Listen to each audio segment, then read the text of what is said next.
Hello everybody. Today we're going to be casting the Warhammer World Cup. You can see I got some sick UI on the top. I finally reinstated my proper tournament UI after so many months, and it should be pretty fun. Now I won't be playing myself, as I've already qualified for the Warhammer World Cup. And for anyone who doesn't know what this is, it's a long sort of spanning event where we have many qualifiers over this month, and then in the next month I think it'll be like the top 64 players or something all going up against each other to try and win the grand prize of, honestly I'm not sure where the prize is right now, but I'm pretty sure it's at least going to be in the hundreds or something. But that's the gist of it.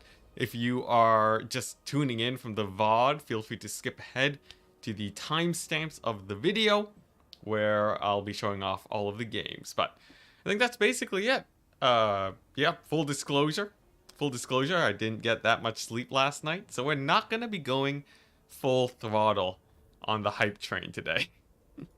As this is actually a pretty massive tournament. Let's see, has it started yet? Also, I should also add, if you're watching as a player of this tournament, I'm not the admin. Generously, I've been gifted an admin today. That's going to be Moors, who is in the Warhammer the tournament chat. It's not taking place on my Discord, it's taking place on the Warhammer World Cup Discord, which means we get to just sit back, relax, and have a great time. What's this? $100,000? It's not $100,000. Trust me. There's no way. There's no way the Warhammer communities. Look, we barely get 100,000 viewers, chat. All right. Nobody's dropping $100,000 on this tournament. Yeah, there you go. 1 million. 1 million for the first place prize. That's the much more accurate answer. But happy to have here Blazeling. I see you on Twitch, chat. I see you. But yeah, right now we're just waiting. Right now we're just waiting for the tournament to get started. Let some players trickle in. And hopefully have a great time. I'm excited to see what builds people have to bring today. Gideon Bast, hello, happy to have you here. 1 million in Turkish. The notification worked this time. Hey, sick. Andrew Cadwell. Good to hear. Yeah, I'm oh man, this should be pretty fun. I need to catch up on the meta myself. So actually watching other high-level players give a go at each other is a good way of me also practicing vicariously through them. Are you playing or just watching today? I am but a player.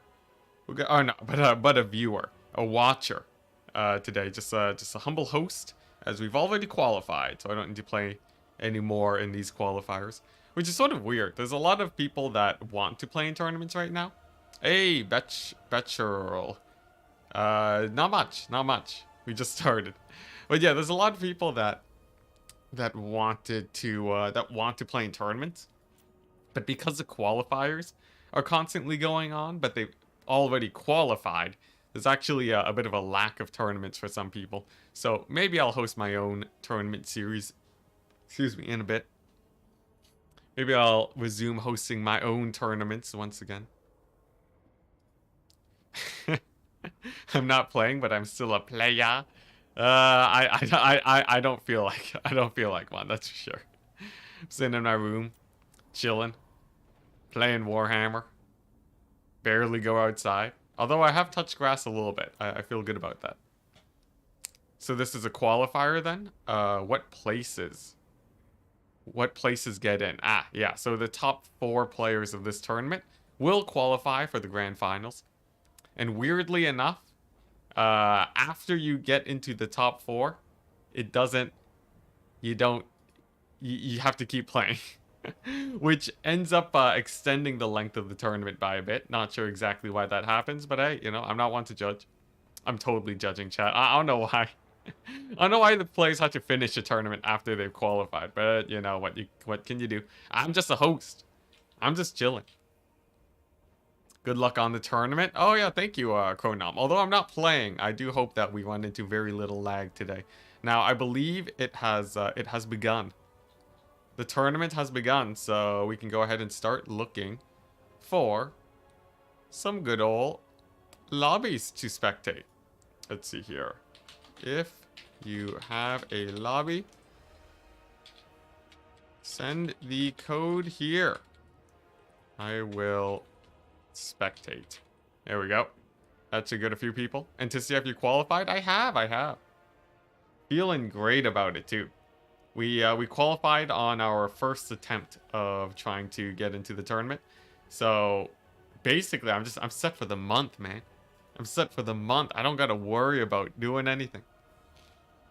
Hey, look at that. We got a code. We got a code. So Enticity already won or lost the tournament if he's not playing. Already won or lost? You mean qualified? What's the Empire's worst matchup in your opinion? Oh dang. Oh, what the? That's not a spectator slot. That's just the that's just the thing. Let's see here. What was it called? Okay, there we go. Spectate. Nice.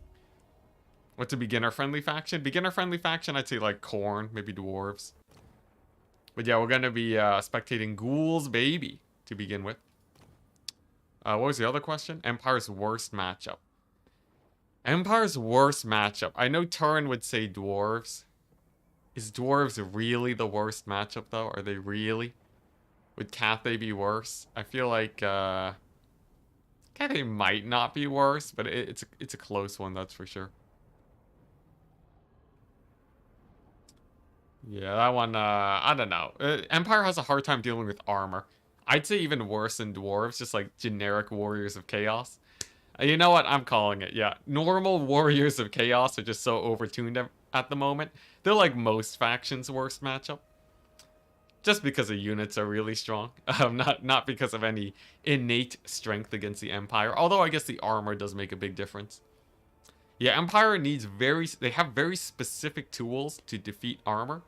And unfortunately, they don't really have that much, or they're quite easily shut down. Which is obviously a bit of a problem. Good evening, everyone. Did I miss the start? You didn't miss anything, really. Just the little intro. If you guys want to see the bracket, by the way, down below is where you want to check it out. Alright, nice. Yo, look at this. I got the new UI for players. Look at that. Oh my gosh. Sick. Oh, I've never been more professional in my entire life. Well, let's see here. How are we doing the scores like that? You think that's good? Let's see. Who's this guy's opponent? Let's see. Charlie? He is up against... Okay, nice. So it's Charlie against Ghoul Baby. Alright, there we go. Seems like some new players should be pretty interesting. I wanna see what they decide to bring. The new players always bring in some very interesting they have interesting strats at times. Always fun to see how they sort of navigate the meta with lesser micro. Although who knows, maybe these players are just way better than I know. I haven't been keeping up with a lot of the up-and-comers as of late. Let's see, why is the alignment not working? Let's see here. Does that work? If I just like do this, it just keeps going. Did I align it the wrong way? 1 second, chat. 1 second, align left. And then retype. No, it just doesn't work. Oh my gosh, chat, we're already goofing. We're already goofing. Come on, the right alignment. This is totally vertical alignment. Center. Weird. It just doesn't go. OBS has failed me. Or perhaps I failed OBS. It has to work. It has to align. Why is it expanding rightwards? What a ripoff. Do I have to... you know what? Whatever. We'll just... Actually, that's janky. There we go. That's a little bit better, right? It's a little bit better. That's a terrible way to go about it, though. Oh my gosh, Alvar, thank you very much for joining the deckhands. That helps a lot, good sir. Catching up with chat, don't mind me. Obese chicken saying it's me. Talk to you later. Oh, hi. All we can see is the blocker, me, and the chat. Now you can see the top. This sick new UI. What does ODM stand for? Order de malt. Something along those lines. Look, I don't know what ODM stands for, man. I don't know what it's even like supposed to mean. All I know is that I'm a part of the clan. I never really looked into it.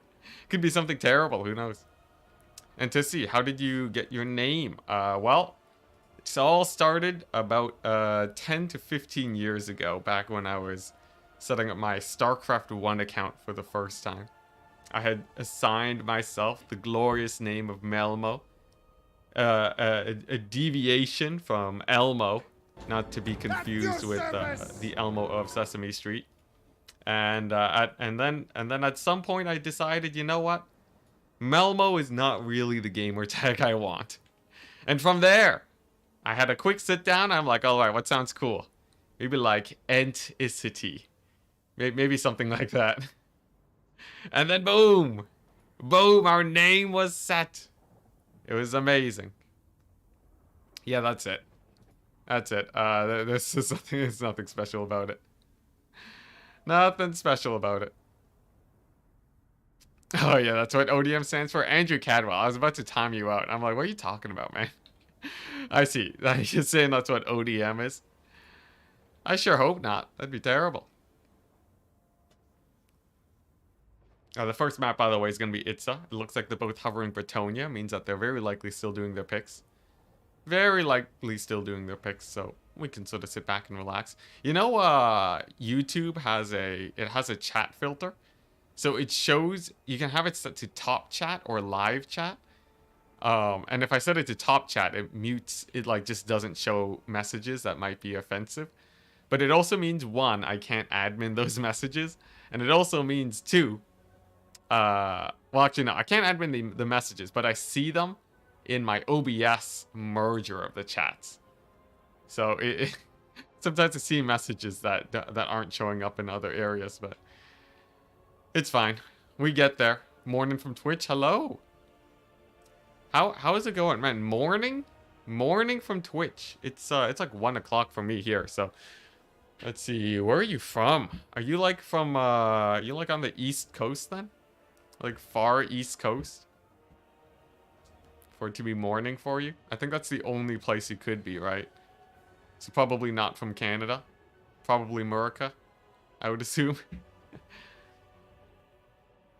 I censored it on purpose, sorry. Oh, no, yeah, no, it's fine. But even though you censored it, YouTube still flagged it. Look at that. YouTube flagged the censored message. It's crazy. West Coast US? Oh, crap. No, I got my directions wrong. Yeah, West Coast. Dang it, geography. You failed me again. Next time I'll do it. I'll get it right. Dang it. Oh, man. I knew. I was thinking left. Next time I should just say left and right coast. That way no one can tell me I'm wrong. Okay, well, while we wait, I'm just gonna keep figuring out how in the world I get the alignment right on this thing. Okay, that doesn't work. If I just like, what if? Okay, you know what? Post strat, guys, post strat. What if I get a new text? There we go. And then what if I make this alignment to the right? And then we do this? No, it's not. It just doesn't align. I feel like maybe OBS just sucks. What is this? Alignment left and right doesn't do jack. Look at that, it just keeps going rightwards. Useless. Absolutely useless. How am I supposed to be an amazing tournament host when I can't even get my text boxes going properly? What's this? Chat log mode? What does that mean? Chat log line limit. What's that? Doesn't make any sense. Outline? Ooh, look at that. We can outline these. Yo. Okay, yo, let's screw this stuff. Alright. Screw all of this. Alright, no crazy text. We're gonna go with we're just gonna make it look fancy, you know? One in doubt. One in doubt. Just, I don't know. I don't know what I'm talking about. Does this look good? Does that look better? That like barely changes anything, doesn't it? What if I like make it thick? Yeah, nah, that's sort of garbage. Alright, you know what? Screw all of this. We'll live with the jank. Okay, there we go. Good evening from Brittany. Hey, hi. All around the world. Look at that. Australia, possibly? Oh, dang. Yeah. So, World Cup today? Taking a break from the Carl France campaign? Actually, no. I was thinking I might play some France campaign today. I've been getting the itch, chat. Yo, these guys going Dark Elf Mirror? Is this what we signed up for? For 2 players against each other? the Dread Dark Elf Mirror? Yo, that'd be insane. Yeah, with the same banner too. I know Turin hates mirrors, especially when the banners are similar. I actually don't mind it. I think this could be hilarious.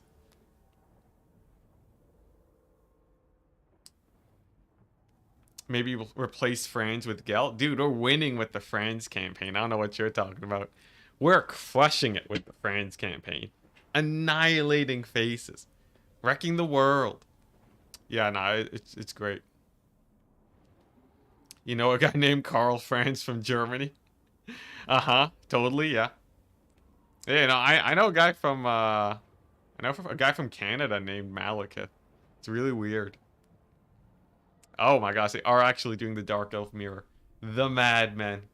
The absolute madmen. Alright, let's see what peak Dark Elf Mirror looks like today. Interesting. These are basically almost sort of completely different playstyles. We got a Malice Darkblade and a Malekith. Interesting. I assume on a dragon, especially given how thin the rest of his army is. A Beastmaster is actually one of the less meta picks, I'd say. But I'd say the Dark Shard build is probably slightly stronger here. And to see on Franz's campaign, I will not stand idle. Yo, seriously, the Franz campaign is like the highlight of my day. I should stream more hours of that campaign on the day today. I just had I had yesterday where I was in Lore Master Sotek's like roleplay stream, and then like his Warhammer D&D essentially, and then today we're streaming this tournament. But seriously, I just can't get enough of Franz. Yeah, Malice versus Malekith, pretty hype. I'm seeing some frame drops here. Couple frame drops. Do I have Calm Surrogate running? Is that because I will end it. Don't think I won't. Interesting. No Calm Surrogate. Would you look at that? All right. Oh wait, no, there it is. And it's eating up 2 GB of memory. Let's just end that task. And you know what? If the game crashes, it crashes. If it crashes, it crashes. Wow, look at that. Suddenly FPS. Man, I hate Calm Surrogate so much. People say that it's an important task, but I don't think so. Do we get a description of the cup? It is far too vast to describe. It's the cup of the world, my good friend. Alright, here we go. Will we start an OnlyFans? Maybe one day. And enough stalling, enough stalling. This is the beginning of the tournament. I don't have to be that hype. I'm conserving my energy here. But yeah, you know, it's a Malice build. We got some Dark Shard shields against actually a non-range build, so those shields are probably gonna go to waste, and they'll be facing up against a more melee-centric Dark Elf build with some Scourge Runners. Now, both Bleak Swords and Corsairs will trade. Well, the Corsairs will trade up in this situation due to their anti-infantry, but it's gonna be a little bit slow. And given the current situation, I'd say our blue Dark Elf player, the Diaper. Why is his name changing? Charlie, your name is changing between Steam and... It changes between Steam, YouTube, and Discord. It's the most confusing thing ever.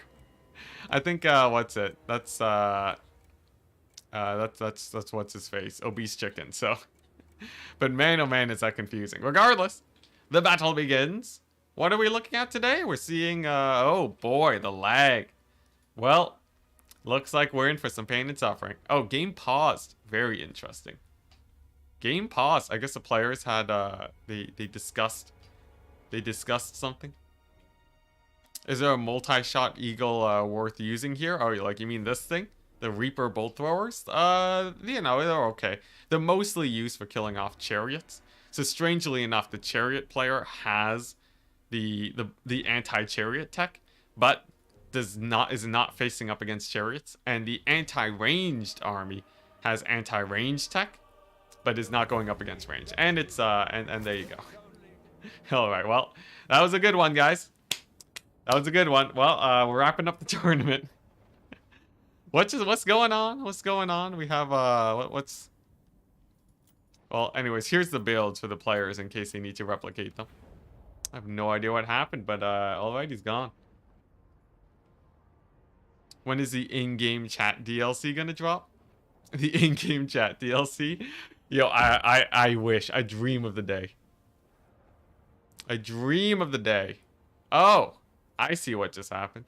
Apparently someone just annihilated the bracket by refreshing it. That's hilarious. Alright, well, the bracket just got mulched, chat. It just got mulched, which means everyone that had found a matchup is now having to find another matchup again. Oh boy, alright. Classic. This is what happens when Enticity isn't, This is what happens when Enticity isn't managing the tournament, man. The Warhammer World Cup admins just mucking up the bracket. I've done it before myself, but... Alright. Whoops, Mr. U. There we go. Yeah, the bracket got annihilated. It's happened before. So I'm sort of used to it at this point. Does mean that we will have to wait a bit longer though, unfortunately. Man, the fact that this doesn't left align is gonna melt my brain today. OBS left align. Align text. Why is it not working? Classic Enticity tournament. Don't classic Enticity tournament me. I'm just hosting. I'm not actually the one running this business.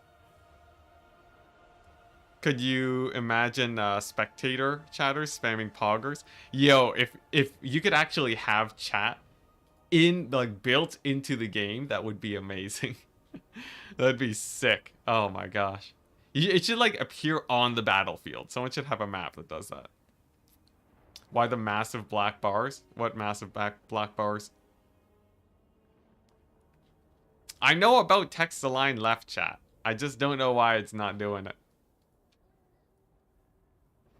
OBS left align text. Here we go. Bug report. Text source. Alignment properly not working. This was 2017. Alright. What is the size of your font? Can you send another screenshot? Why does the font size matter? Edit. He just enable wrap. Alright, let's take a look at this. Apparently if I click the wrap button, it'll start being good. When have we seen in-game chat last time? I think we had chat, last we saw chat was Warhammer 2, end of Warhammer 2. I forget if it was there during pre-release Warhammer. Alright, where's the wrapping at? How do you... let's see here. Yeah, I could read from file. That doesn't actually change anything, though. Does select font work? No. Yeah, we got some technical difficulties, guys. Good old bracket reset for anyone tuning in right now. People are refinding their proper... Oh wait, did I just type in the same guy's name? Whoops, my bad. It's supposed to be Chromo. There we go. Chromo Sumo. There we go. Maybe if I don't enable anti-aliasing, does that do anything? Text transform? No. Opacity, gradient. Like, it doesn't even have a wrap option. Where's the wrap? Use custom text extends? Nope. Chat log mode? Outline? Yeah, now OBS is just sort of... What if I click the... Is there like an advanced properties?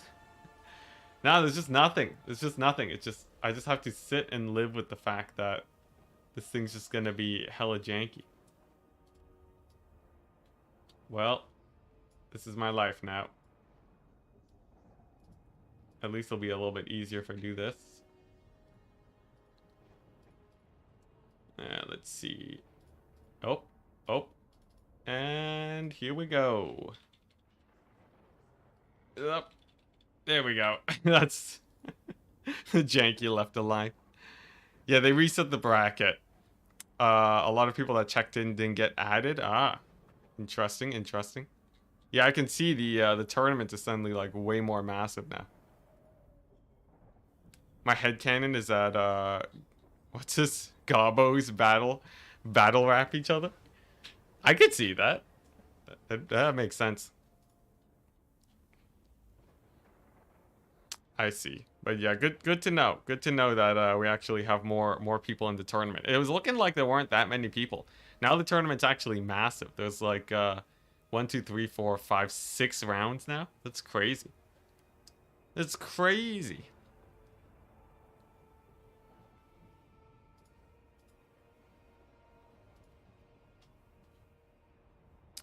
Yep. Yeah, well, we'll hopefully find this guy's opponent sometime soon. The weird thing is that there's gonna be a lot of people who are. There's gonna be a lot of people here who are probably playing their matches right now, which is a bit of a problem.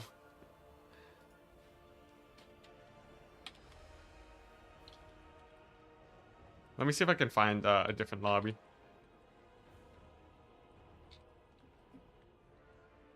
Your opponent, send me your lobby code so I can spectate. There we go. What's this about multiplayer rules? Something about bullying? Yeah, it's definitely a thing about, like, you know, the removal of chat is obviously something that was done by the higher ups. As like, I'm sure like some lawyer was like, hey, you know, if we have chat in the game, it's gonna like screw up our ratings or something, or like it might cause problems down the line, and someone at CA didn't want to take the risk of that, and then it got removed. Like, obviously chat isn't a like, it's more of a not like bureaucracy problem, but it's more of like a lawyer problem type thing than like a software developer problem. They could just do opt-in chat. That's the thing. I never accept comments that are they can just do X, because if it was obvious, they would do it. That's a problem. It's never if it was obvious and easy, we would have it in game right now. I think if I Andrew Cadwell, put you in front of a software developer at CA, or maybe like the VP, right? One of the VPs, or what have you, right? Someone in charge, and you bestowed upon them the knowledge of just having opt-in chat. I'm pretty sure they would have like at least 10 things to be like, nah, that's impossible.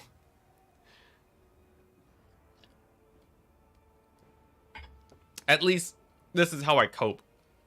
This is how I cope with companies doing things that make absolutely no sense. I just give them a whole ton of credit, and sometimes it's not due. Like freaking Hellstriders for Slanesh. Enticity, big fan of you and Durin. What changes would you like to see in the next balancing patch for multiplayer? Oh, cheers. Perfect question. Yeah, nerf Hellstriders. Nerf Hellstriders. Why? Why did... See, that's the one thing. That's the one thing that ticks me off about CA that makes me lose all the faith. The fact that... Because I give companies so much benefit of the doubt, where I'm like, they have internal reasons that are unfathomable to us. And then I see Hellstriders, and I'm like, all right. This thing right here. It's like everyone, absolutely everyone in the community says they need to be nerfed. I haven't seen a single person. Not a single person that's like, nah, Hellstriders, they're too weak, man. Not one. Not even one. And then And then they don't even, it's not even a campaign thing because they increase the cost for, like, they did the nerfs for multiplayer. Yeah, so I think companies can definitely be out of touch. You know, there is a chance that just chat isn't on the priority list for CA, if I had to be more cynical about it. But yeah, I will continue to complain about this until it gets patched. And Fiddle Cash Flow. Thank you very much for the $5. I would also say there's a lot of factions that need to be buffed, and a few that need to be brought down. I'm sure CA will nerf the factions more, given how much content creators are complaining about it. But I would more like to see buffs for lesser used units, you know? Like Savage Orc Big Gun Boar Riders. The good old, what's it? Sob OBS, I think. Sob OBS is the acronym for them. First of all, they need a name change. No Savage Orc Big Gun Boar Riders, alright? A little bit too long. Just a little bit too much of a name. It's like, you know, zombie pirate deckhand gunnery mobs with hand cannons in brackets. Alright? It's too long. Regardless, I want to see some of the lesser used units buffed, you know? The Luminarch. Luminarch could probably get buffed. By a lot. Let's see here. I think like on the Bretonian side, obviously have the most meme unit ever. The Grail Relique. I think Bloated Corpses could get buffed. There's like a lot of units at CA that basically see zero use right now. And if they buff them into even meme territory, they would already be just, you know, it's like getting a free DLC. That's the thing, right? So I feel like that would be sick. That's what I really want to see, you know, because as cool as it is to see new regiments of renown, see it can only add so many regiments of renown for a given amount of time. But like if they buff, like, you know, if they buff the Savage Orc Boar Boys, big guns, then it's like we just get a whole new unit. It's sick. What's happening here? Alright, let's see here. There we go. Nice. Perfect. Absolutely perfect. Is it balance towards multiplayer or to campaign too? It's all for multiplayer. Campaign's fairly easy to balance because you don't have to worry about factions actually having the same strength. So it's really easy to just, like, for campaign, the rule of cool is usually most dominant. So that's not really, that's not a problem at all. You know, if CA wants, like, it's like buff the red line skill trees or something, like, you know, it's like a million ways to make campaign stuff just like in a good place. But for something, excuse me, for multiplayer, it's a lot harder. Because if multiplayer balance is wrong, you see like the same factions 24/7. Chaff can be strong, but people also know how to deal with such problems. What is this? You're talking about chaff in general? Enticity, do you see a place for the Deathglow Bombardiers in Domination for Skaven? No, they get outclassed by the Poison Wind Globadiers. Man, the names in Warhammer. Yeah, Globadiers are just way better. Death Globes are simply too expensive as it stands. And they basically have the DPS of, they're sort of like, if you think about it this way, right? Death Globes are sort of like a mix of, they're like zombie pirate hand cannons. They're like, you know, a short-range shotgun unit. Or like Cathay's Crane Gunners. No, not Iron Hail Gunners. Imagine Cathay Iron Hail Gunners that had arcing shots. It's pretty cool, right? Now imagine they cost twice as much. Suddenly not so cool. You compare that to, you know, Crane Gunners that have about the same damage but like a million times more range, and then you sort of realize that sadly the Death Globes are not super strong, especially since people are teching to beat Globadiers anyways. You just don't really see it much. I would say, you know, if they were like 700 gold, you might start seeing them. Actually, yeah, 700 gold seems like that would be a pretty nice place for them. Really insanely high DPS bomber unit. It's sort of like how dwarves run the 600 gold blasting charges. The Regiment of Renown with more ammunition. So I think the Skaven weapon team would be roughly as strong as that. Just because they have more volleys. Yeah, 700 gold would that'd probably be it. What about Avalanche Mortar? Avalanche Mortar is asking to get hard countered because of how expensive it is. But regardless. Oh, I forgot. I need to, for my streams, because we are streaming tournament games today, I should add myself a 5-second timer, shouldn't I? Let me see if I can set that up while we sit here. Let's see here. How does one add a stream delay? Is it too late? Is it too late to add a stream delay? Can I do it on OBS in like my settings? Stream output. Replay buffer? Yeah, we might not have a stream delay. I need to remember to do that for next time. Let's see here. OBS. Stream delay. Settings. Advanced. Oh, it's in the advanced sections, you say. Stream delay. Enable. Ah, there we go. Let's just give it like a 10-second delay. Maybe like an 8-second delay. That should be slow enough, right? All right, chat. Let me know if that works. It should work, right? Let's see here. 8-second delay. Enable. Stream delay. Preserve. Okay. Yeah, is it? Are we delayed? How do we check this? Realign in chat. How do I check if there's a stream delay? Someone in chat. How do you do this? 10-second delay won't do anything, will it? It'll be enough. Actually, I can just boot up the stream right now and check myself, right? The delay is it's supposed to be enough where if you are listening to the stream, it gives very minimal benefits just because of how fast it plays out. Let's see here. It is not delayed in the slightest. Well, I guess we're rolling with this for now. And also exceptional amounts of lag. What's this? Oh, yeah, that guy? Yes. Let's see here. Thank you very much, chat. Thank you very much. Yo, that guy was going crazy in chat. Oh my gosh. I was like busy trying to figure out delay and just have like some random guy just going ham. Let's see here.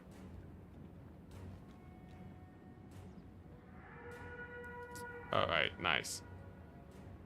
I think you have to restart for it to work. I think so too, yeah, sadly. It's all good though.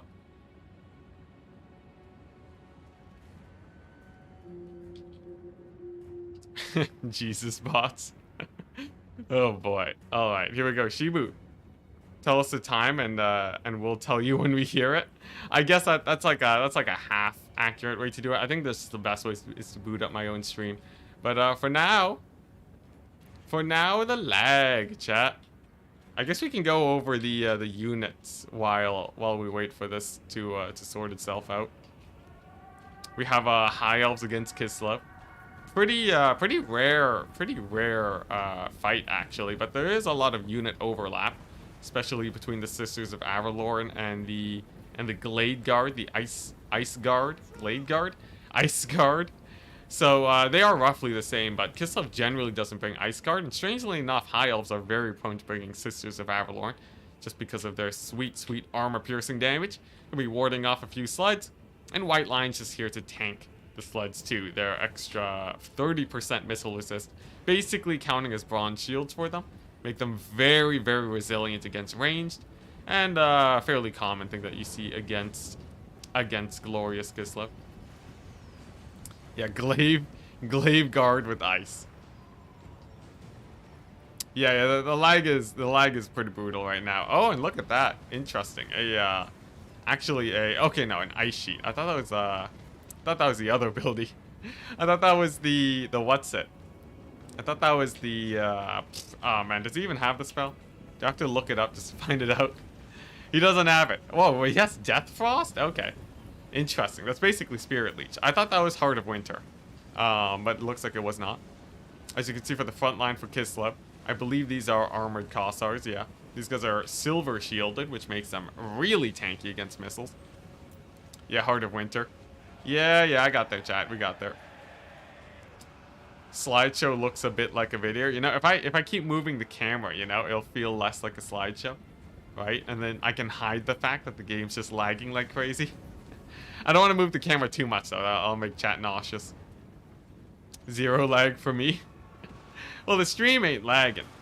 Stream's going fine. This is just a good old peer-to-peer dedicated service, please. But overall, it seems like both sides are actually willing to take an engagement pretty heavily at the start.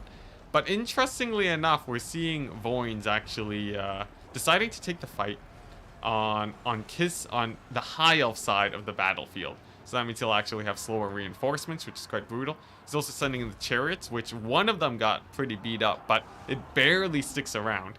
Pun not intended. And that's going to be great for Kislev, actually plowing through the front line. But as much as the back line is getting harassed, I don't know if Kislev is going to do great on the front line. Armored Kossars will do terribly versus white lines across the battlefield. It looks like that will be the case. And over here, over there it's bad, but over on the sort of the main center point with the Zargard, I think Kislev should be just fine. Though, High Elves are making a pretty nice pick over here. Imric against the Patriarch is anti-large with his absolutely massive lance. That is that's a huge lance. Barely gets a poke off on there. I'm surprised he managed to even stab at the Patriarch with how long that was. And he gets a bit of damage, so the Patriarch does make it out of there. Now, we do have to remember, Imric doesn't have fire damage, as he's not on his dragon, so he doesn't actually slow down the healing over here. And that means that the Patriarch will likely be able to stabilize, cause a lot of issues. What's this? Abhishek saying, how's it going? It's going great. Going great. I'm a little bit low energy today, so we're taking it easy, just sort of hanging out with chat. Barrel wagons are very cool. Yeah, no, they are sick, man.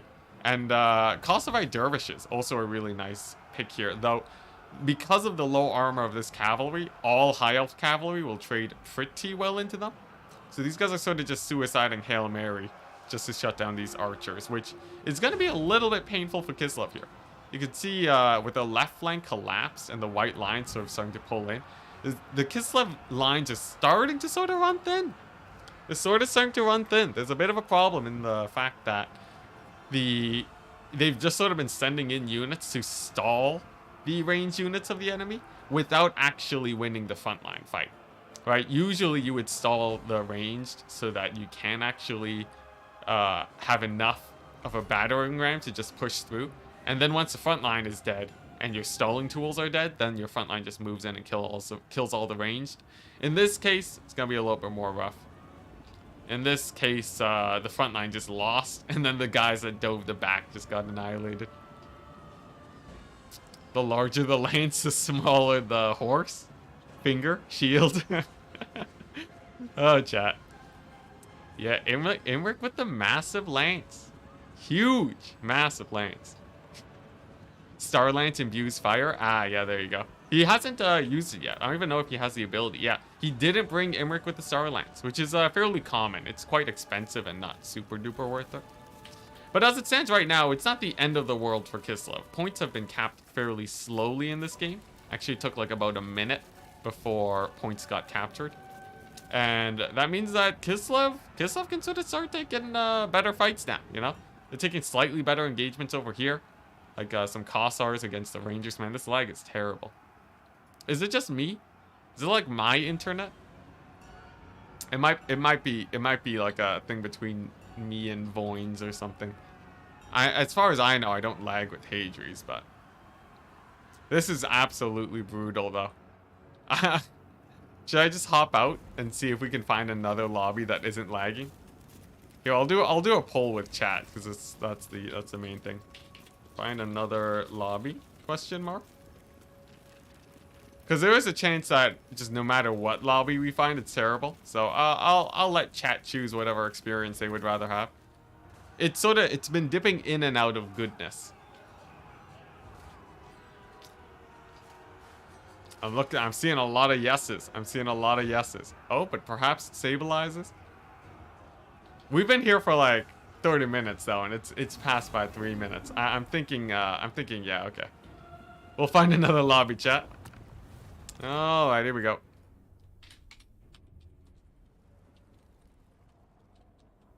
Hopefully the players can play in peace now without me dragging them down. Sometimes having the caster makes it lag, but sometimes it doesn't help at all. We do what we can.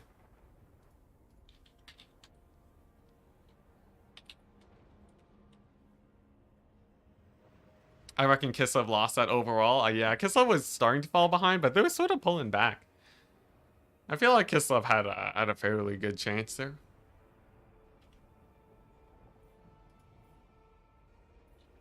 You have a lobby? Oh, Obese Chicken, if you have a lobby, just send me the code, man.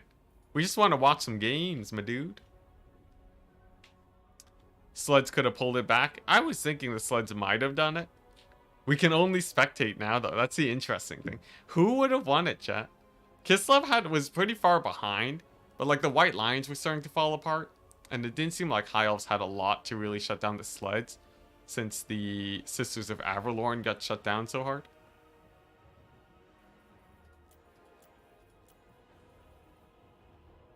I feel like, Oh, you're saying it might lag, Obese Chicken? Well, we can always test it out if you're interested, but feel free to use your own judgment there. Yeah, no, it was a bit hard to say. I would have rated High Elf slightly favored though, especially since it was Hadri's.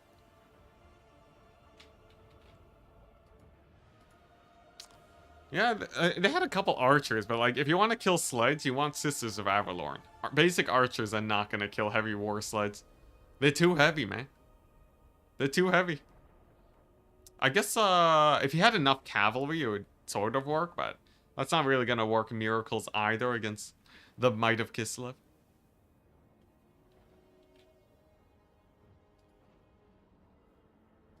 The White Lions were great, though. Yeah. I would say White Lions are probably like premium infantry versus Kislev. Because like they have all the armor piercing you need. They'll win versus everyone except for Zargard. The biggest problem is, I guess, just killing Zargard and the sleds, but that's not the hardest thing to do, right? Honestly, I feel like I don't know, if High Elves had a dragon, it would just get shot to death, right?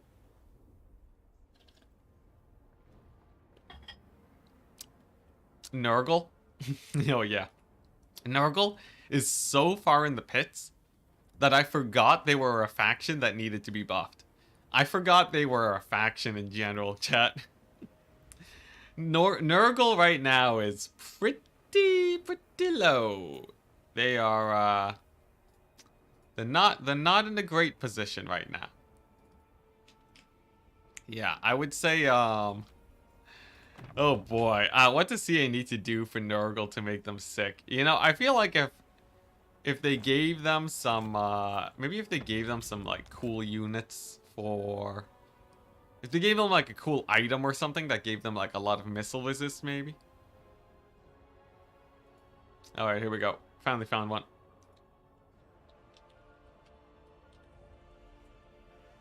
More AP. Nurgle has AP. They don't need more AP. Yeah, low speed and no way to deal with missiles. I feel like you can just make them absurdly tanky. Like, they don't need that much of a buff to become meta. But right now, they sort of just get abused by everyone that kites.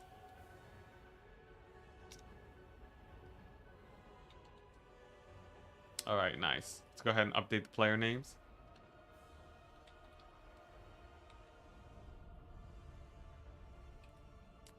Let's see here. But yeah, I feel like, you know, it'd be cool. It'd be cool if Nurgle had more slows, actually. I think that would be sick. If Nurgle had more slows, So it's like he brings his opponents down to his speed.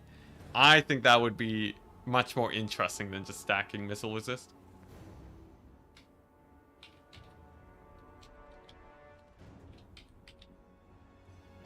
Alright, here we go. Ian 0 versus the Dread Nurexa. Nurexa. There we go. Nice. We did it. And it seems like maybe it's not lagging. Maybe. If I'm just having a bad internet day, that'd be real bad. But we're streaming, so it should be okay. Unless it's just personalized lag. Increase range on Plague Bearer projectiles. Give Plague Bearers 300 range. Just see what happens. Right? Because you can dodge your shots too. It's not like they have that much ammunition. Right? Just give them 300 range, you know? What's the worst? What's the worst that happens? What? Norgal nets you down and then snipes you from like with 3 Plague Bearers across the map? Come on though. It'd be amazing. I feel like it'd be amazing. Elf conflict time? Oh yeah. Yeah, builds. For the builds today. It's a high elf build. Archmage of Light and Everqueen's Court Guards. These guys are what's it? Oh no, it's the Sisters of Averlorn. Oh, right, Arawar. They're pretty rare. I don't see them that often. I also don't really see many of these archers that often, but I guess a lot of the archers for high elves would get buffed, right? So we do have the fire weakness flammable archers here, and some Sisters of Avalorn. So a good sort of combo. You see this quite often with the recent buffs and price reductions. And also, a little bit more rare, we have the Storm Riders. These guys are cool because I believe... What's this? They cause fear? Is that it? Or I thought they had like, seriously, extra range or something. Is it seriously just fear? Is that all?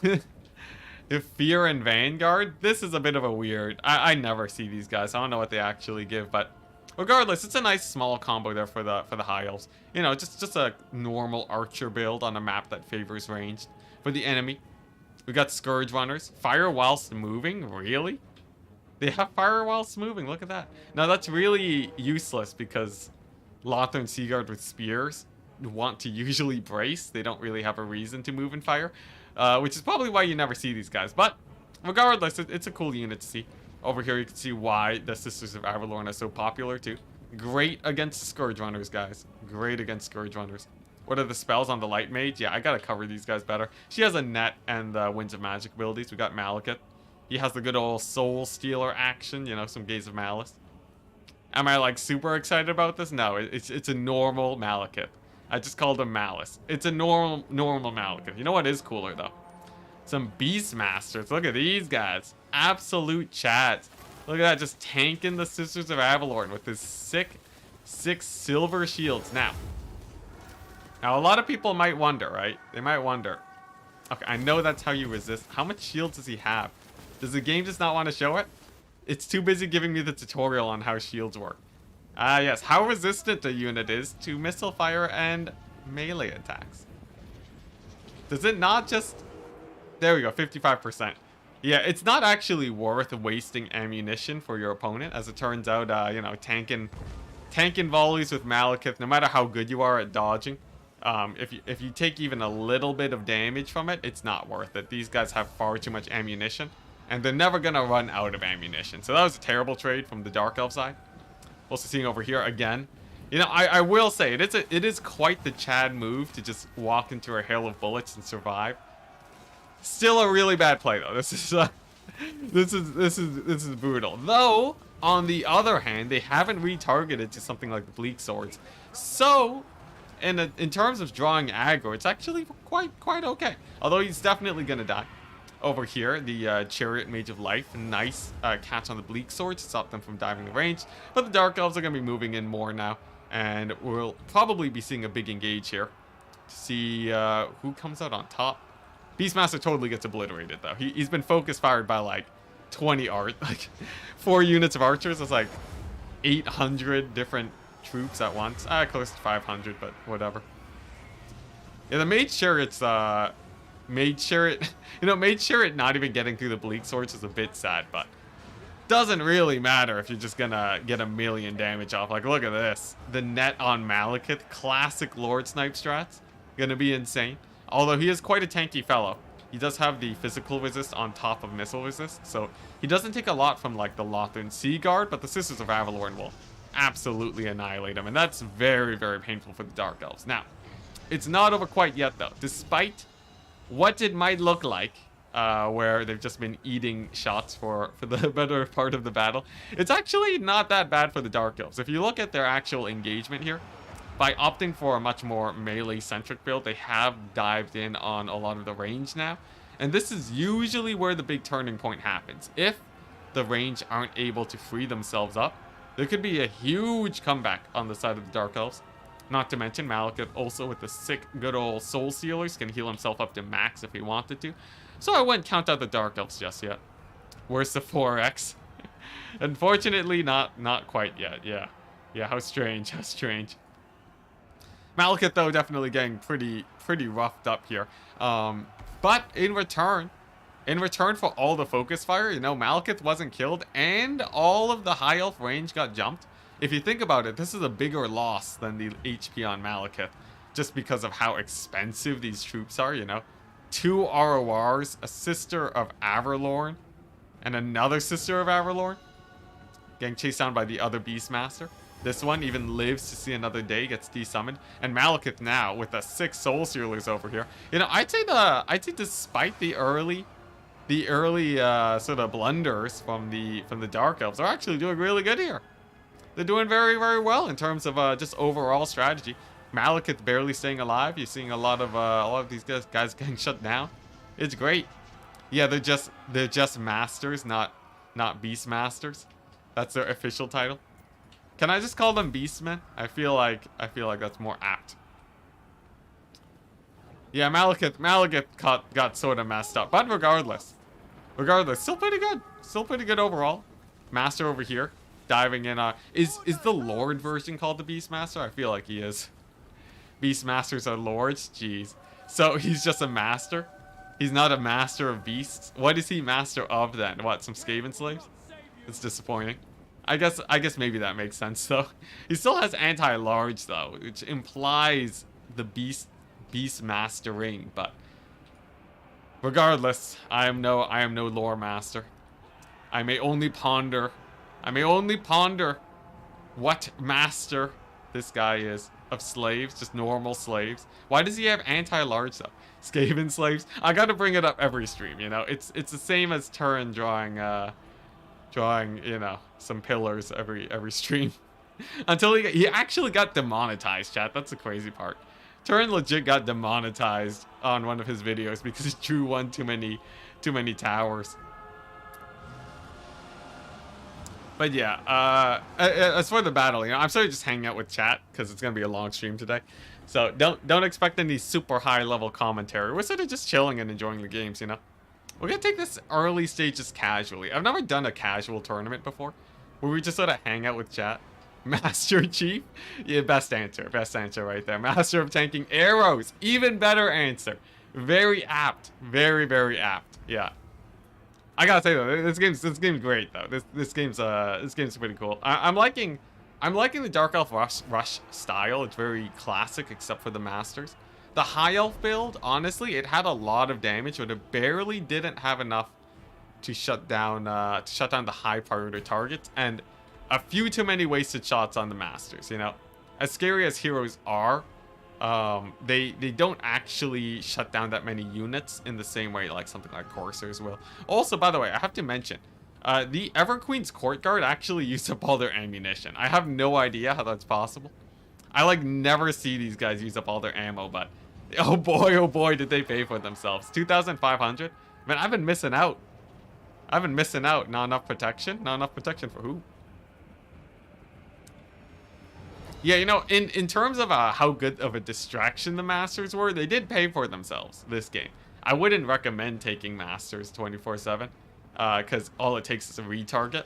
You know, you usually don't want to count on a misplay from your opponent, but they did sort of get the job done. I will say though, the aggressive Malekith strats are a little bit scary. But oh, look at that nice landing tech on Malekith. If you are netted, landing is a solid way of getting out of there. But oh my gosh, the second net. Are there just 2 casters with nets? Yeah, I totally missed it. It's a double netcaster. How silly of me. I'm surprised Malekith has survived so long with the double netcaster. But he's a beast, man. Sitting at like, you know, he's at like 1/3 HP. It's like 8,400 HP. He's a tanky fellow. Yeah, I've tried killing Malekith a load of times in my years, and he's basically impossible to kill. Sundragon getting shattered off too. Sad times with Sundragon. Gonna get finished off by the bolt thrower, perhaps. Very, very sad. And look at that. The Malekith bait. I gotta say though, I know the feeling. I've been jebaited by Malekith before. I know exactly what it feels like watching this guy escape with like 2 HP. He has insane leadership, so he's just like cackling as he runs away. Drops a soul stealer on you. You try to kill him again, but he's healing. You waste even more of your resources, and then you realize you've killed none of the Dark Elf front line, and you get massacred. Yeah, he's the master of baiting. He's the master of baiting, Malekith, indeed. Yeah. We're not going to go any further on that, though. Regardless, Nerexa with the second win. Fun game, though, honestly. Both players still did very well. Obviously not, like, super duper competitive play, but I like the builds. The builds are still great. Like, if you're like, you know, like, this build is, like, already better than all the builds you see on Quick Battle Ladder. Like, it's fairly standard. Just, gotta be really careful about those nets, and if you do net, you definitely want to kill off the Lord. But regardless, pretty fun. I really did like the Dark Elf build. Honestly, the High Elf build was pretty fun too. Although probably, I don't know. I feel like you want a little bit more to deal with the melee front of the Dark Elves. But neither here nor there. GG! And next is going to be moving up to the next rank. Fun matchup though. It's a classic.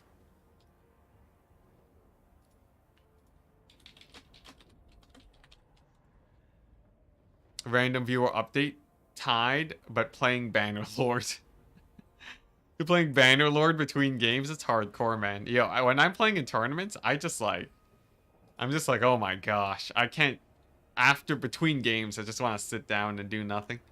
Because it's so intense. It's so intense having to, like, play at peak capacity for tournaments. And do something else at the same time. It's like, it gives a very noticeable drop in my ability to play. Alright, nice. Here we go to the next match. Let's see here. Nur.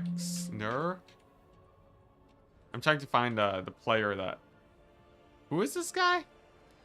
Why everyone's gotta be so hard to find? Ian 0. Oh my gosh, everyone has different names. Why do people run with different names? I'll never understand it. People always have like different names on Discord, YouTube, and then they sign up to Total Tavern and they're like, man, you know what I should do? I should just have another name. I should have another name. I don't know why. As a tournament caster, it throws me off all the time. Maybe that's the point though, you know? Maybe it's like smurfing. The 6 smurfing plays. Let's see here. Hanodins. Of ODM. I'm not accusing this guy of smurfing, by the way, though I have seen it done before where people change names for an advantage. Hanodins. There we go. He should be coming up in a second here. Perfect. Called it. There we go. Let's get our left align going. Hype. Man, having this thing not left align makes me want to throw up, I swear. Look at that massive name too. It just stretches way beyond the thing. Whatever. Lies and slander. I'm willing to accept that. You know what? Maybe we're just Lies and Slander City. Awesome picture from Hanodins. I gotta say, he is of ODM, so I gotta cheer for him a bit. People getting selfish and just hoarding the names. I know. The name scarcity is really becoming a problem in this day and age. It takes Discord names, which can be annoying as my game name changed since I made Discord. Can't you just change a Discord name though? Isn't that a thing though? It seems to take the first one. Oh, dang. Okay. I can report that to Turin. actually. You know, with my sick connections chat. All right, I know a guy that knows the guy that made the website. I'm hearing that Total Tavern takes the what's it? First name of people's first. What's this? It takes the first Discord name. First Discord name people have. I guess, like, I don't know. There's ways you can manually set your name on Total Tavern, though, to make it match. So maybe it's not, like, a big thing. Let's go Hanadins. I'm excited for Hanadins. Enticity, if Nurgle had something similar to the ROR Terracotta Sentinel, do you think that would work? Absolutely not. ROR Terracotta Sentinel doesn't have the range for its aura. If Nurgle had something, with a wider area of effect, I think it would just become OP. So, I don't think that there's an easy way to balance that.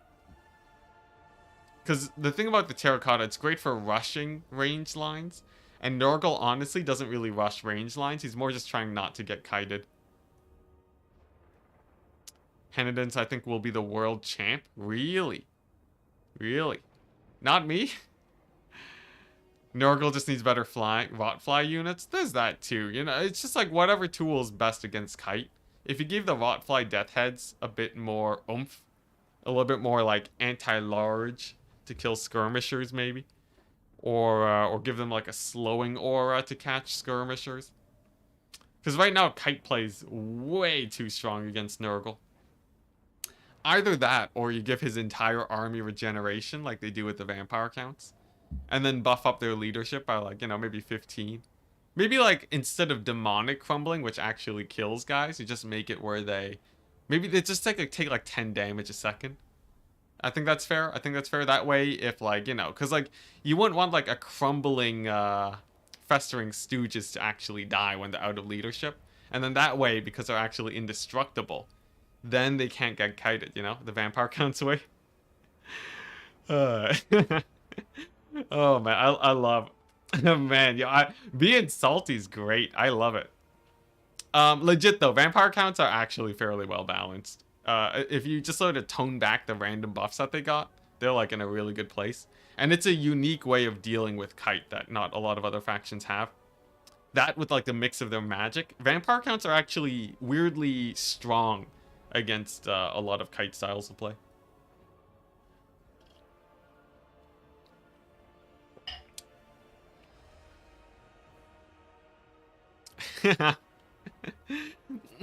ASB.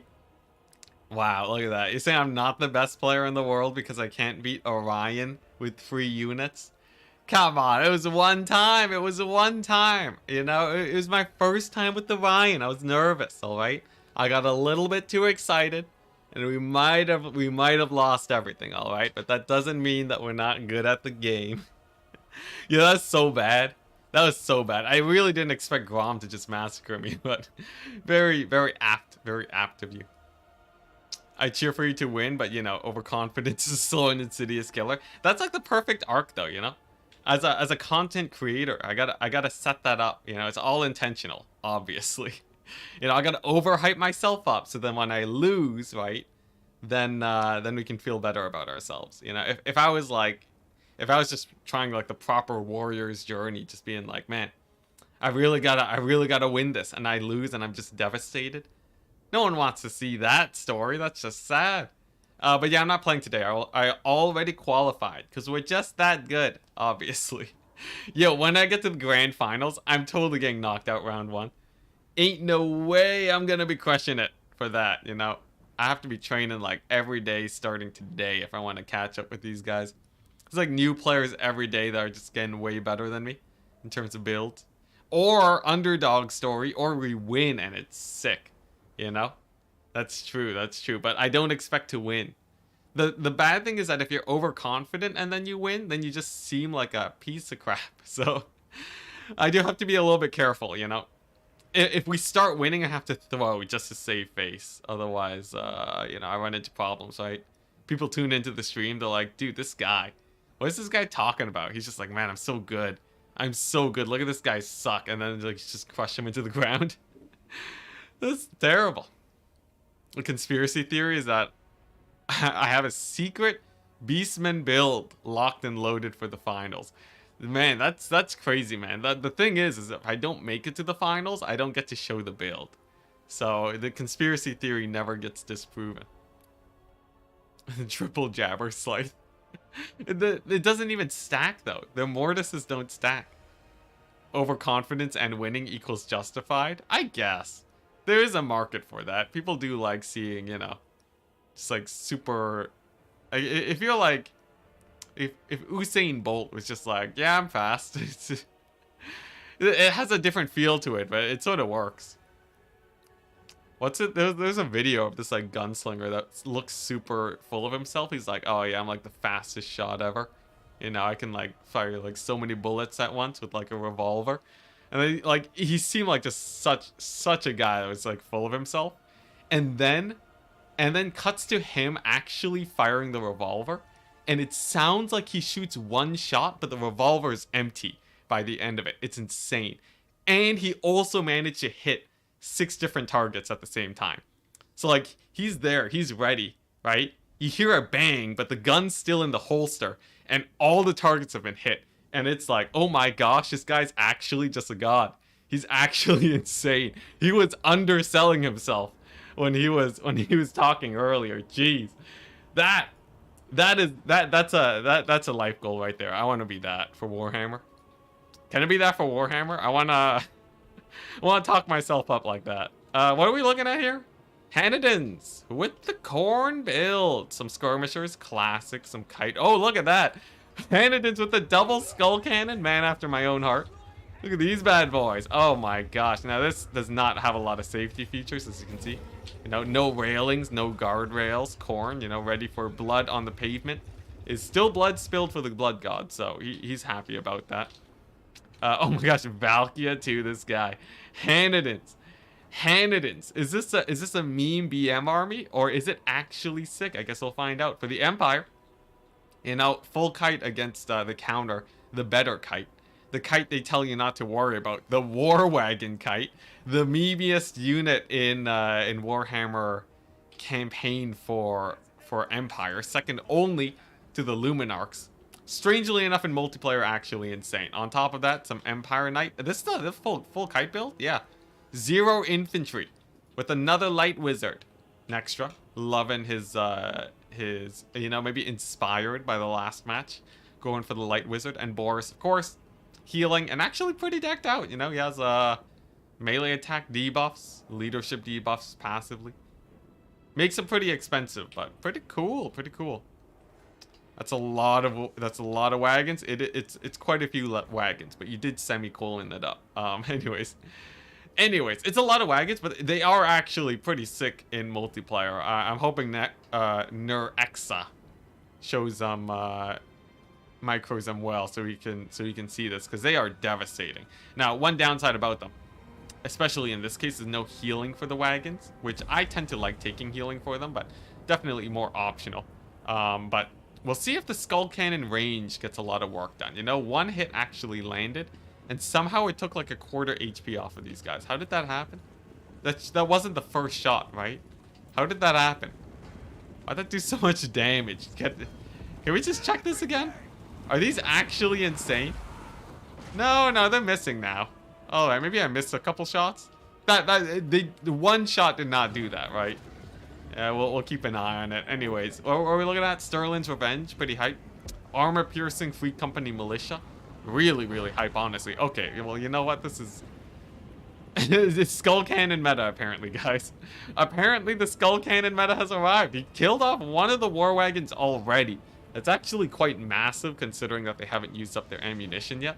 And over here, Hanadin's the sick throwing axe play. Onto the Empire Knight, doing a bit of damage. And look at that! That's pretty good damage. Terran recently had a Skull Cannon nearly kill a wagon in one shot. It has to be the double hit bug. I mean, the double hit feature, you know?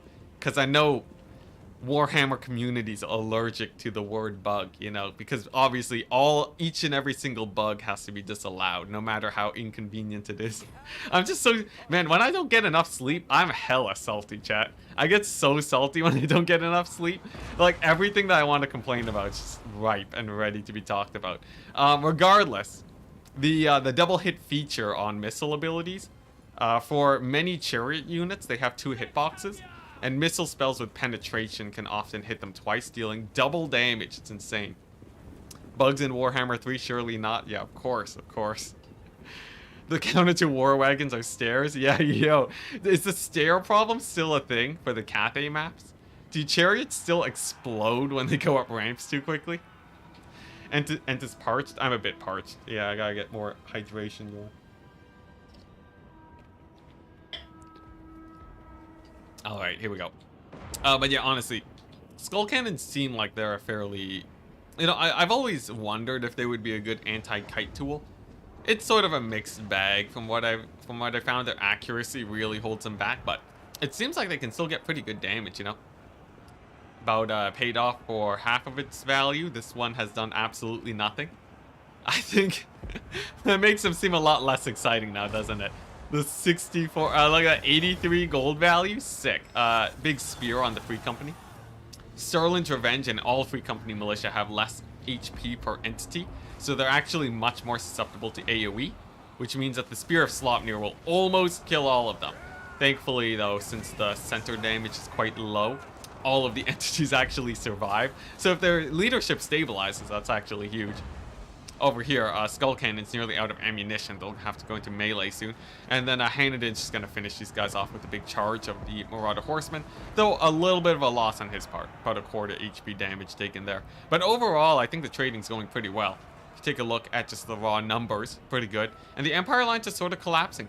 Their knights are not especially well built to kill Khorne's units. You know, there's a lot of armor piercing here. And honestly... the war wagons still have a lot of time to use up all their ammo.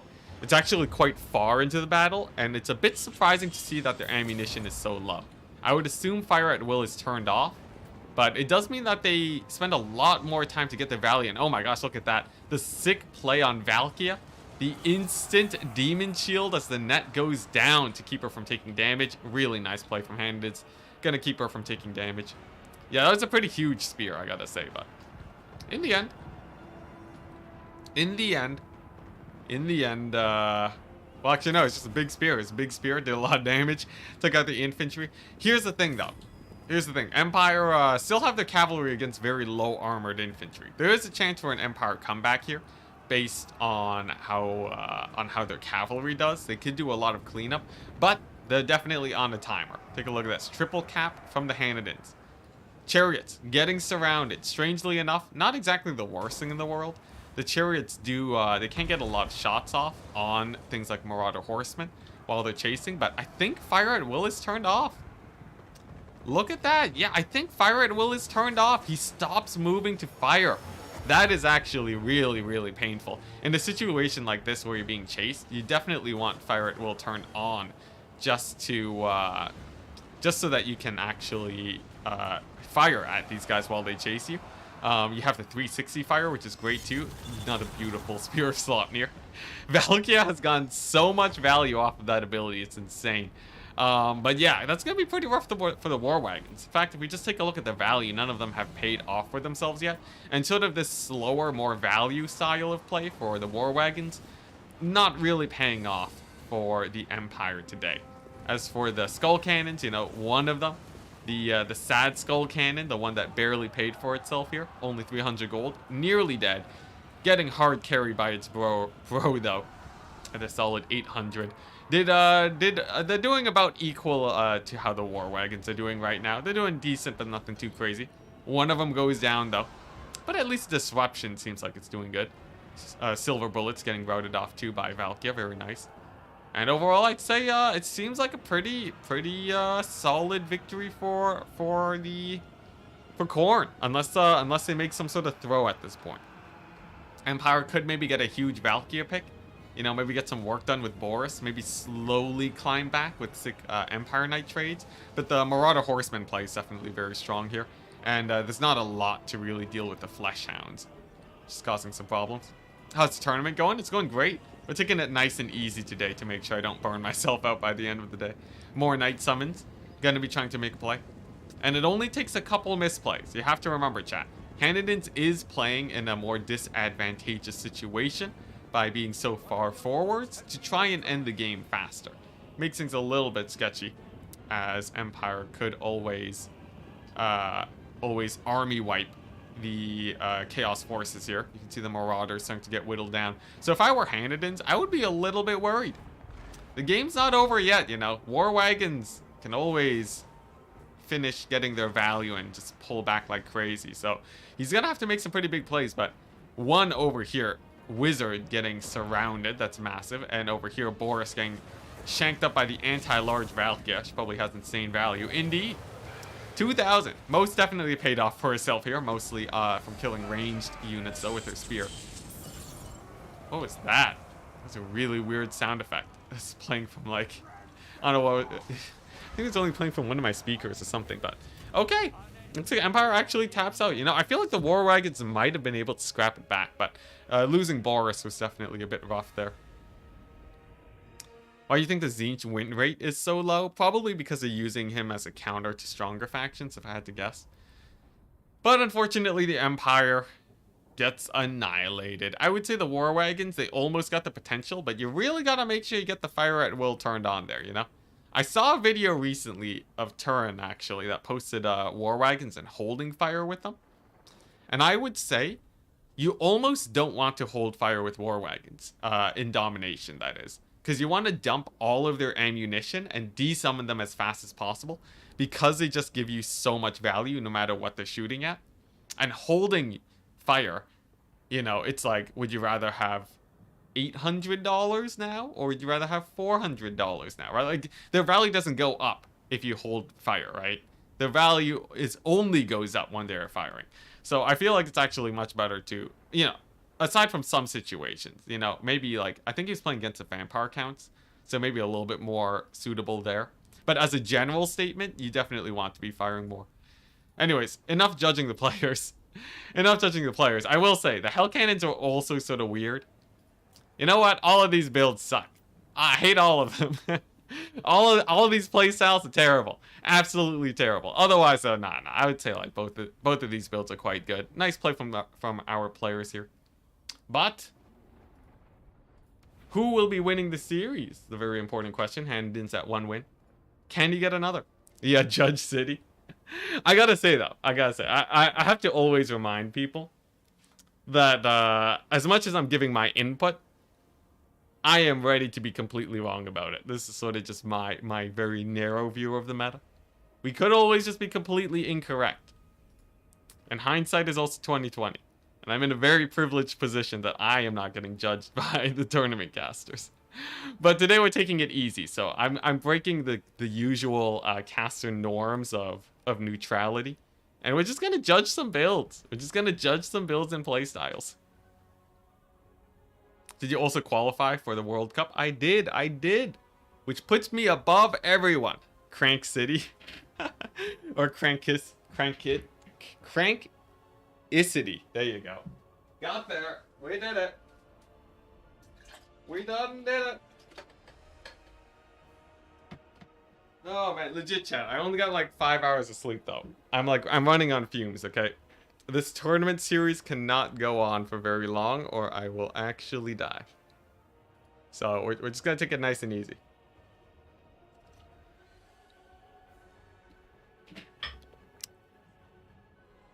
Stay hydrated, chat. I'm great at flaming today. Yo, yeah, I would love to get a Flamers of Tzeentch unit ROR. That'd be great. Oh man, so many variations. Why are there so many words for angry? Why don't you get yourself some tea? I'm not like a big tea drinker. I can enjoy tea, but I'm not like, you know. I go for the water all the time. There you go. Glorious, glorious water. Glorious. Or I guess milk, you know. I haven't drank my milk today, chat. We didn't drink no milk. That's the problem. Yeah, yeah. Haven't seen the milk bag.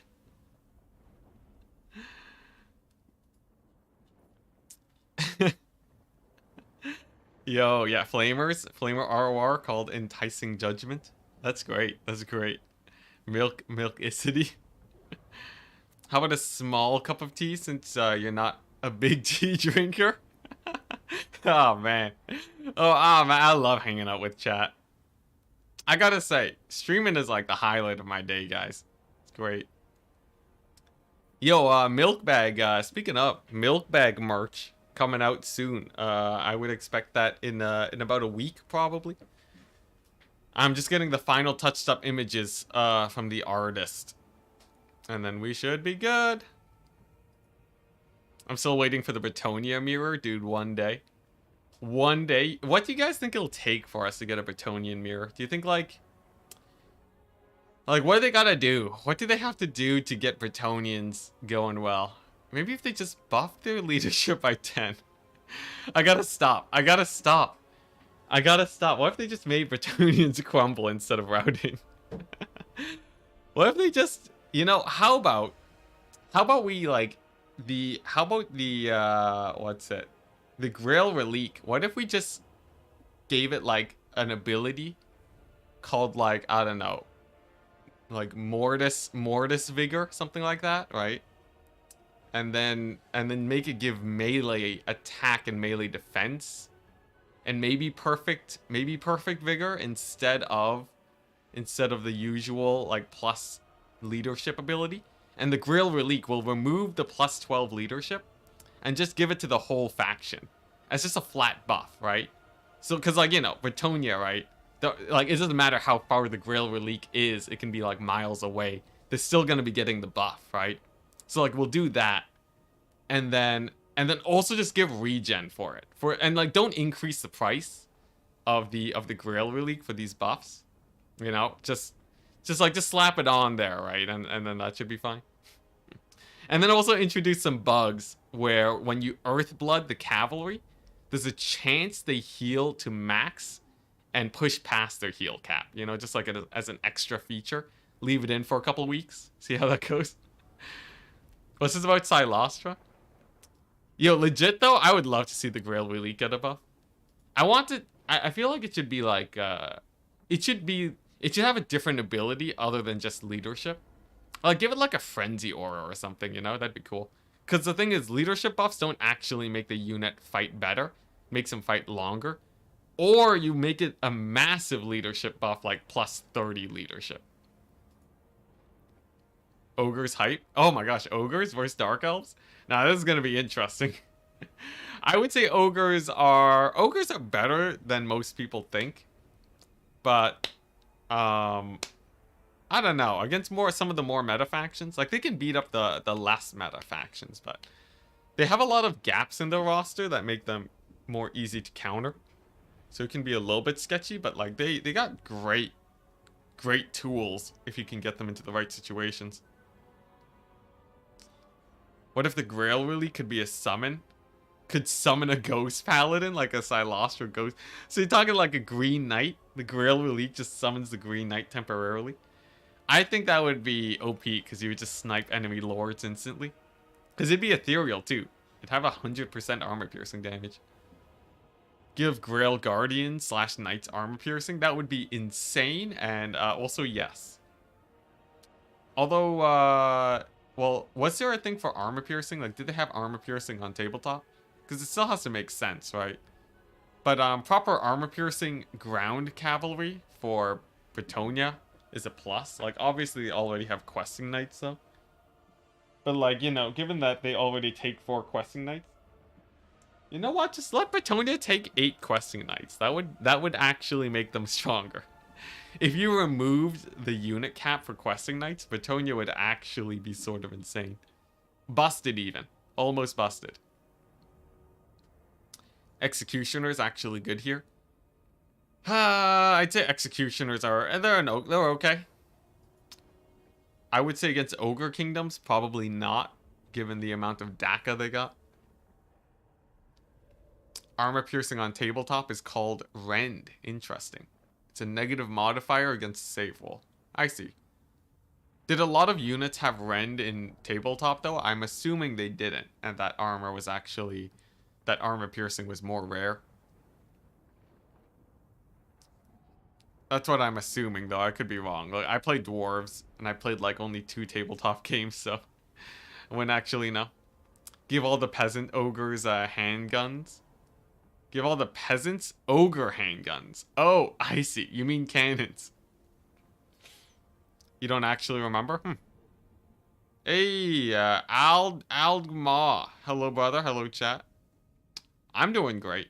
We're barely keeping it together with my lack of sleep, but it's going well. I'm enjoying these games. It's fun. It's fun watching games as a... This is sort of like a LAN party feel, I think. We're just hanging out watching some battles. We don't really have to go into the analytics too much. It's nice. It's nice because, you know, sometimes it's good, especially for like the higher level stuff, to really go into the details. But like in the early stages of tournaments, you can just take it easy. Iron Blaster, very hype. Slaughter Master, look at that. With the Wall Breaker, very useful in multiplayer.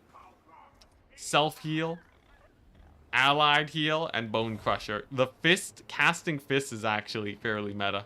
Very, very strong, especially since Dark Elves don't have that much HP per entity. But even so, it does a lot of damage to even like stuff like Black Orcs too, if they're blobbed.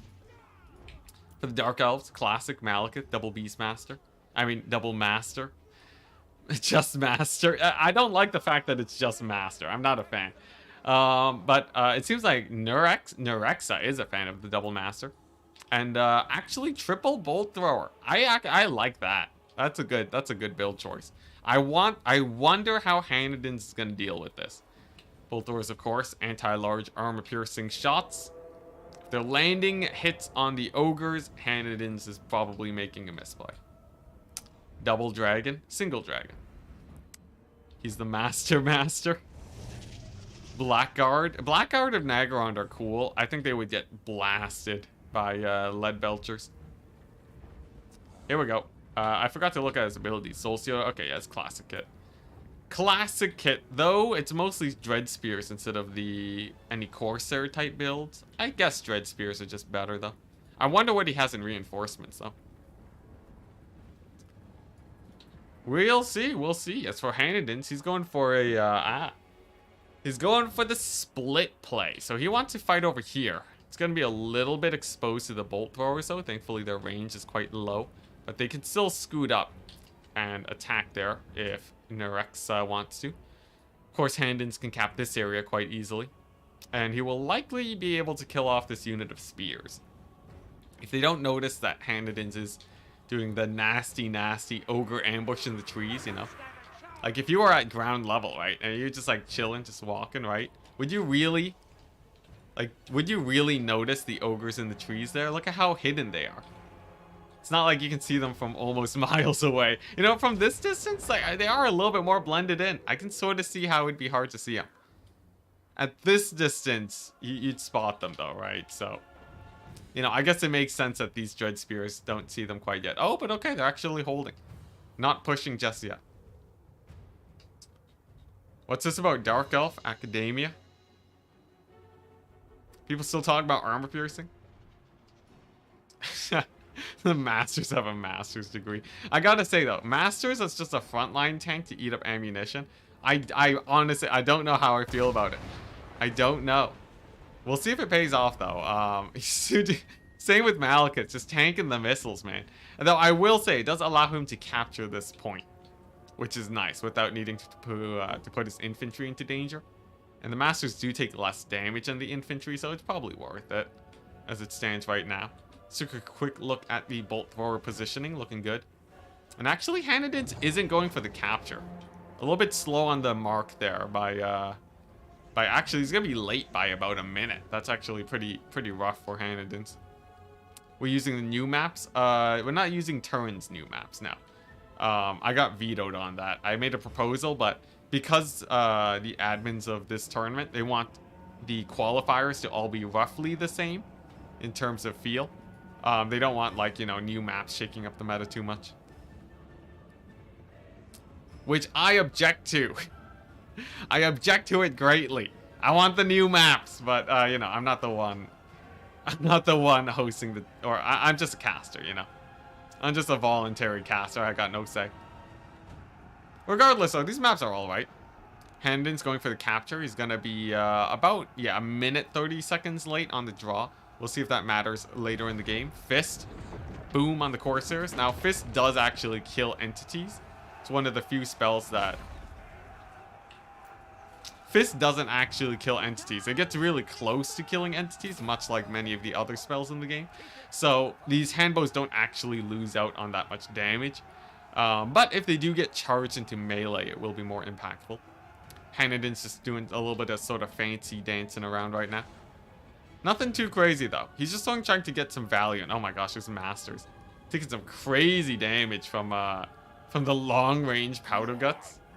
Pretty crazy. I don't know if he was just pointing the wrong way with the shield or what. Regardless, he still took a lot.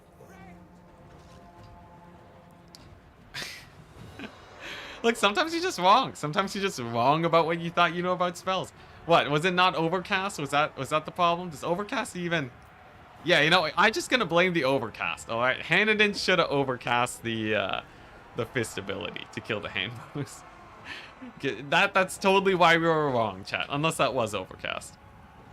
Dark Elf theme so good. Yeah, I got the music so quiet I barely hear it. But here we go. True Test. The Sky Striders getting instantly Troll Guts. Nice play to make sure that they don't lose any entities while fighting the cold ones. And they just wreck shop there. You don't want to use any large units against these guys because they'll just massacre them. Really, really good pick over there. A loss on the Saber Tusks though. A little bit sad. A little bit of a loss there. And Malekith doing pretty good. Nice butt attack on the Iron Blaster. He'll have to kill it though to actually make an impact. Iron Blaster just hard targeting the Master. But it seems like Ogres are actually going for a quick point steal. This is sort of very similar to how Ogres used to play, where they could steal capture points very aggressively. And it's nice to see them return to form a little bit. I think that's one of the things that make them really unique. They're actually one of the fastest point stealing factions in the game. Maybe even faster than Slaanesh by some metrics, just because of how fast their Ogres are. They got fixed to their Ogre capture weight, so they're actually quite vicious when it comes to that. In terms of trading, though, a little bit more sketchy. Sky Crushers, or Sky Striders even taking a little bit of damage there, and it seems like the middle point didn't actually get capped. A couple guys having to retreat means that Hanniden's will be losing a little bit more on the ticket side of things. I'd say his play is definitely great, but tiny misplays here.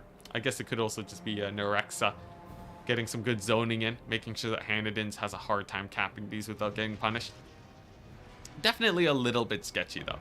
As it does extend the length of the battle. And like I said, Ogres occasionally can end up trading pretty badly if the situation is not great. Like, look at this. Another Saber Tusk getting massacred. Ogres like to take stuff. What's about Ogres? Oh boy, and look at that. Look at that. The murderous prowess getting triggered over here.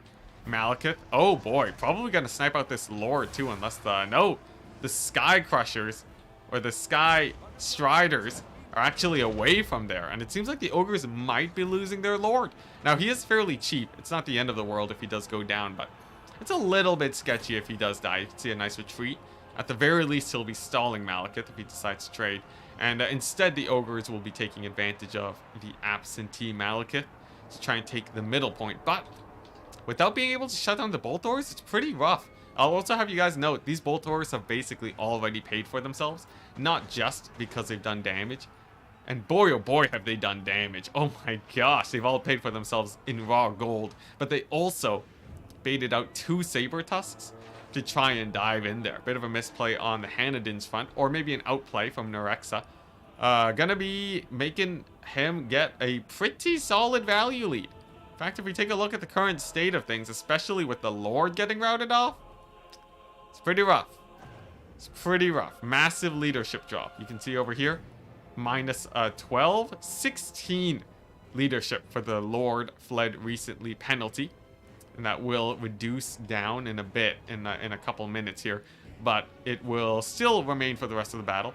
until he gets resummoned. So ogres are going to be hurting a little bit from that. The Dark Elves do retake the middle. The Master tanking a point-blank shot from the Iron Blaster, face down in the sand, but manages to survive anyways. And the Iron Blaster does have to retreat, though. Ogres will be able to secure this left flank, most likely, point number 1. But it's pretty sketchy, you know. Sky Striders are getting routed off. I think I'd be a little bit worried for the ogres if I was an ogre fan here. Let's take a quick look at this Lord Fled recently penalty. I need to get the numbers right on this, because I think there's a difference between Lord Died and Lord Fled. But I'd have to check again. It's been a little while.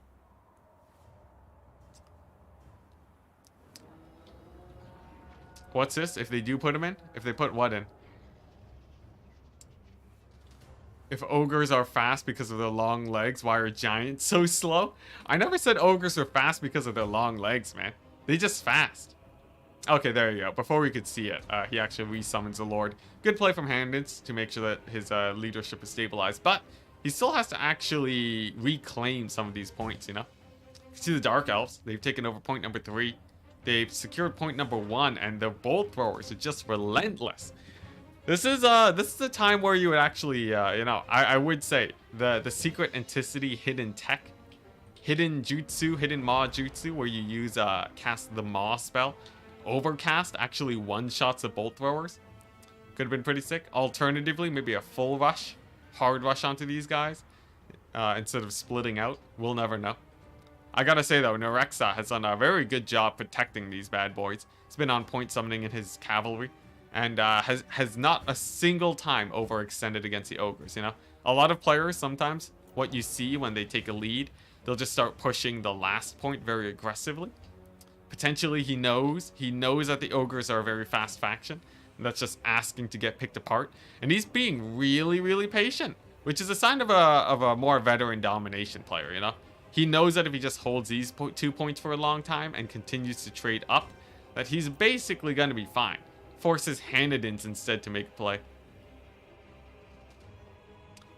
I've been asking why giants are slow for years. They're essentially bigger humans.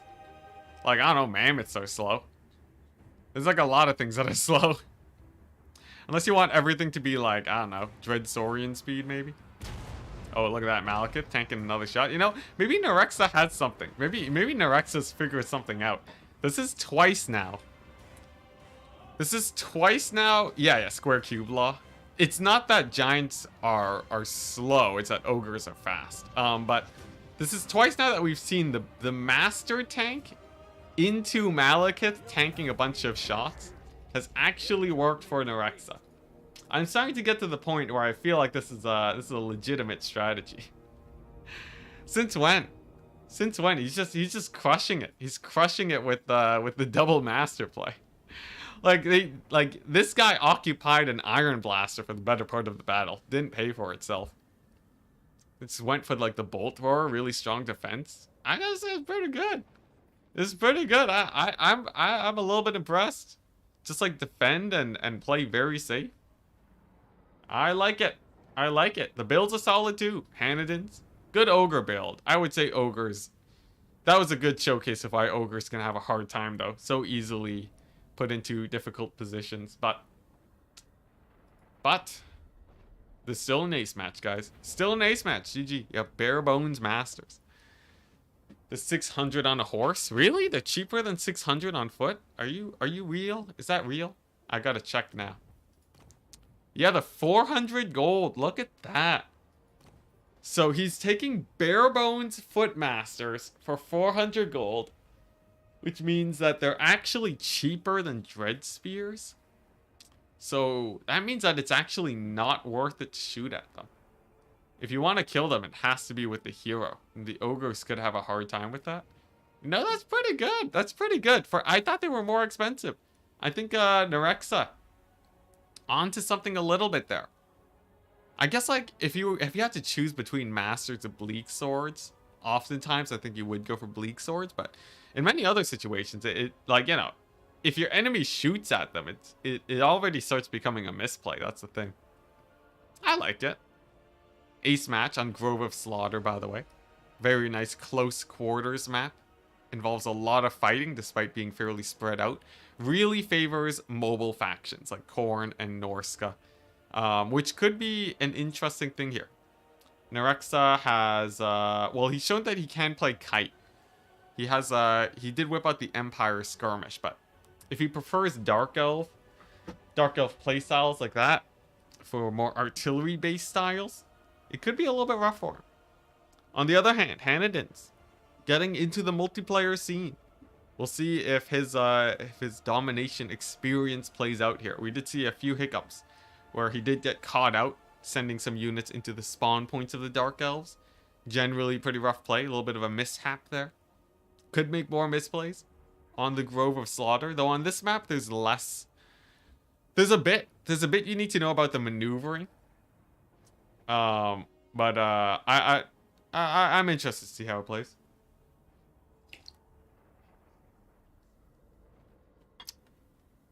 Look at that. Hanadins with the Grand Cathay too. I don't know. Would you run Masters? Like, would you rather have one Master or another Blackguard Corsair? I feel like I'd rather have a Blackguard Corsair instead of a Master on a horse.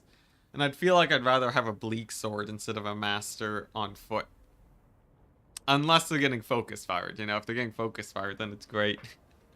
And you can resummon them too. Hey, Artaros, hello. See, this is what I mean. We get to chill, sit back, and just steal builds. Steal builds for days, and then bring them in the tournament when we play the finals. They give each other the Guardian buff. Masters? I think you have to spend money on the Guardian ability. I don't think heroes typically have Guardian for free. There's no way they cost 400 after you bring Guardian. Do they keep their full capture weight? They do. Capture weight is entity based. So that's also a decent buff. But they don't have that much capture weight. If you want to steal points, you bring Bleak Swords. Unless you're there, like... The thing is, Masters would be really good against a Kite faction, like Wood Elves. You know, if you don't want to get shot by Way Watchers a ton. You bring Masters and you just leave them on the point. They are highly susceptible to getting cycle charged by single entities, though. So I don't think they're a must pick, even if you might want them in some situations. OP Cathay Fire incoming. I'm interested to see how Cathay plays out here. This is not a very crazy good Cathay map. They do have pretty good infantry, which is one benefit to them, but they can't really use their ranged superiority here. They can't really use a lot of their artillery, and the Wood Elves do actually trade into Cathay melee-wise if they're getting caught out. Though it can be a little bit sus. Like, there's a chance that just normal Jade Warrior spam just crushes it here. Especially if the Wood Elves go for a range build. I think range builds in general would be a bad idea, but you never know. Players might surprise me.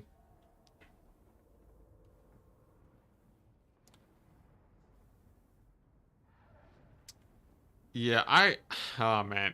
I gotta say, that I'm really interested to see this. I'm really surprised that we're seeing like Cathay and Wood Elves too. We've seen a lot of the more off-meta factions. Usually, you know, by now we would have seen like a Tzeentch maybe. Warriors of Chaos surely is banned. Maybe like a Vampire Counts. I'm surprised we don't see Vampire Counts. People usually don't global ban them. This map is really something else. I actually quite like Grove of Slaughter. I don't think every map should be Grove of Slaughter, but in terms of actual maneuverability, like the map is actually a fairly well done map for the idea that it is. You might not like the idea of there being a lot of forests on a map, which is just your own personal preference. But in terms of like, you know, like you look at what's it called? Like you look at Crossing the Sea of Claws, and that map in the middle has like a bunch of pathing blockers that you can barely see. And then it has like, or you know, you have like Arnheim that isn't balanced on both sides. One side has a forest, when the other doesn't. Those maps are cool, right? For the idea that they bring, but they don't execute nearly as well. I think Grove of Slaughter does the execution fairly well. Are tree men good at PvP? Generally, no. Yeah, most people don't bring tree men in multiplayer. Only a few times did you see tree men builds. Most of the time it would have been Durthu instead of tree men. That's about it. Wood Elf's currently on a 13% win rate versus Cathay. That's pretty bad. That's pretty bad. If you think about it, right? Cathay outranges the Wood Elves just because of their shielded ranged infantry. They also have a lot of armor, which for a lot of factions is a really weird thing to have problems with. But if you look at, like, you know, Empire, Wood Elves, even Tomb Kings to an extent, they all have different, they need very specific units to kill armor. And on like a map like this, Cathay doesn't, or Wood Elves don't have a whole lot. Like they have I don't know, like Blade Singers, right? They have some Blade Singers. They have a couple of melee rush infantry. Is that really the solution for all armor piercing? I guess Treekin technically. Tree men. What else do they have? Way Watchers. Way Watchers would not do great on this map, I don't think, unless Nerexa has beautiful positioning. Armor piercing costs more. Generally yes, but not exactly the line of thinking that should drive all your decisions. Because there are units where they have armor piercing, but it's actually just a flat bonus to a unit. So you might be thinking, oh, you know, I'm running armor piercing damage against a faction with no armor. I'm wasting my money. And then the answer is no. No, Exalted Demonettes are just really good versus everything. Even against factions without armor, you might still want them just because they're good. So, you know, it's sort of a toss-up on that. There's more factors than just armor piercing. But generally, if a unit has armor piercing, it has to sacrifice something. Generally. Although, actually, you know what? Not even. No, I'm gonna veto that. Units don't really sacrifice a lot to have armor piercing. Yeah. They just have armor piercing. Like, most of the time, it's like, you know, even like dwarves and great weapons. It's like you lose shields for armor piercing. And that's like the only difference. It's not even like they cost that much more. So like if you're not using your shield to just run the AP versions, usually the sacrifices cost, like, sort of. I would say no. If you look at Longbeards and Longbeard great weapons, the big difference isn't the 50 gold. The big difference is the lack of shields. And the fact that they lose melee defense. I think that's the bigger cost. Is melee defense. Yeah, not actually a money thing. And that can change your decision making a lot, right? Anyways, for the builds today, Jade Lancers, Peasant Spearmen into the horizon, no chevrons, man, not after my heart. So the leadership will be a bit lower, but it does mean quantity is quite a bit larger. Jade Warriors, lots of armor, you know, lots of armor, and then some crossbowmen with even more armor and anti-ranged. Pretty classic sort of build as you would see for Cathay. Blood Dragon Lord with the Missile Mirror, that's an interesting take. And Talons of the Night. Now I would say this build it's not like super. I don't know, maybe it is all right. Like, it depends on on how he positions for me to truly get a good judgment of how the build will do. But having a strong melee front is definitely quite important here. As for the Wood Elves, we do have the Treekin and Nerex's favorite strat. He just loves bringing the heroes with nothing. Now, I'm pretty sure Branch Wraiths are also hella cheap. I'm pretty sure they also cost like 400. And they're sort of similar to the Masters, almost said Beast Masters, in that they're decent fighters. They're decent fighters, you know, they got like 35% missile resist if against non-magic attacks. Yep, there you go. But I guess, you know, if Wood Elves don't really have that much else to bring, maybe it's a good thing. Some Starfire Shafts, armor piercing very important versus Cathay, but the shields will pose a lot of issues and some Swift Shiver shards. Very strong versus the Peasant Spearmen. So definitely has some good options here for the various Cathay tools. It's more about finding a good position to actually get good matchups. Dwellers below could potentially rout off the range, but I think it'll be very hard to shut down the Cathay Harmony in this case. Having an objective point in the middle of the woods is a bit janky. It's not in the middle of the woods. It's in the middle of a clearing. Look at that. There's no large unit debuffs here. It depends on what you think should be played for Warhammer. I like the idea of maps that have a little bit more like, you know, that force you to adapt to the map itself. Otherwise, you'd just be playing on MP Crossroads 24/7, which, you know, is also interesting, but we don't want to only play on MP Crossroads, and it's a good way to show off other factions too. Yeah, I like it for the fact that it tests player skill without being a complete cheese fest, right? It's not like the map completely dictates which factions are strong versus each other. It just dictates the type of unit and maneuvering you have to do, which is a good way to test domination skill overall. Also, I'm the one that got to choose the map, so no one can question me. Now, once again, the classic, the good old Tree Man tank, the Lord face tank to waste shots from your opponents that you can get damage in. I really can't get behind it. I feel like retargeting just makes things so much sketchier, but look at that. Just one retarget on the Swift Shiver shards. Tons of damage there. And over here, the double Dryad. Now, will they successfully stall, or will they die? We'll see in a bit. Good capture weight with these two guys. Actually dead even, which is interesting. But look at that. Hanniden's actually rejecting changing his playstyle at all and opting straight up just for a Fire Rain Rocket. Now, Fire Rain Rocket does have some decent lines of sight here. You know, this pocket over here is fairly wide and open, and it ensures that stuff like these Glade Guard can get shut down. Look at that beautiful, beautiful shot onto those Glade Guard. Nearly undodgeable because of its spread. So I'd say, you know, it's an interesting choice. I still not the biggest fan of the Fire Rain Rocket, but it's hard to say that it's not doing a lot of work right now. More volleys here, routing off the Deep Wood Scouts, and Cathay's in a really nice position. Because the Wood Elves opted for more of a melee light playstyle, going for a lot of range units instead, Cathay with their heavier melee style is actually taking a pretty vicious lead at the moment.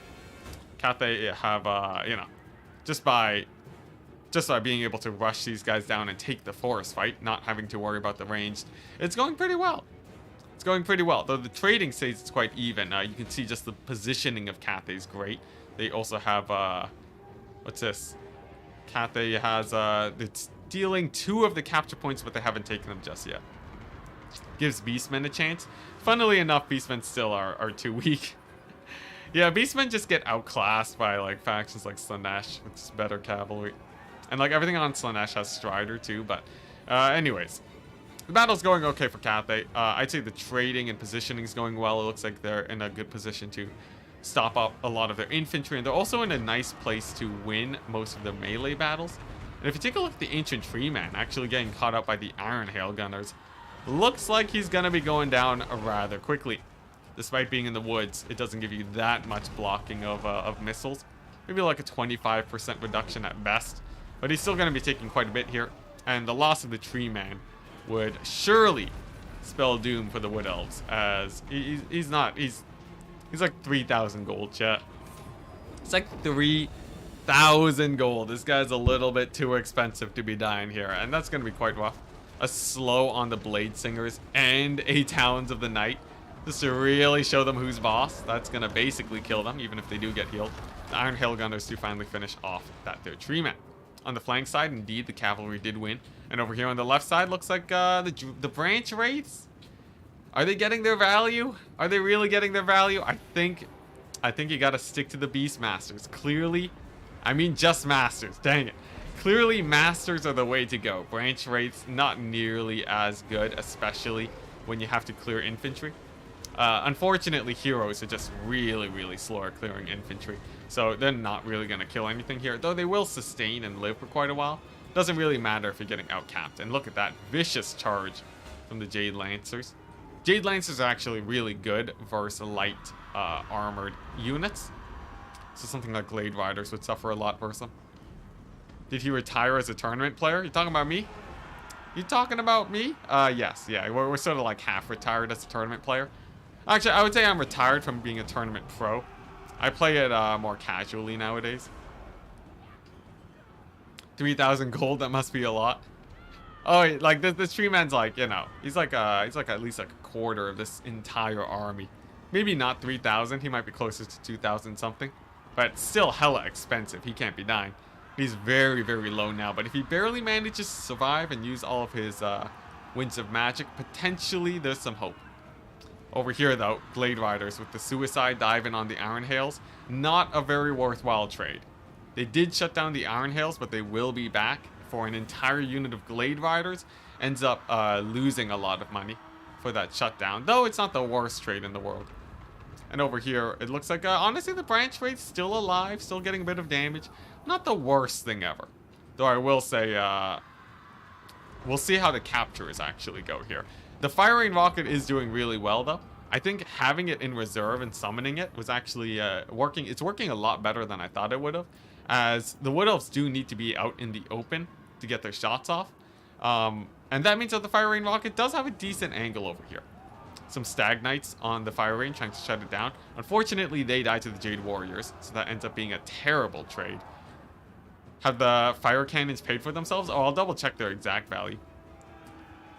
Yes, they have by a lot.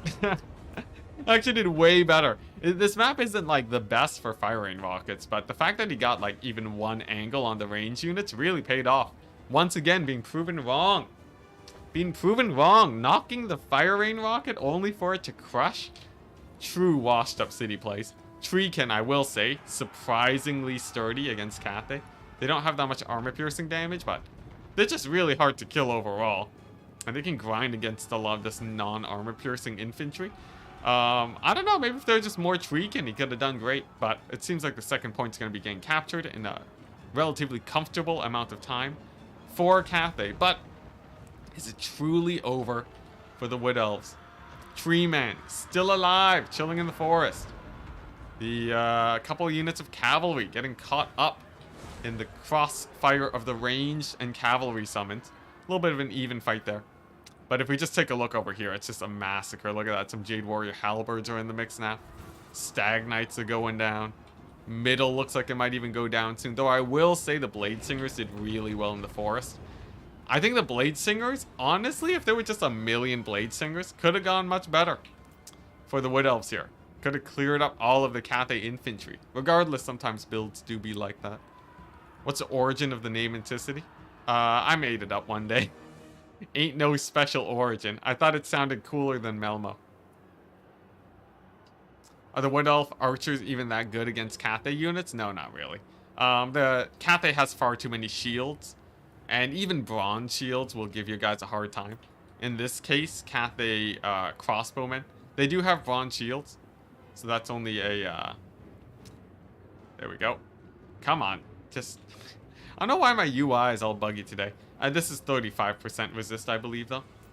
And that makes it where they just negate so much damage. Plus the armor forcing you to take Starfire Shafts. It's a bit of a problem for the Wood Elves. I would say you probably want to go for a more rush build, but it really depends on what Cathay's bringing. Melmo milk bags. Oh man, I'm very thankful that my YouTube channel is not named Melmo. And there we go, second point is captured by Hanadins, look at that. Branch rates. Now, technically, if you look at their raw value, they technically paid off their value in gold, which is a strangely deceptive thing to see. Also, look at that, the speed bonus from charging. Units that charge get a speed bonus, which vastly negates the effect of slows, just a heads up. Sometimes the slows might be much less effective than you think, but the deceptive thing about heroes paying for themselves is that they don't actually help other units. You know, if you have ranged units that need a melee frontline to defend them, doesn't matter if your heroes get their value over the course of a few minutes, they're not generating value for your other guys. And in this case, the branch rates are not, they haven't really had a huge battlefield impact, aside from having killed a few units. And that's going to be hurting the Wood Elves a lot here, you know. Cathay has taken over this point and have secured it quite well with their halberds. Actually, but I will say though, Wood Elves have done a good job securing the middle. Tree Man is actually still on the field too, so it's not over till it's over. And over here, looking pretty good. And we're seeing actually more tree can come onto the battlefield. Seems like they're a fairly good pick, as they're actually quite hard to kill for Cathay. Cathay does not really have loads of armor piercing against these guys, except for the halberds. So I wouldn't count out the Wood Elves just yet. Melmo Baggins. Yeah, I changed the name when I was like 10, man. Anyways, looks like the Treekin will actually secure this point. And Nerexa is in the lead for victory points. I would say it's not entirely over just yet. Points need to get captured. Hanniden's moving in his units to try and secure the point. Looks like his Lord trying to move in here to support too. A little bit of a charge of the cavalry. Jade Lancers trying to hit up the Deepwood Scouts. Doing fairly well. Some more really beat up Treekin cheese moving here. I don't know. I think this point's still secured for Hanniden's, but will the middle survive? Are there even units that have gold shields? In campaign, yes. Yeah. But only in campaign. And you need to get like some crazy buffs on them for that to work. But look at that. Hanniden securing the middle. This time quite well. The Blade Singers have finally gone down. But like, let's just look at that value. Actually not that much. You know what? Maybe they didn't do that much. I guess they killed a lot of infantry, but they didn't really... like they paid for themselves. If you just count for the fact that they routed off infantry. But it's not like they were fighting super elite stuff very often. So actually a little bit worse than I thought. It's still not terrible. What did the Eternal Guard do? A little bit worse. There we go. Tree Man's getting routed off again though. By the Blood Dragon Lord over here. The solid, oh man, she definitely paid for herself. What's this? Are you COW? You mean Warriors of Chaos or something else? What does COW stand for? Is that like Chaos? Chaos Warriors? You mean WOC, right? Are you typing in cow because of the milk stuff? Anyways, yeah, cows. You mean Warriors of Chaos? There we go. Cow is Beastman, cow for milk. Carriers of wows. Good explanation though. Yeah, Warriors of Chaos do get some 6 shield bonuses. But yeah, battle has sort of stagnated at this point. Wood Elves have to make some sort of crazy play. You know, I guess technically the Dryads, at this point, they finally paid for themselves. Will it really be enough though? Unit of Peasant Horsemen actually enough to stall the point now? That's a bit surprising. I guess just because these guys are so injured and branch rates only have 6 capture weight total. These guys have 4. So looks like Cathay's barely winning it on account of having their infantry there. And it looks like, yeah, Hannidans will be able to secure that point. And yeah, the stats ring true. As it turns out, Wood Elves are indeed pretty bad against Cathay. I would suppose even a mass infantry build would probably have a hard time also, given how strong Cathay units are in melee. Sweet boy he was. That is the most cursed thing in all of Warhammer, man. Grom's cooking quotes are terrifying. I just can't. Alright, there we go. Point is still getting contested though, and I will say the victory tickets are quite close. If the Wood Elves do manage to snatch back one of these points, it would be massive if Hannidans doesn't capture it very quickly. And you also have to take into account that his army is not that fast. So if the Wood Elves really pile in here, it could go badly for Hannidans. I wouldn't call him out just yet. Like, look at that. Another unit of Glade Riders getting summoned here. No summon for Hannidans yet. Oh no, look at that. Oh no, Hannidans. Hannidans with the almost 1,000 gold misplay hanging out in the distance. Ah, but he realizes it. He realizes it, pulls him over. I gotta get that stream delay going.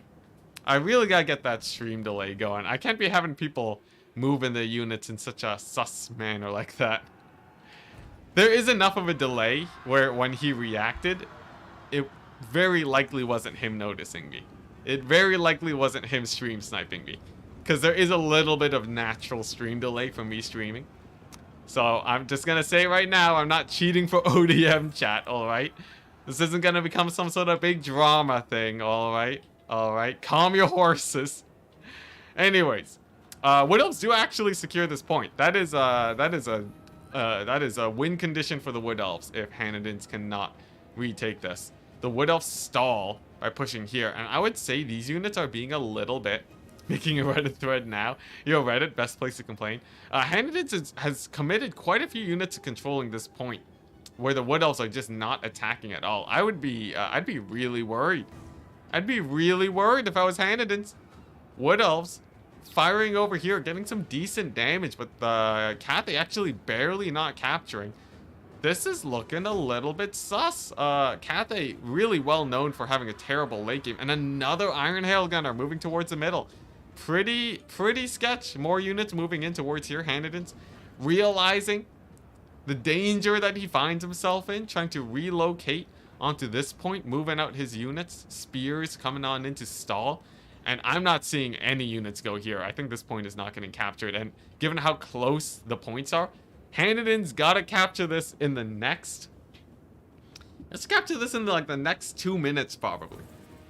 He needs to capture this in the next 2 minutes, I would assume. Or it's over, man. You have to remember, Long Peasant Spearmen are expendable. They barely have capture weight. Peasant Horsemen don't have that much either. He's probably gonna barely start capturing now. No, he doesn't. The Eternal Guard, too mighty. Dragon Blooded Lord being a little bit slow too, but the one Iron Hail does show up. But it's gonna be a very close call. Hanadins needs 300, he needs 250 more. And let's see here. He's 100 away from here. He needs to capture this point like right now, or it's gonna be very close. Oh my gosh, look at that. He does get all of his units out on the point. A little bit slow to the draw. And when will it actually be taken and marked? So that's 115. And he's gonna get, I think Hanadins just barely wins it. I think Hanadins just barely wins it. Oh my gosh, yeah, look at this. When this ticks to 140. Oh my gosh, Hanadins wins it by like 3 seconds. He wins it by 3 seconds. If he was 5 seconds slower on capturing this point, he woulda lost it.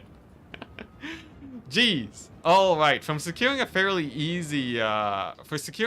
strong early lead, he did almost get punished by the dread Cathay syndrome.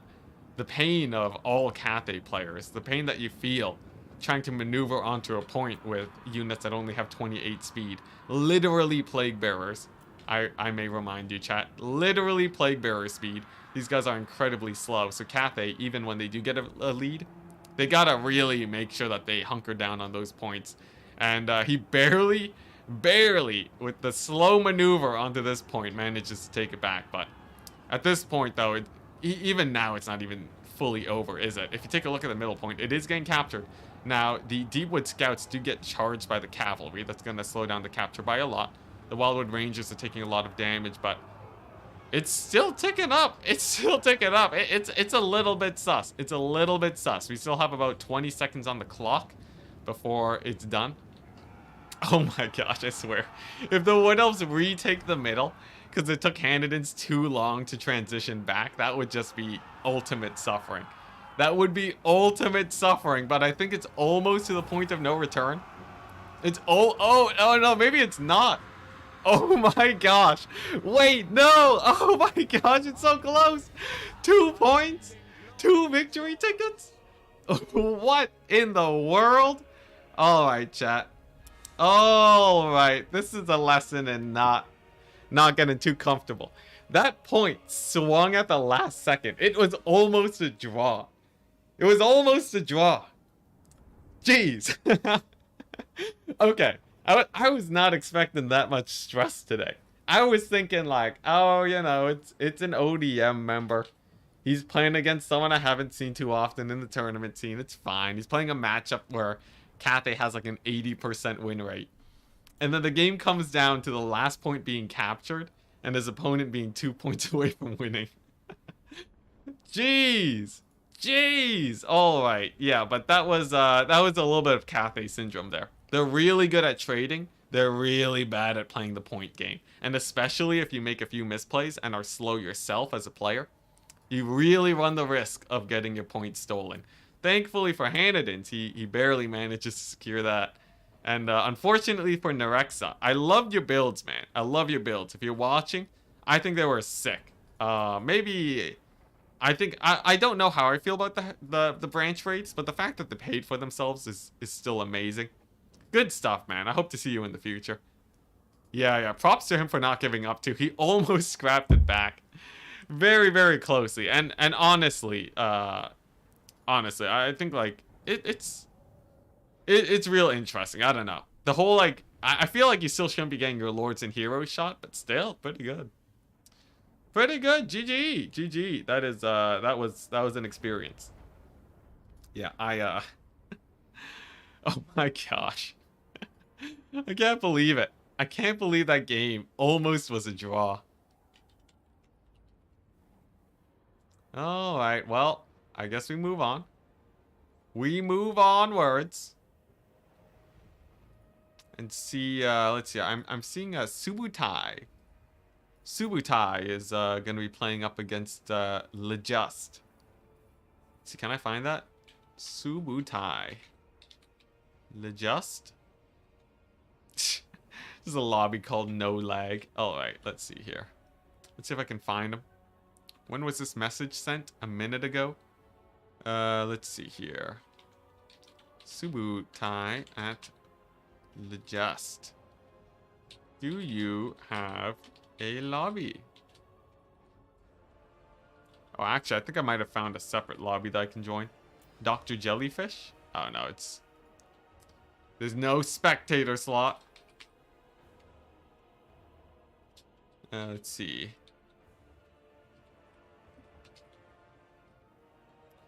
Alright, there we go. We're looking for the next match. It's crazy because, wait, it's because Peasant Horsemen have negative cat weight. Peasant Horsemen actually have the same capture weight as all other cavalry. You may be surprised to learn that expendable cavalry do not suffer from the capture weight penalties of expendable infantry. They are different. Nerexa saying, oh my god, I can't even. That was a crazy game, man. That was a crazy game. I will say. Yeah, that was like a 2-second difference. That was a 2-second game. Had you held one of the points, 2 more seconds, even 1 more second, given that you almost captured at the end of the game. That is that's pretty big. That's pretty big.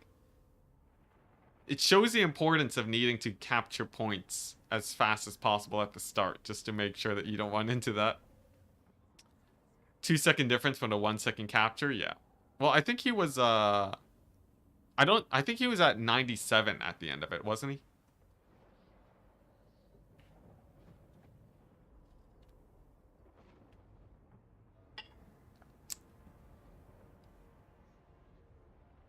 You just started watching multiplayer and it was a blast. Yeah, that was a great game. Very, very fun game.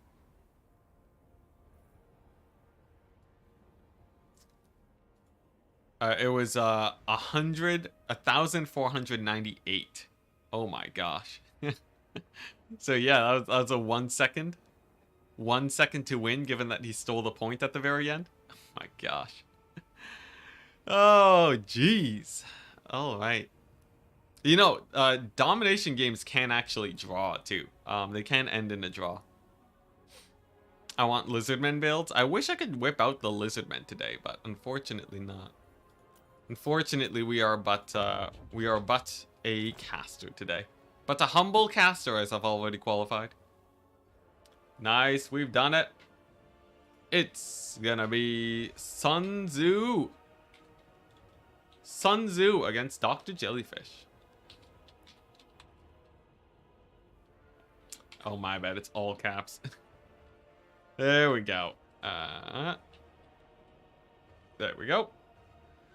Against the dreaded the Dread Dr. Jellyfish. Now, I believe it's 1-1, given the map that they're playing on. I'm gonna put my money down early and put it on all in on Dr. Jellyfish, given that I recognize him, and for no other reason. Are lizards fun in multiplayer? Oh, they're so fun, especially if you like kiting with chameleons.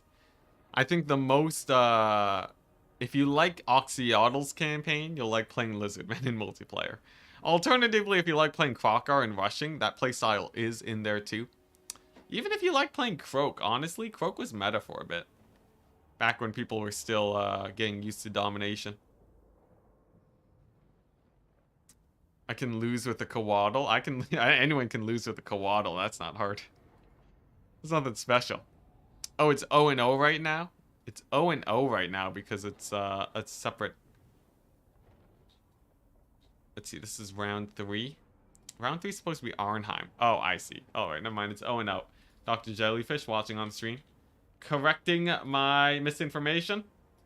We've done it. So, yo, chat, I was thinking of a cool idea. I was thinking of some ideas for streams and maybe some videos. Because I feel like I wanna expand out of just doing stream clips. I want to make, like, good content. I want to make, like, really cool, sick content. Here's what I was thinking, chat. I was thinking we start up an Enticity. Don't mind me, this is a chip bag clip. Just gonna. I was thinking of an Enticity challenge series, alright? Enticity boxing versus Legend, also on the ideas list. Who doesn't want to see me get massacred by Legend? It'd be great.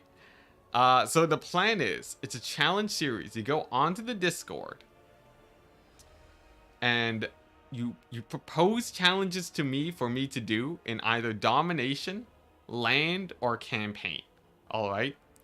So someone can say like, you know, like on my Discord, you can say like, oh, land battle challenge to win with only ranged units. Amazing, right? Then I record that. I get a bit of voiceover, and then it's sick. Or you can say domination mode, but you're not allowed to reinforce. And I tried to make that possible. I tried to win a domination on ladder without reinforcing. Or if you're a campaign fan, you say like, hey, Belagar, take 8 peaks by turn 6. Boom. Only Luminarch's domination. Yeah, exactly. And then from there, people can upvote it or downvote it, and then I can pick the best options. I think that would be a sick idea. I've been watching a channel called Chess Simp, which doesn't actually have anything to do about chess simping. But it's basically the same idea but for chess, right? So that's basically it. I'm just stealing that and doing it for Warhammer. I'm not creative, chat. I got zero creativity. All I do is steal. All my videos is just Zorkovich and Legend, except faster. That's all I am. I got nothing else. But it's still a great idea. Skinks only multiplayer, yeah. Only single entities. Yo, that'd be sick. Yeah, win a land battle with all flying units except for your lord. Yeah, no, this is amazing. So, I would love to get that going. Actually, after this tournament and after maybe Fran's campaign stream today, I'm gonna do an @everyone post in my Discord. If you guys want to be ready for that, hop on my Discord down below in the description of the YouTube chat or the Twitch description, and you'll get an @everyone message in at least 2 days. Only Bastillodons? Only Bastillodons is hilarious. Oh my gosh. You get 2 of each flavor. That's great. Yeah. Now, the challenges will be sort of limited. Like, the ones that I'll be doing most are the shorter ones. And that way I'll actually have, like, videos to put out instead of just, like, clips. And I feel like this could be great. This could be great. I like that channel, the Chess Simp, chess one. Yeah, it's great. Is it possible to play domination with only ROR units? I forget if CA still has a restriction on RORs. Only goblin cavalry. Oh man, yeah, no, yeah, seriously. See the ideas are actually endless, but I'll need to put the message up, and then you guys will need to vote on which ones you think are the best, and then we'll go from there. Yeah. When is this starting? Literally today.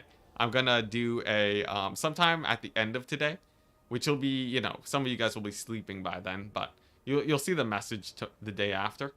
But tonight for me, I'll put up a message, and then we're just gonna do like Enticity challenges. Now, I do have to think of a sick name for it, alright? And we have to, here's the thing about YouTube video names, alright? Well, actually the thing is, the series doesn't really need a name, right? Yeah, if we look at Chess Simp and how he does it on his channel, he just has the usual clickbait titles without a series name. Like he just says, how is this even possible? Space, question mark, right? It's just, it's classic YouTube. You don't need a series name, but maybe I'll have like, I'll call it something in the actual video. Vanguard only army. Oh yeah, exactly. Vanguard only with Vanguard only Beastman's legit pretty strong. When are you getting a Twitch sub button? Whenever Twitch lets me stream on YouTube and Twitch at the same time. You shouldn't be asking me, you should be asking Twitch. Because technically, I think I have the viewership on Twitch to become a Twitch partner. But the Twitch partner contract, I believe, the fine print, it says, we literally own you, and all the content you make, don't you dare leave us for the next few years, or we will punish you. So, something along those lines. So, you know, looking at that, I'm like, I don't know, do I really want to sign this? And it makes it where I can't stream to YouTube? I don't know, man. Yeah. The series is called 100 Elo Chess. Like, yeah, I guess I would just have a name for the playlist. I could just do that. Skaven Slaves Only Army? Dude, Skaven Slaves Only? How do we win Skaven Slaves Only? Would that work in land battle? There's only 3 Skaven Slave units, right? Right? Only 3 Skaven Slave units? Slaneshbot chat? What's this about Slaneshbot? Play while in a hot tub with a mankini. I have not heard the word mankini before, but I'm happy to have said it. Streaming Total War on Twitch is a complete waste of time. I would say no, actually. I would say it's not a complete waste of time. Given that there are 61 happy people watching me on Twitch right now, I feel like the net benefit that I'm bringing to the world by multi-streaming on Twitch is a plus. I feel like it is, I don't think it's wasting time. Like, for me, like, I don't know, like, how's that wasting time? I guess, like, I don't know, like, am I making a lot of money from it? Not really. Am I losing money from it? Not really. Anticity's Iliad? What's this about Iliad? Bold of you to assume people on Twitch are happy. Nah, look at them. They're great. I even got someone, one of the lurkers to type happy with the smiley face. Look at that. Good old Mythilius. And then we got, like, you know, Scorn Torrent freaking out. It's great. I got a great Twitch chat. And occasionally they're nicer to me than YouTube chat. It's insane. Happy? I don't need quotes. Get rid of those quotes. You know what? Optimus Pine. Retype that message. I'm gonna delete your message. Don't make me delete it. Delete your own message and retype it without the quotes, I swear. All Ogres Gorgers army would be fun. That's like, I could only bring 5 units though, like Scrag and 4 Gorgers. Yay, there you go. Optimus Pine with the message attracted. Now, will he even retype it though? Oh my gosh, you guys. I should have known. Also, Optimus Pine, why are you not a moderator? Get blue, son. Get blue. Optimus Pine, you've been here for like ages. Why are you not blue? Yeah, 100% you should be a moderator. Unless you're like somehow some crazy fake account pretending to be Optimus Pine. But then like, and they also manage to act like Optimus Pine at the same time. Just to sneak the moderator role. And then they instantly just ban everyone. Who knows? He hasn't said anything since I made him a mod. He's like tripping with power right now. Should I unmod him? Should I start freaking out, chat? I'm a bit worried. Dangly bits exposure? Please no. Twitch chat? Nice. How? You haven't seen my YouTube chat, man. You haven't seen my YouTube chat, RGB. Obese chicken? Where's our $8 verification check mark? Really? Oh yeah. Isn't that like a Twitter thing? Isn't like Twitter like burning to the ground right now? Last I checked. I only keep up with Twitter as much as I do for what's it? As much as Ludwig talks about it, basically. Also, obese chicken. I should make you a moderator too. I'll just mod you, obese chicken. You've been around ages, son. Absolute ages. Yeah, look at that. He's blue. He's blue. Oh geez. Oh my gosh, Slanesh bots. Get him out of here. Get him out of here. All right, there we go. Yeah, yo, Twitter. Twitter's going. I don't know what the future of Twitter's looking like, but it sure makes me happy that I didn't really invest a lot of time in building a Twitter account.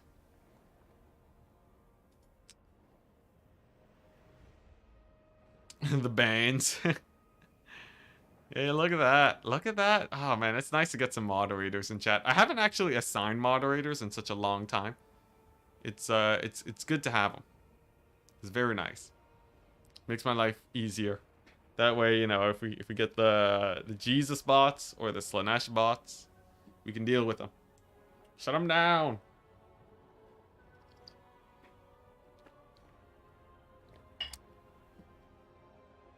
Eat the mods. We're not Throg, chat. We're not CA's rendition of Throg. The Jesus bots? You missed it earlier. It was hardcore, man. It was really hardcore. Like, you know, nothing against religion. Nothing against religion. I have things against people pushing their beliefs on other people so aggressively. Can we agree on that? Is that a fair stance to take? Is that a fair stance to take? I'm sure someone's gonna have a problem with me saying that, but I feel like is that a well thought up enough stance on things? I think it is. I think it is. Yeah. Yeah, I think it is. Yeah. Yeah. I think that should be fine.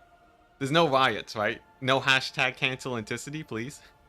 It is? Okay, thank goodness. I'm going through it because every time I talk about some topics, you know, sometimes people go crazy.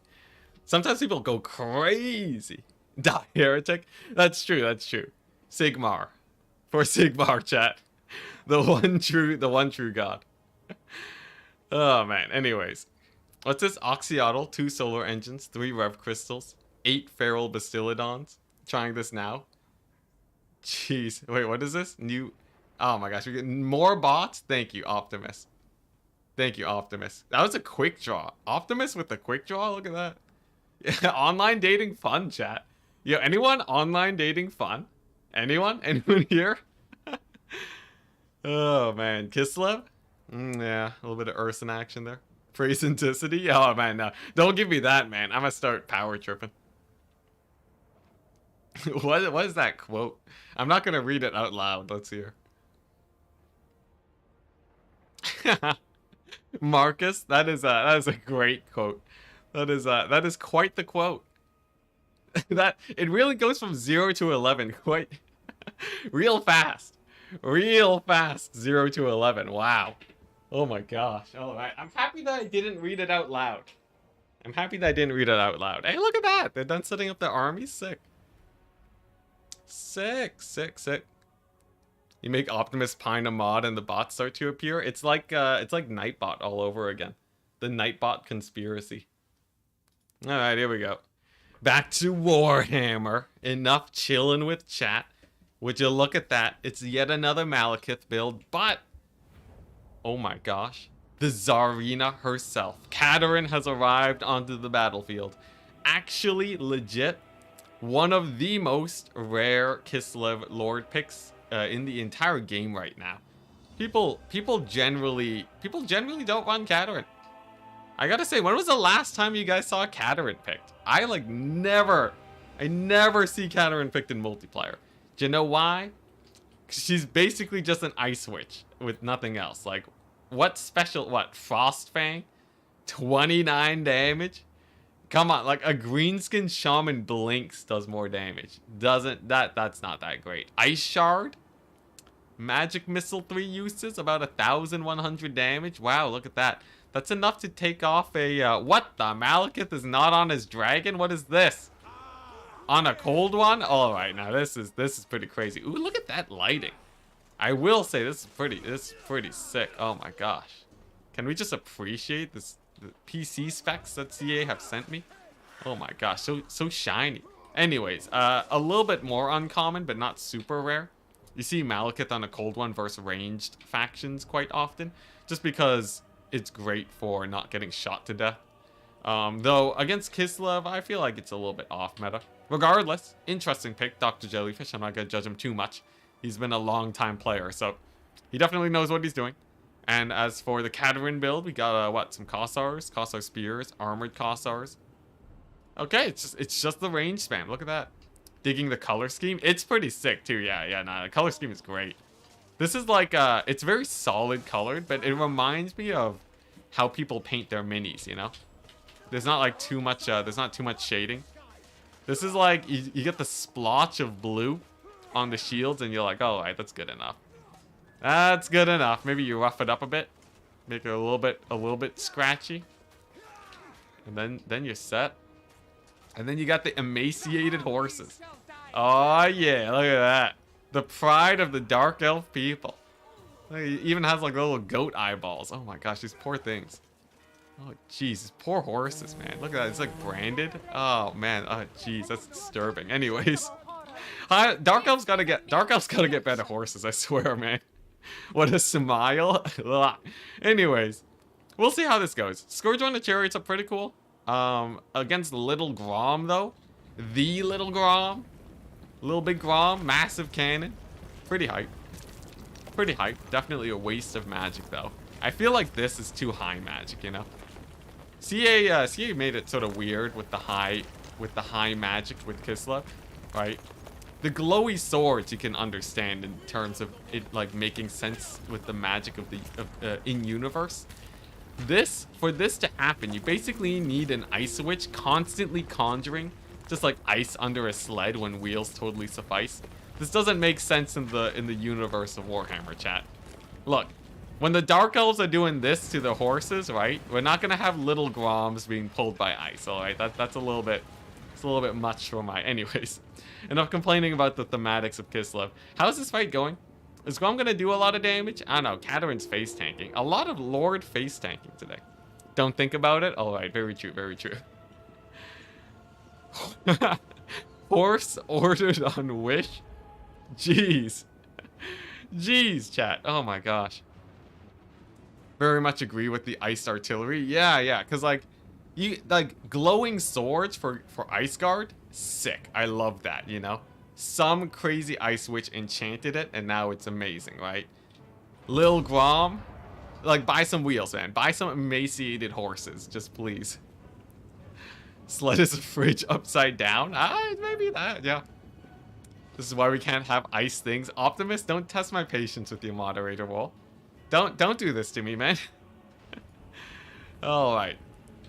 I'd say, I don't know. I don't think the Scourge Runners actually will do that much unless they get a lot of picks on Katerin, which they are. So, you know, I guess they are sort of getting stuff done. But then why take Ice Lore? Why take Ice Lore? You keep all the frozen lasagna in the sled. You know, I guess, you know, maybe the supply lines are just better for Kislev because of all the frozen stuff. I will say though, the lag is a little bit slow, but it seems like it's going. Chariot's taking a little bit of damage, a bit unfortunate. If you look over here, seems like Dark Elves are actually playing quite passive. Potentially just looking not to take a fight versus the mass range of Kislev, but if you do that, you really got to secure this bottom point, and it seems like both players a little bit slow to the draw on that. Gonna be sending in a unit of cavalry to capture the point versus a unit of Kossars. So cavalry will capture it first. Kossars will take too long to get there, but then they can just shove the cavalry off after. Generally a win for Kislev if nothing else gets summoned. Slow as a jellyfish lag. As a jellyfish lag. There's some frozen... Jeez. People still talk about the war sled. It's not even a... It doesn't even have... It's not a wagon, chat. It's not a wagon. There's no space in here. Like, we just have, like... Yo, can we see inside this cannon? Nah, it's just a black abyss. Look at that. Oh, actually, no. There's a bit of a circle here. Is that just like a lighting thing? Or is that actually... I don't know. Alright, anyways. Cannonball gets fired. Misses. Oh, it was shooting at these guys. Oh, my jeez. Oh, those poor dread spears. Or bleak swords, man. They did not deserve that. Oh, jeez. Alright. I thought Little Ground would have shot at the chariots, but actually fairly good accuracy on these guys. 66 entities. It killed like half of them. That's pretty good. Another shot. And down to 62. Give us dedicated servers, please, CA. Dedicated servers would be insane. They're definitely not at this point, right? Not with the Warhammer 3, because, yeah. See, he's not going to give us dedicated servers if they're not going to do it as part of the launch of Warhammer 3 or Immortal Empires. I think the time has passed, though I still wish. Of course, all the range, 1,000,000 damage on the chariots. This is pretty standard fare. Ranged infantry, perfect counter for skirmish chariots and cavalry.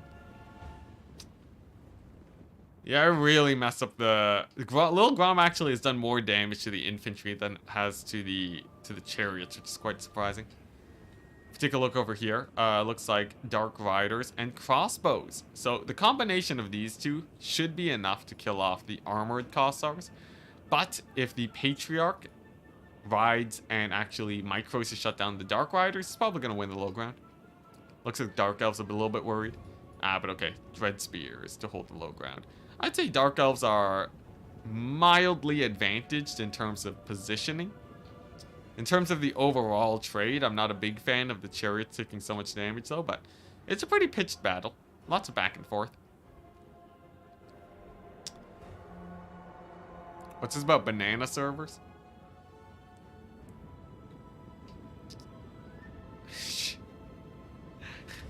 What's this?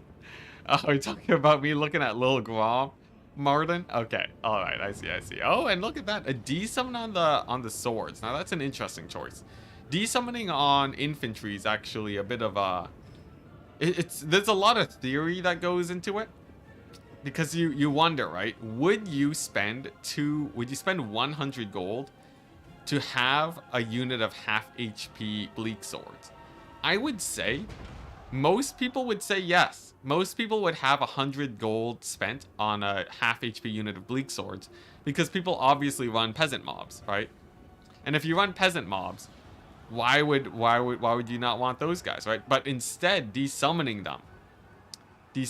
them actually it kills off that value that they would have had. And I feel like most of the time it's actually not super worth it. Is that just me though? Anyone else feel like desummoning half HP units is actually a mega waste? Because, like, that's the trade-off that you're making, right? You're getting rid of the unit to get back, like, you know, 150-ish gold. And then, like, what are you going to use for that? What are you going to spend on that 150 gold? You know, a quarter unit of bleak swords? That doesn't make sense. Or, I guess, a third of a bleak sword unit. So I think you technically, you know, if you plan on resummoning the bleak sword, it's not really that worth. Although you do have to take into account the fact that they route a bit easier. So it's a bit of a toss-up. It's an Arrested Development quote? Alright, I'd have no idea about it then. I think desummoning shouldn't be a thing. That's a different topic. That's a very different topic. But look at that. The cavalry charge of Kislev, winged lancers, and no more witch elves. Yeah, witch elves are not going to be happy about getting charged by winged lancers. That is about half their HP gone in an instant. I definitely need to desummon more. I feel like if they're at a quarter HP, it might be worth it because they're so close to routing. I think at more, it's not really. Oh, but look at that. Witch elves actually punishing the winged lancers for their transgressions. Actually, a pretty good trade for the Dark Elves then. Despite losing most of the Witch Elf unit, they kill almost all of the Winged Lancers. That's pretty good.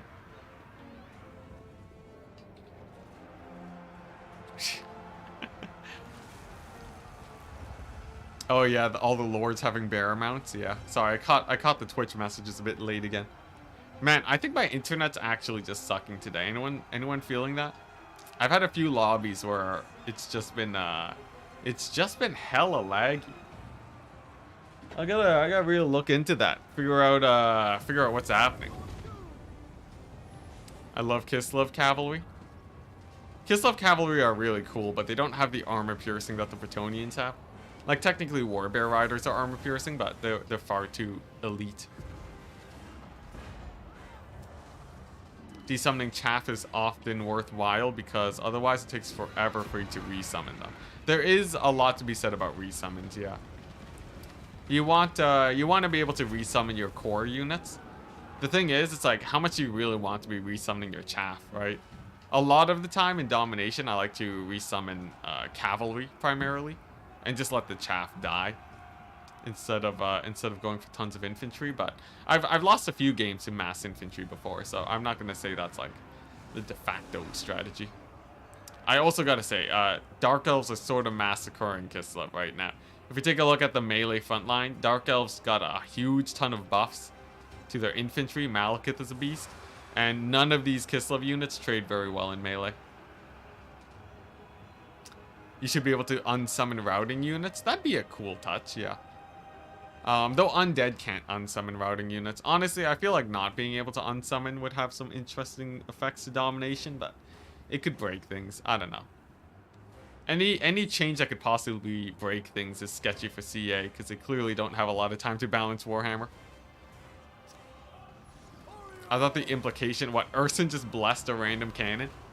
Urson, are we talking about the little Grom? You're telling me Urson decided to bless a cannon, not with the power of True Flight, not with the power of magic damage, not with the power of glowing and having like some sort of special effect or making the bears better at fighting. Urson decided to bless the sled with the ability of the wheel. Urson's like, ah yes, I've done it. I reinvented the wheel. I am the best Kislev god. Is that what you're saying? As I will say, Urson kinda sucky if that's what he does.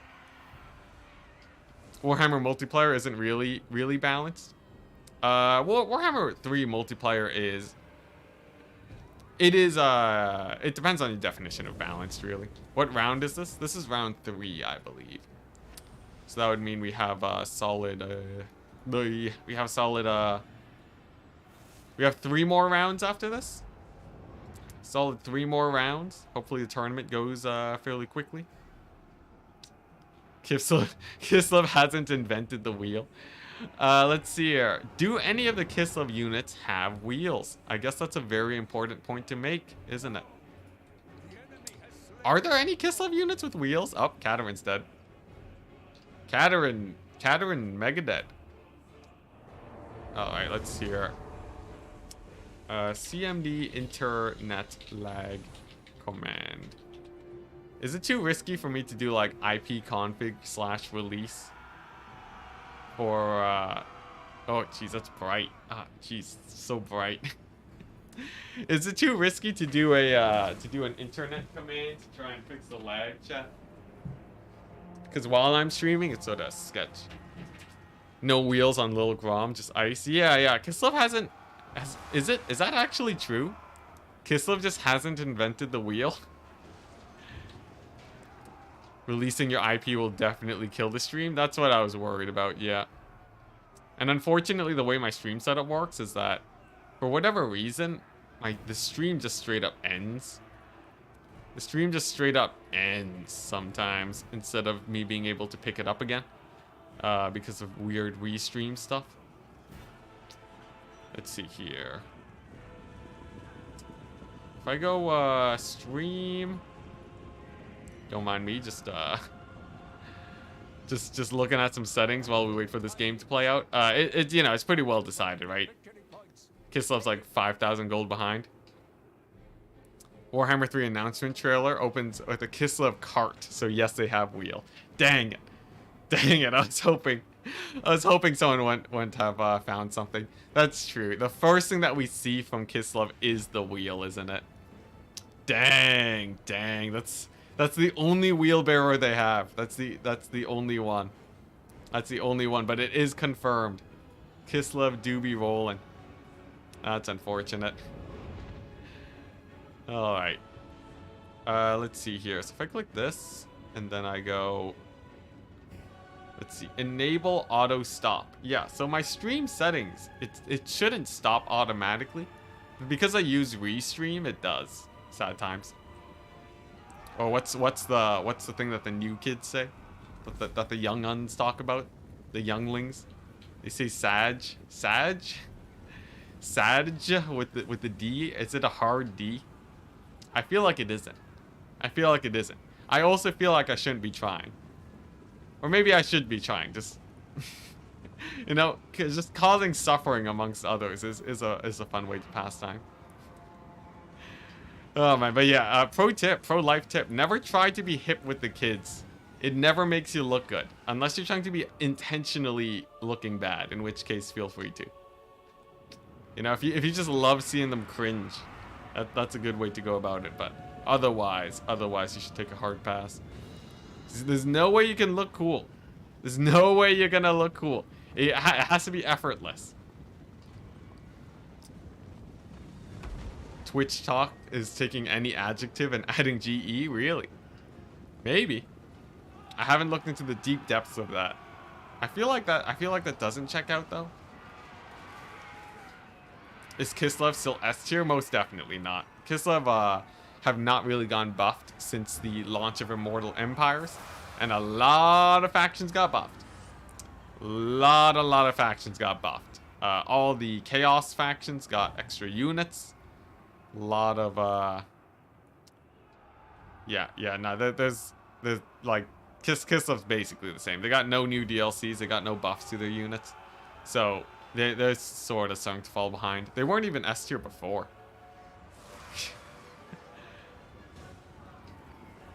Yeah, nice 5k value lead, dude. This is just insane, and they're maintaining it too. The fact that Dark Elves are continuing to trade. I guess the biggest thing is the Malekith, though, right? Kislev doesn't have a easy way to kill Malekith in this situation. Look at that. He's getting blocked up by the one Kislevite, though. Look at that. Oh, yeah. Ah, no, he got knocked over. Dang. Sad times, sad times. You served well, though. You held him back for a few seconds. Is Kislev Norska 2.0?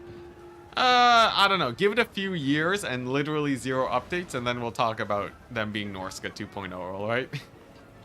Alright, give it a bit of time first. Norska is the world championship holder in terms of being the DLC that gets like no updates and gets like kicked around and doesn't work on launch. Alright, we gotta wait a little while. What does Kislev need to be S tier? Probably probably just stronger units overall.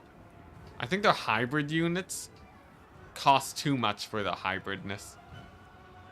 I think, you know what, honestly? If Kislev Zargard were actually a cost-efficient melee frontline, I think Kislev would be a bit better. But I think more importantly, what they need is a cheaper frontline, or Zargard have to be exceptionally strong, right? Like, if you look at Norska, the reason why their Marauder champions work, despite having relatively similar stats to Zargard, is the fact that the Marauder champions are supported by normal Marauders, and also supported by glorious Berserkers, who are really, really strong. When it comes to Kislev, if you're like, I want to go for a melee frontline, you know, solid frontline build, what am I gonna bring, right?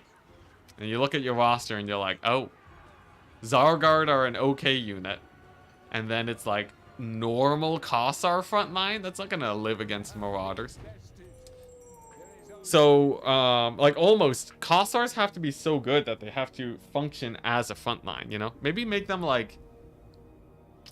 I feel like Kossars should win against other melee infantry. They should beat Marauders in a one-on-one fight. I think that's what would make them strong. Because being hybrid doesn't mean that you're actually doing that much more. Because hybrid infantry can only do one of their tasks at any given point in time. So probably just make Kossars either exceptionally cheaper or just buff their stats and make them better fighters, you know? Give them like Marauder stats or something. In fact, they might even have Marauder stats already. I feel like they should be better fighters though. Cause like when the Kossars get into melee, you're like, that's the thing. You know what? That's what it is. That's what it is. You're paying a premium to get a unit that is bad at shooting and bad at fighting. Which means, okay, actually, yeah, no, this is legit the biggest problem with Kislev. Their Kossars, being hybrid infantry, they're not even that good at shooting or fighting. That's the thing. You should pay a premium so that when they're fighting, they're good, and when they're shooting, they're good. So their shooting should be roughly equal to elf archers, given their price, and their melee should be roughly equal to, like, you know, like marauders or, like, you know, dreads, like bleak swords or something. Is that the hybrid tax? Yeah. Like, if you look at Lothar and Seaguard, that's a much better situation for them, but they're not even that good at melee. Well, okay. Lothar and Seaguard are interesting because they're good at melee against cavalry, and they're generically good range units too.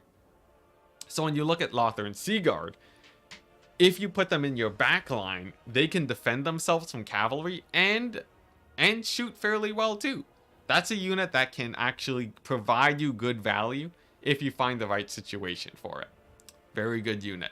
But they only work because they're bad in melee, and high elves need to have that melee frontline to support them. When it comes to Kislev, they don't have that melee frontline. You're like forced to take Zargard, which means you can't go very wide. And you can't really defend a wide unit or a wide range of Kossars. Plus, the Kossars can't really defend each other either. A little bit of a problem, yeah. That's the problem. So, you know, you just make them cheaper. Make them cheaper, right? Because Kossars are basically only a tier above normal archers when it comes to shooting. Like Empire archers. So, like, it can cost, like, I don't know, 400 maybe? It can cost, like, 400 and make, like, the spear guys cost, like, 425. Even then, they wouldn't be that crazy, right? They'd be pretty good, though. They'd be pretty good if you made them, like, just way cheaper. There's still the problem in that if they get engaged in melee, they're still bad, though. So I feel like Kislev just needs more melee frontline. It's the same problem that Cathay has, where they can't afford a lot of cavalry, even if they wanted to. So, like, yeah, I would say, or even better, not the normal Kossars, but make the armored Kossars way better at fighting. At 650 gold, they should fight as well as, like, a 600 gold unit. And if you take a look at the dedicated fighting 600 gold units, you see, like, Blackguard Corsairs, insanely strong. Anti-infantry, high armor, high speed, loads of damage, right? Trades well into into mid-tier infantry. You look at armored Kossars, you're like, dude, loses to units that cost 500 gold in melee, right? That's just sad. That's just real sad. Yeah, I think armored Kossars, just make them better at fighting, and then you're set. Then you're set, because then Kislev, when they want to win a frontline, they can. And then they still have the benefit of having hybrid infantry. So then you can go like a wide build with armored Kossars. Yeah, that'd be perfect. They're almost as good stat-wise as Black Arcs, though. They don't have anti-infantry. That's huge. That's huge. For a unit that will find itself in melee fairly often. That is sort of bonkers. Sort of bonkers. The shields are good, though. They're really good at shooting. But they're not good in melee. Send the armored Kossars into, like, you know, devoted marauders of Slaanesh. Oh, what about Schlatts? Schlatts is a unit that is not the same as Lothar and Seaguard. Schlatts, honestly, should cost 700 gold. Maybe a bit more expensive. Maybe a little bit more expensive, but compared to, like, Dwarf Thunderers, they're actually not that crazy compared to, like, the thing is, Schlatts in combat aren't gonna kill anything. just because they're not that great fighters. Yeah, that's a sad thing. Lothar and Seaguard have bonus versus large. Sick, right? Bonus versus large means that they will do great in a specific situation. That's what makes a great unit. Units that do great in specific situations, and then players find out a way to squeeze out that value. Units that are okay in all situations are not good. In fact, they're actually terrible. So, like, what you need with Streltsy, right? Make it where they are, you know, like, what's a thematic way that would make them work? You just make it where they're just great at shooting, and then treat them like a range unit. Is Sun Tzu a new clan? I don't think so. I think that's just some part of his name. Aren't Streltsy akin to handgunners, but that survive in melee? The thing is, they don't survive in melee. Is the problem? They don't actually survive in melee. Yeah. So they hold a bit better, but if the thing is, in multiplayer, if you're Streltsy or in melee, it's a misplay. There's no situation where someone's like, hey, look at that. This player is really making use of the hybridness of his Streltsy by sending them into melee. Ain't nobody talking about that, right? So either you make them an insane like melee fighter, like you actually make it where you want to have them in melee sometimes. You know, honestly, that would be fine. Just make them actual melee fighters. They cost so much. It wouldn't actually be that bad if you made them as good as like, you know, like, I don't know. Like any great weapon unit at fighting. Like if Streltsy could kill Saurus in melee, I think it would be a little bit more balanced.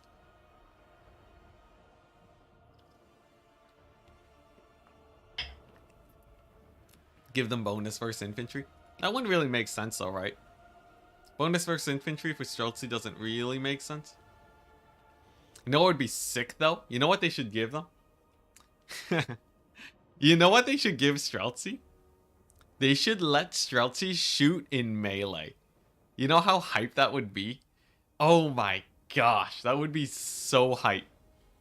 Let Streltsy shoot in melee. That way they're ungodly strong in melee. And you're like, you know what? The only way to kill them is to shoot them to death. That way they're overpaying, right? You let Streltsy shoot in melee. First of all, it looks insane. They literally do that in the trailer. I know, right? First of all, it would look insane. That would be the coolest thing ever, alright? You have the front line, like, axing people to death. And then, like, you know, they knock a guy to the ground, shoot him in the face. Then the back line are there firing. As the front line falls, they just turn the gun around and start clubbing. That would be sick. That would be sick. And then that would make it where your opponent actually has to treat them differently than just a normal range unit, right? They actually have to consider like, oh, okay, I need to knock them down with my cavalry, right? Or like, it's sort of the same thing about Lothar and Seaguard, where Lothar and Seaguard have to like, you need to shut them down with infantry to do well. So maybe the answer for Streltsy is shielded infantry, right? So it's like, oh, yeah, if you want to kill Streltsy, you want shielded infantry so that they can actually block the shots in melee. And then you're talking, right? Then you're like, oh, okay. So silver shielded infantry counter this unit. But then you got a little bit of dynamic going there. Now, the thing is, silver shielded infantry is already insanely good versus Kislev. But if you had a few more units that could actually fight in melee, like make Zargard a bit stronger, then you have the dynamic of like, okay, I want silver shielded infantry to kill Streltsy, but Zargard, because they have great swords, right, have insane anti-infantry, so I need to be able to deal with that first. But while I'm dealing with them, the Streltsy are shooting at me, so now I need some way to shut down the Streltsy. Now it's pretty good. Now we actually have a dynamic instead of, I will bring strong infantry and Kislev will die. The only thing, the main dynamic right now is like, okay, Kislev is a ranged faction that uses sleds to clear off infantry. Great. Interesting stuff. If someone has a way to deal with sleds, you're dead. So, you know, Khorne goes spawn plus shielded infantry. Now your sleds can't charge the infantry to death. It gets a little bit sus. It gets a little bit sus. But they're almost there, you know. Honestly, if CA just finagled the prices a bit, we'd be fine. Makes Chelsea a flying unit. Just make everything a flying unit. Let's not have terrain. What's his Beastman army? Some Ungors, some Centaurs, Archers. Good old Bestigor herd, pretty rare. Minotaurs. I gotta say, Minotaurs finally getting buffed and seeing play is the sickest thing I've ever seen. Look at that color scheme. I love the gold. Yeah, Minotaurs getting buffed is amazing, chat. I'm so happy that factions are actually bringing this special monstrous infantry instead of spawn for once. Like, you know, it's like if every chaos faction devolve interesting. That's a weird pick. Anyways, it's like if chaos and beastmen and Norska, you know, beastmen have like they have their minotaurs, right? Or okay, here we go. Right, like chaos have shaggoths or shaggoths, right? Beastmen have like jabber slights. Norska has mammoths. Imagine if all three of the factions were like, hey, giants are so strong. Let's spam some giants. That's so boring. You know, it's so nice to be able to see the special units for these factions. I want Minotaurs. I want Dragon Ogres. I want Fimir. That's way, way better. So finally seeing Spawn get nerfed so that these units could see a bit of light of day is sick. And I think the Minotaurs getting price decreases was great.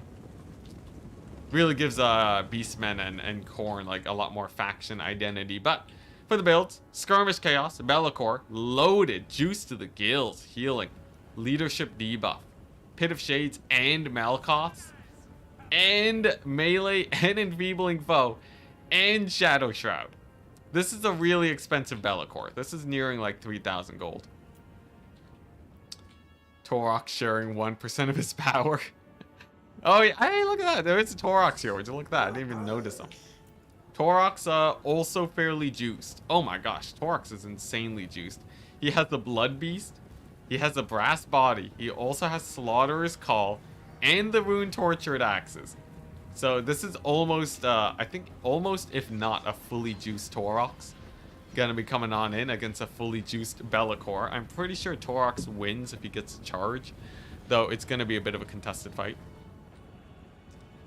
Gonna have to root for Beastmen judging by the armies. Yeah, this is a pretty typical Chaos build. I'm sure there's a million Hellstriders in the backline. Beastmen is an interesting pick. The only thing that they have over Chaos here is... let's see here. They have a Devolve. Nah, not magic. Not infantry. Okay, you know what? Ungor Raiders. You know, Beastmen have... They got the Ungor Raiders, chat. Look at that. Ungor Raider action. Chaos don't got no archers, man. Don't got no archers. Look at these bad boys. 16 missile strength. 1 armor-piercing damage. With 120 of these guys, it's 120 damage. Guaranteed. As long as they're not missing, because they have terrible accuracy. More Vanguard. They don't, though. That's a sad thing. Hellstriders give Chaos more Vanguard than Beastmen. I don't know. Torox? Is he really that much better than Be'lakor? Cheap Cavalry? No. Slaanesh Hellstriders. Hellstriders are better cavalry. And the Skirmishers are better, too. Or at least equal. Yeah, no, I'm not seeing anything. I'm not seeing... I guess Minotaurs? Minotaurs, chat. Look at these bad boys. Golden, glorious Minotaurs. Look at that. Oh my gosh. Chaos don't got these guys. There is that. Beastmen have cows. It's true, yeah. The cows are right here. Great weapon Minotaurs. You know, if they do kill the Hellstriders, I'll give them the win. I'll give them the W, but I don't think they will. Are Minotaurs better than Spawn? In some situations nowadays, actually sort of yes. I wouldn't always take them though. Spawn are still most definitely, you'll see them a lot, but Minotaurs do have a little bit more of a place than they used to. They're actually viable sometimes now. Oh, look at this though. This is a bit of a sketchy play from Chaos. A bit of a dive in, cycle charging. The skirmish game is going a little bit in the favor of Beastmen, I'd say. Just off the look of things. Be'lakor is also being quite aggressive here. There's actually sort of a chance Beastmen could kill him here. If they pulled their cavalry and surrounded him, charged him up with the Taurochs, could possibly make a play. Though I will say the Hellstriders do make things a lot sketchier. And we also have to remember Pit of Shades too. What's this about Bestigors? Bestigors can beat Chaos Warriors with axes. I'm pretty sure they don't kill Chosen. And given their price point, they gotta be killing Chosen for them to be worth it. And there you go. There's the surround, followed by the Pit of Shades, as expected. Oh, that's a painful Pit of Shades. That's a doozy right there. That's a lot of gold value. Ungor Raiders could be useful for distracting Be'lakor. I don't even think that's even worth it. I know you're joking, but they heal Be'lakor when they rout. It's not even a distraction. It's a net benefit for Chaos, no matter how you paint the picture. And yeah, that's a terror route. That's a terror route along with the proper route in front of the Hellstriders of Slaanesh. Yeah, that's about half the Beastmen army there. All right, well, you know what? Maybe the Beastmen army are going to pull it back over here.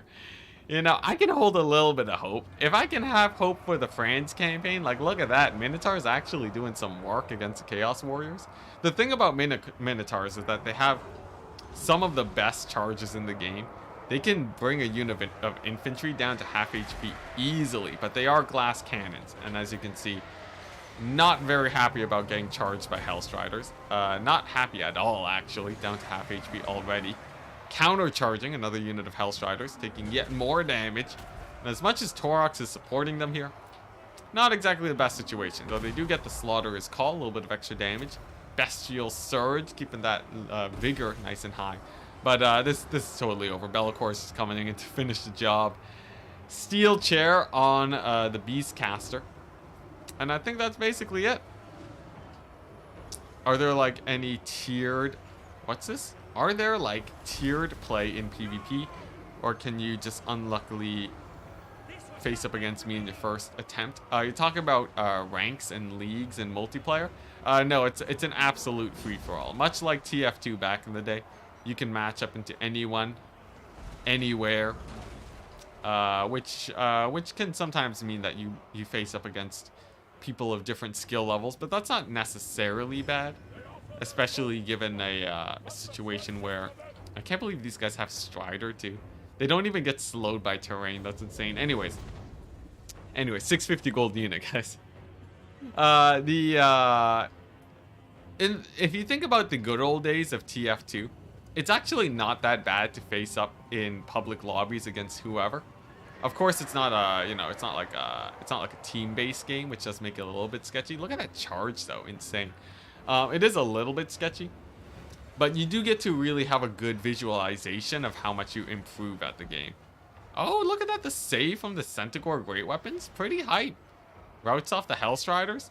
Minotaurs still won't pay for themselves because they're going down, but it's not a terrible trade. It's just a bad trade, chat. But yeah, there's the benefit of really seeing yourself improve. It just depends on your resilience, on how much you can tank, you know, losing your first few games as you learn. You faced me in your last qualifier? Oh, if you're talking about the tournament, most definitely not. Tournaments are, you know, they're free-for-alls. Except for the noob tournaments, which there are noob tournaments. If you go to a good old Total Tavern, let me see if I can open that up. Total Tavern. This game's done, by the way. Beastmen got massacred. As much as I like the Beastmen, they got annihilated. They got annihilated, outclassed basically on every single front. Not the best place to be in. Not the best place to be in. But here's Total Tavern. I'm a good guy named Platypus. Wonderful admin. Hosts tournaments basically every week, specifically for newer players. So if you're just learning the game and getting into it, drop onto his Discord, man. Say hello, sign up for his tournaments. They are for brand spanking new players. So if you just want to, you know, get your feet wet, and not just play on quick battle. Beautiful, awesome place to get into it. Newbie tournaments aren't that newbie though. See quite a few names that are well known there. Yes, but it's also still a much easier sort of tournament series to get into. Like, I'm not saying you're gonna be winning these tournaments by any means. This ain't no Bronze League heroes, but it's still a really nice place to get into Warhammer. And more importantly, you get to meet a lot of people who can sort of get you more into the scene and, you know, practice with you and such. It's great. It's great. I would highly recommend checking it out. At least once. Now, I will say, Torox is great against Bellicor, alright? Torox got a little bit of teeth. Is he gonna win the game? Let's see here. No comment. No comment. No comment. But I will say, though, those Ungor Raiders. Look at these bad boys. Look at that. 220 value. Big diff. That's a big difference. These guys they're making Beastmen. Oh, game's over, chat. Alright, well, there you go. Oh, Ungor Raiders. Oh, man, look at that. Look at that. Someone was talking about, oh, yeah, look at that. Bestigors. Remember, chat, the Bestigor beats Chaos Warriors in Melee. How did this happen? Oh, the poor Bestigors. 8 value? Jeez. Peasant mobs get more value on the charge. Peasant mobs get more value on the charge. What happened to these guys? Did they just eat a pit of shades? I think it was just, they just ate a pit of shades at the start. Yeah, I'm remembering it now. They were in there. Yeah, this is the thing about vacuum tests. In practice, these units just don't find the matchup that they're supposed to do good in. Bestigors will trade against armored Chaos Warriors in a vacuum. They're gonna get massacred by everything else. Not a lot of leadership is a big pain for them, but that will be Dr. Jellyfish taking the W. Dr. Jellyfish advances with a very decisive 2-0. Aw, Guido, you did well. You did well. But Jellyfish is a scary player, my dude. He be a little bit scary. More like Worstigors. Yeah. They do technically trade into infantry, into vacuums. Just because of their massive charge bonus. They do actually do okay. It's just that they have no tankiness. Glass cannon infantry, and especially expensive glass cannon infantry, that also have glass cannon leadership, that also aren't even that good at fighting in melee. Not the best. Not the best. Although it'd be pretty hyped to see Bestigors just be insanely strong. Like, make them like Exalted Demonettes, maybe. Give them some more leadership. Give them like plus 30 leadership if they're winning in combat or something. I don't know.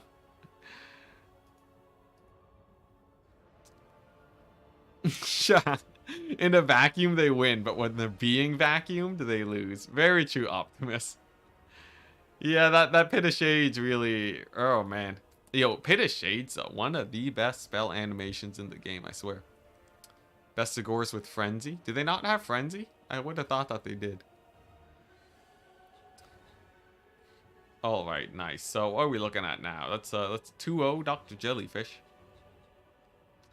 We are looking at, let's see, tournaments progressing nicely. All of the third rounds are being played, except for this one. So I think if we just follow this to the finals, we should be good. Solid 3 hours into the tournament. We've gone through 3 rounds. That's a pretty good pace. So I think tournament probably finishes in... tournament's probably done in 3 more hours, maybe? You guys think we're going to be done in 3 hours? I sure hope so. 6-hour tournament is what I'm aiming for. Excuse me. Yeah, 6-hour tournament's optimal.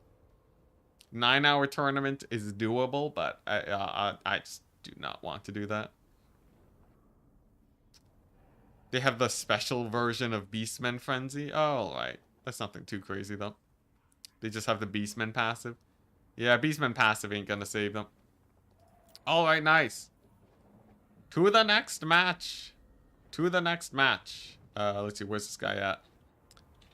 Where is this guy at? Jelly. Dr. Jellyfish. Please give lobby code. And I'll follow you or your victor to the finals. Hey, there we go. Anodins, my man, giving the code. And there's no spec slot. At Hanodins, spec slot, please. I hate to say it, but there's been a noticeable power creep. Bestigor's, oh, yeah, no, most definitely there's power creep, Optimus Pine. Most definitely there's power creep. I don't think it's out of control power creep, though. Isn't there like a... Because there's a discussion to be had about what power creep is actually... what power creep is actually bad or what power creep is actually good. Like, does it really matter if there's been like a little bit of stat power creep now that we're already on the final game of the Warhammer series? I think that it's an acceptable amount of power creep. The problem is that CA is still lagging behind a bit in terms of the balance. So it's not the best situation ever, but I don't think it's like, you know, power creep is almost like a bad word when it comes to talking about balance and such. But I don't think it's the worst. I don't think we have to start nerfing factions just to fight power creep. Maybe for Empire mains it matters. Yo, but the wagons got buffed though. Wagons caught up, man. They're set. Yeah, it's the people that lag behind that really lose. But then again, has there really been a lot of power creep when you look at Nurgle? It's weird. It's weird. It's not even like the new factions got power crept. It's not even that much power creep. You know what? I'm gonna fight against it. I think the overall power creep isn't actually that huge. In fact, if you're talking about pure power levels of factions, Magic is tremendously weaker than it used to be. Remember, chat. Remember the ages where Pendulum would one-shot things and that was normal, alright? And I'm not talking about Warhammer 3 launch. I'm talking Warhammer 2, alright? The overall strength of factions, here's the even crazier thing. All of the factions now would lose to, the vampire counts vanilla in Warhammer 1. Do you know why, chat? Do you know why vanilla vampire counts would win? Because of Spirit Leech, chat. Because Spirit Leech would like 3-shot legendary lords back in the day. If the horror stories are true. Yeah, Magic has been getting nerfed since Warhammer 1. So, is that truly power creep? It depends on your definitions. No healing cap either? That's true. Warhammer 1 Buna? Actually, yeah, no. The more we dig into this, it's like power sliding. I don't know. I can't think of it. Power. What's the opposite of creeping? What's the opposite of creeping? Let's see here. Creep. What's a word? Antonyms. What's a not synonym? Creep synonym. Let's see here. Synonyms and antonyms. Creep. Ah, yes. Power dog. Yes. Cad. Dastardly person. Crawl. Power sliding. Drag. Drag maybe. Edge. Is that really it? I think antonym's the wrong thing. Alright, here we go. Google save me.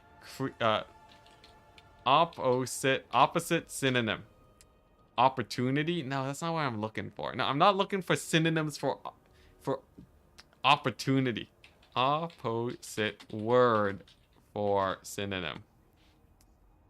Is it antonyms? Maybe it is just antonyms. Giga Chad? What's just Giga Chad? Sliding works? Power sliding? Alright, whatever. Whatever. Are these guys making their factions? I can only stall for so long. Oh, geez, I haven't kept up with Twitch chat. Oh, no, I have. I have kept up with Twitch chat. Twitch chat's sort of empty today. Can I just bring that up? Power weep? Yeah, but anyways, having no heal cap, infinite regeneration, and the fact that the rules were lenient back then. Why is it so dark? There we go. And given the fact that the rules have been so... Enticity isn't an English major. Dude, I almost failed grade 12 English. Though it's not because of my lack of... What's the word? What's the word for knowing a lot of words, chat? Oh, jeez. Help me out, chat. I don't have a lot of vocabulary. There we go. My vocabulary is terrible, if you couldn't tell. But that's not what they test you for in English. They test your ability to write essays that you don't want to talk about, alright? Jeez, oh my gosh, yeah. What's it? Oh jeez. What's the word for... Jeez, streamer curse is kicking in. What's the word for, jeez, what's that word? What's the word for anything, chat? Oh no, I'm forgetting everything. We're falling apart. Oh jeez. Oh, it's on the tip of my tongue, chat. I'll get it. I'll get there. Give me 1 minute, chat. There's a whole Futurama episode on it. It's on the tip of my tongue. I know what the word is. I know what the word is. What's the word? What's the thing when you get hit by what's the thing when you get hit by an ambulance? What's the word? I know the word. It's just that it's because I'm streaming right now, I swear, or because I'm tired. What's the thing when you get hit by an ambulance? It's very it's like the word for the situation. No, it's not irony. There you go. All right. How many tangents have we just spread on due to my lack of worldliness? Jeez, not worldliness, vocabulary. One back from vocabulary. Let's talk about school. Let's talk about essays. Yeah, so anyways, now that we've solved all that, schools don't test you on your vocabulary, all right? That's not what they teach you. They teach... The problem is that... Deer in the headlights. The problem is that schools teach you on like, oh, can you write an essay on some random topic? That's not useful. Although I should read more if I want my vocabulary to be good. Alternatively, if I just embarrass myself in front of chat enough, then eventually we get there, right? Eventually, you know, I'll be so traumatized by my lack of knowing these things that I can just, you know, I can be presentable for once. What's my favorite faction? Vampire Coast. Essay writing is a useful skill. Essay writing's a useful skill, but it's not like I don't know. It's not like general writing is good. The thing is, if I'm writing an email to someone, I'm not going to use essay format. The thing that has taught me writing more than anything else is YouTube. Because YouTube taught me to be short, concise, to the point, and really good at grabbing people's attention, alright? YouTube has taught me actual practical writing, alright? I was terrible at writing essays. In fact, I would run into trouble because my essays were too short. And you know what short essays did for me? Teacher in grade 12, short essays gave me my entire career as it stands right now. All right, people are like, I frequently get comments that like, man, your videos are so short and to the point. You know what happened in English class? I'm just bringing up like random random grade 12 beef. In English class, I would get notes that my writing was too short. All right, I think word limits are BS. All right.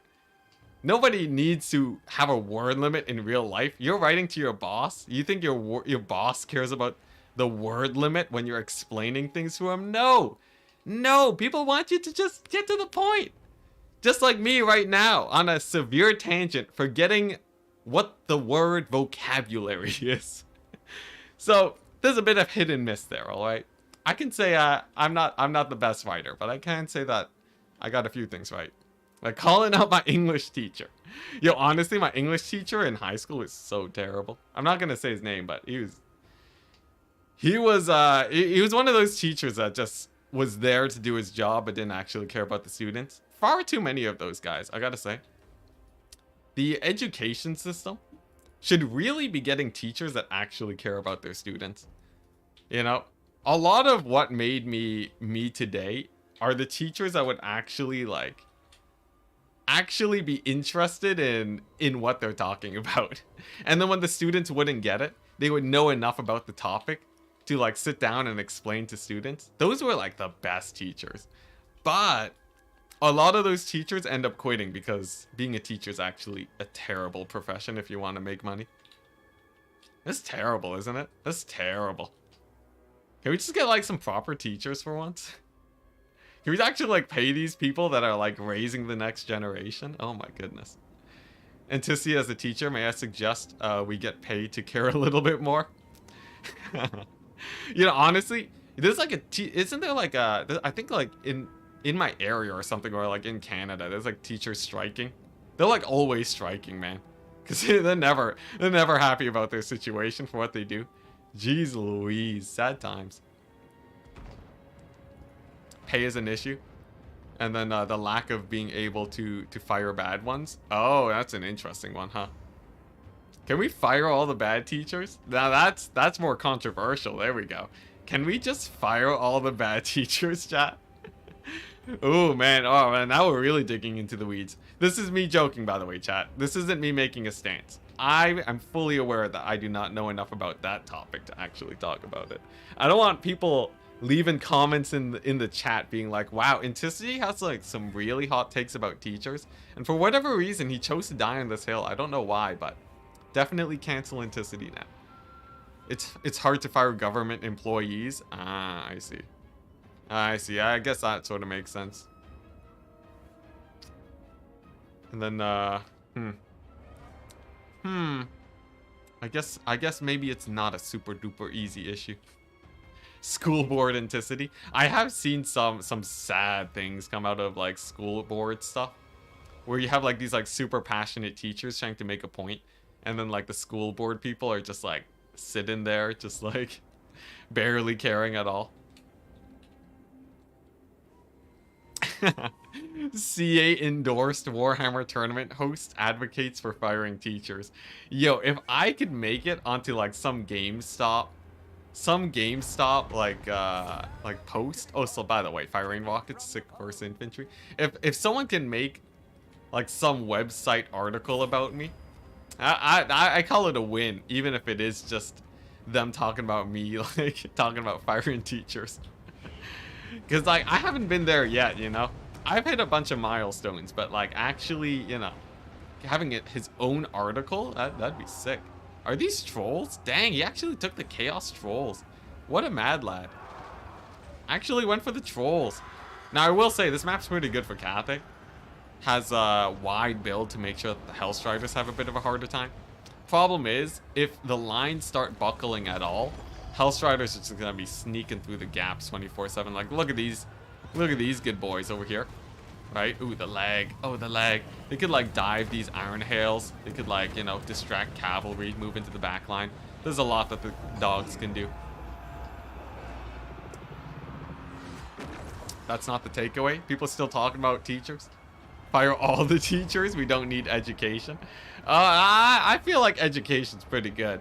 Even just as a raw daycare system for parents. From what I've heard, parents need kids to go to school or they actually go insane. Alright? If the pandemic has taught us anything, it's that parents have a hard enough time going to work and taking care of kids.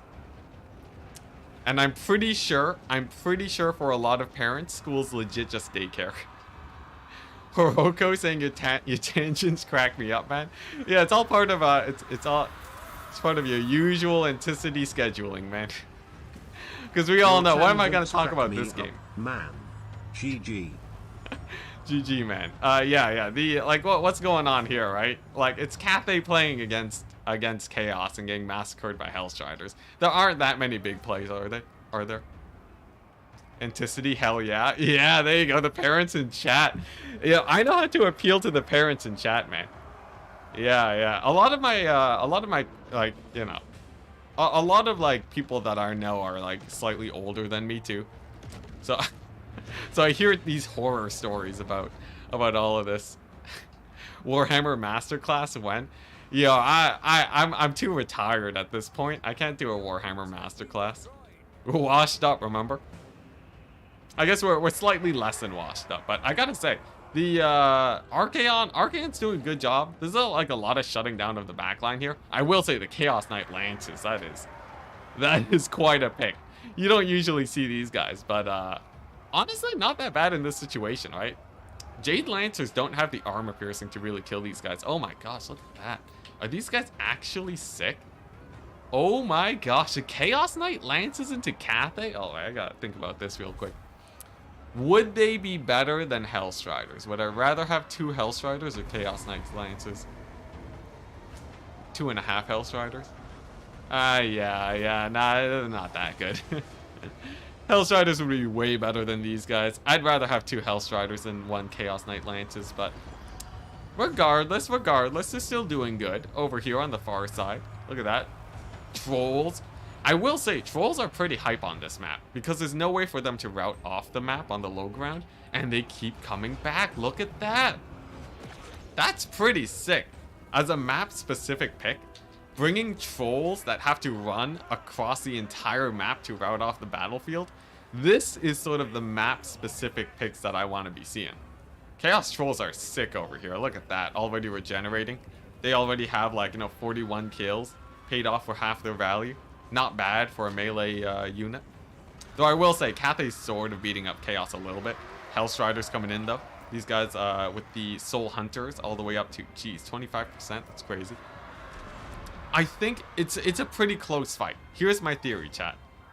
Most close fights against Cathay end really badly for Cathay in the long run. Because as their formations get torn apart, they tend to sort of start falling off and their reinforcements get a little bit too weak. That's my theory. We'll see if it actually holds up here, because if you just look at the numbers game, you would think Cathay's in the lead. They eat their enemies. Man, poor Throg, man. I feel so bad for Throg. That's kind of genius. What's kind of genius? The trolls? Honestly, the troll thing is sick, but sometimes they do you dirty and they route in the wrong direction, so who knows.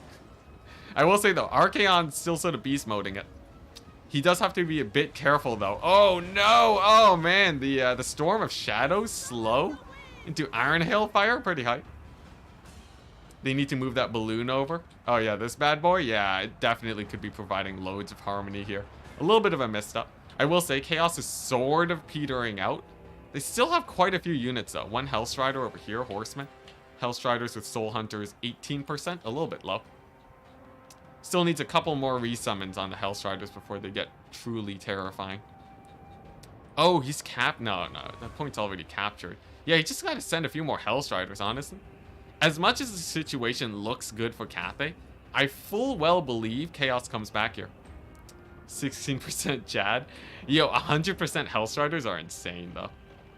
For the price, especially on the resummons. Hey, Rent-A-Cat. Hello, happy to have you in the Twitch chat. Yeah, the Soul Hunter buff stacks are crazy. They do stick around with resummons. It's insane. That's one of the things that make Hellstriders really bonkers in domination. And I really feel like it should get removed when you resummon them, but regardless, it's in. Hellstrider's going to be diving into the Iron Hails. They don't route because of said Soul Hunters, providing +5 leadership is huge on top of the damage resist. That's the crazy thing. They get 20% damage resist and the physical resist. You have Hellstriders taking -30% damage on the resummon. Fresh. Plus chevrons.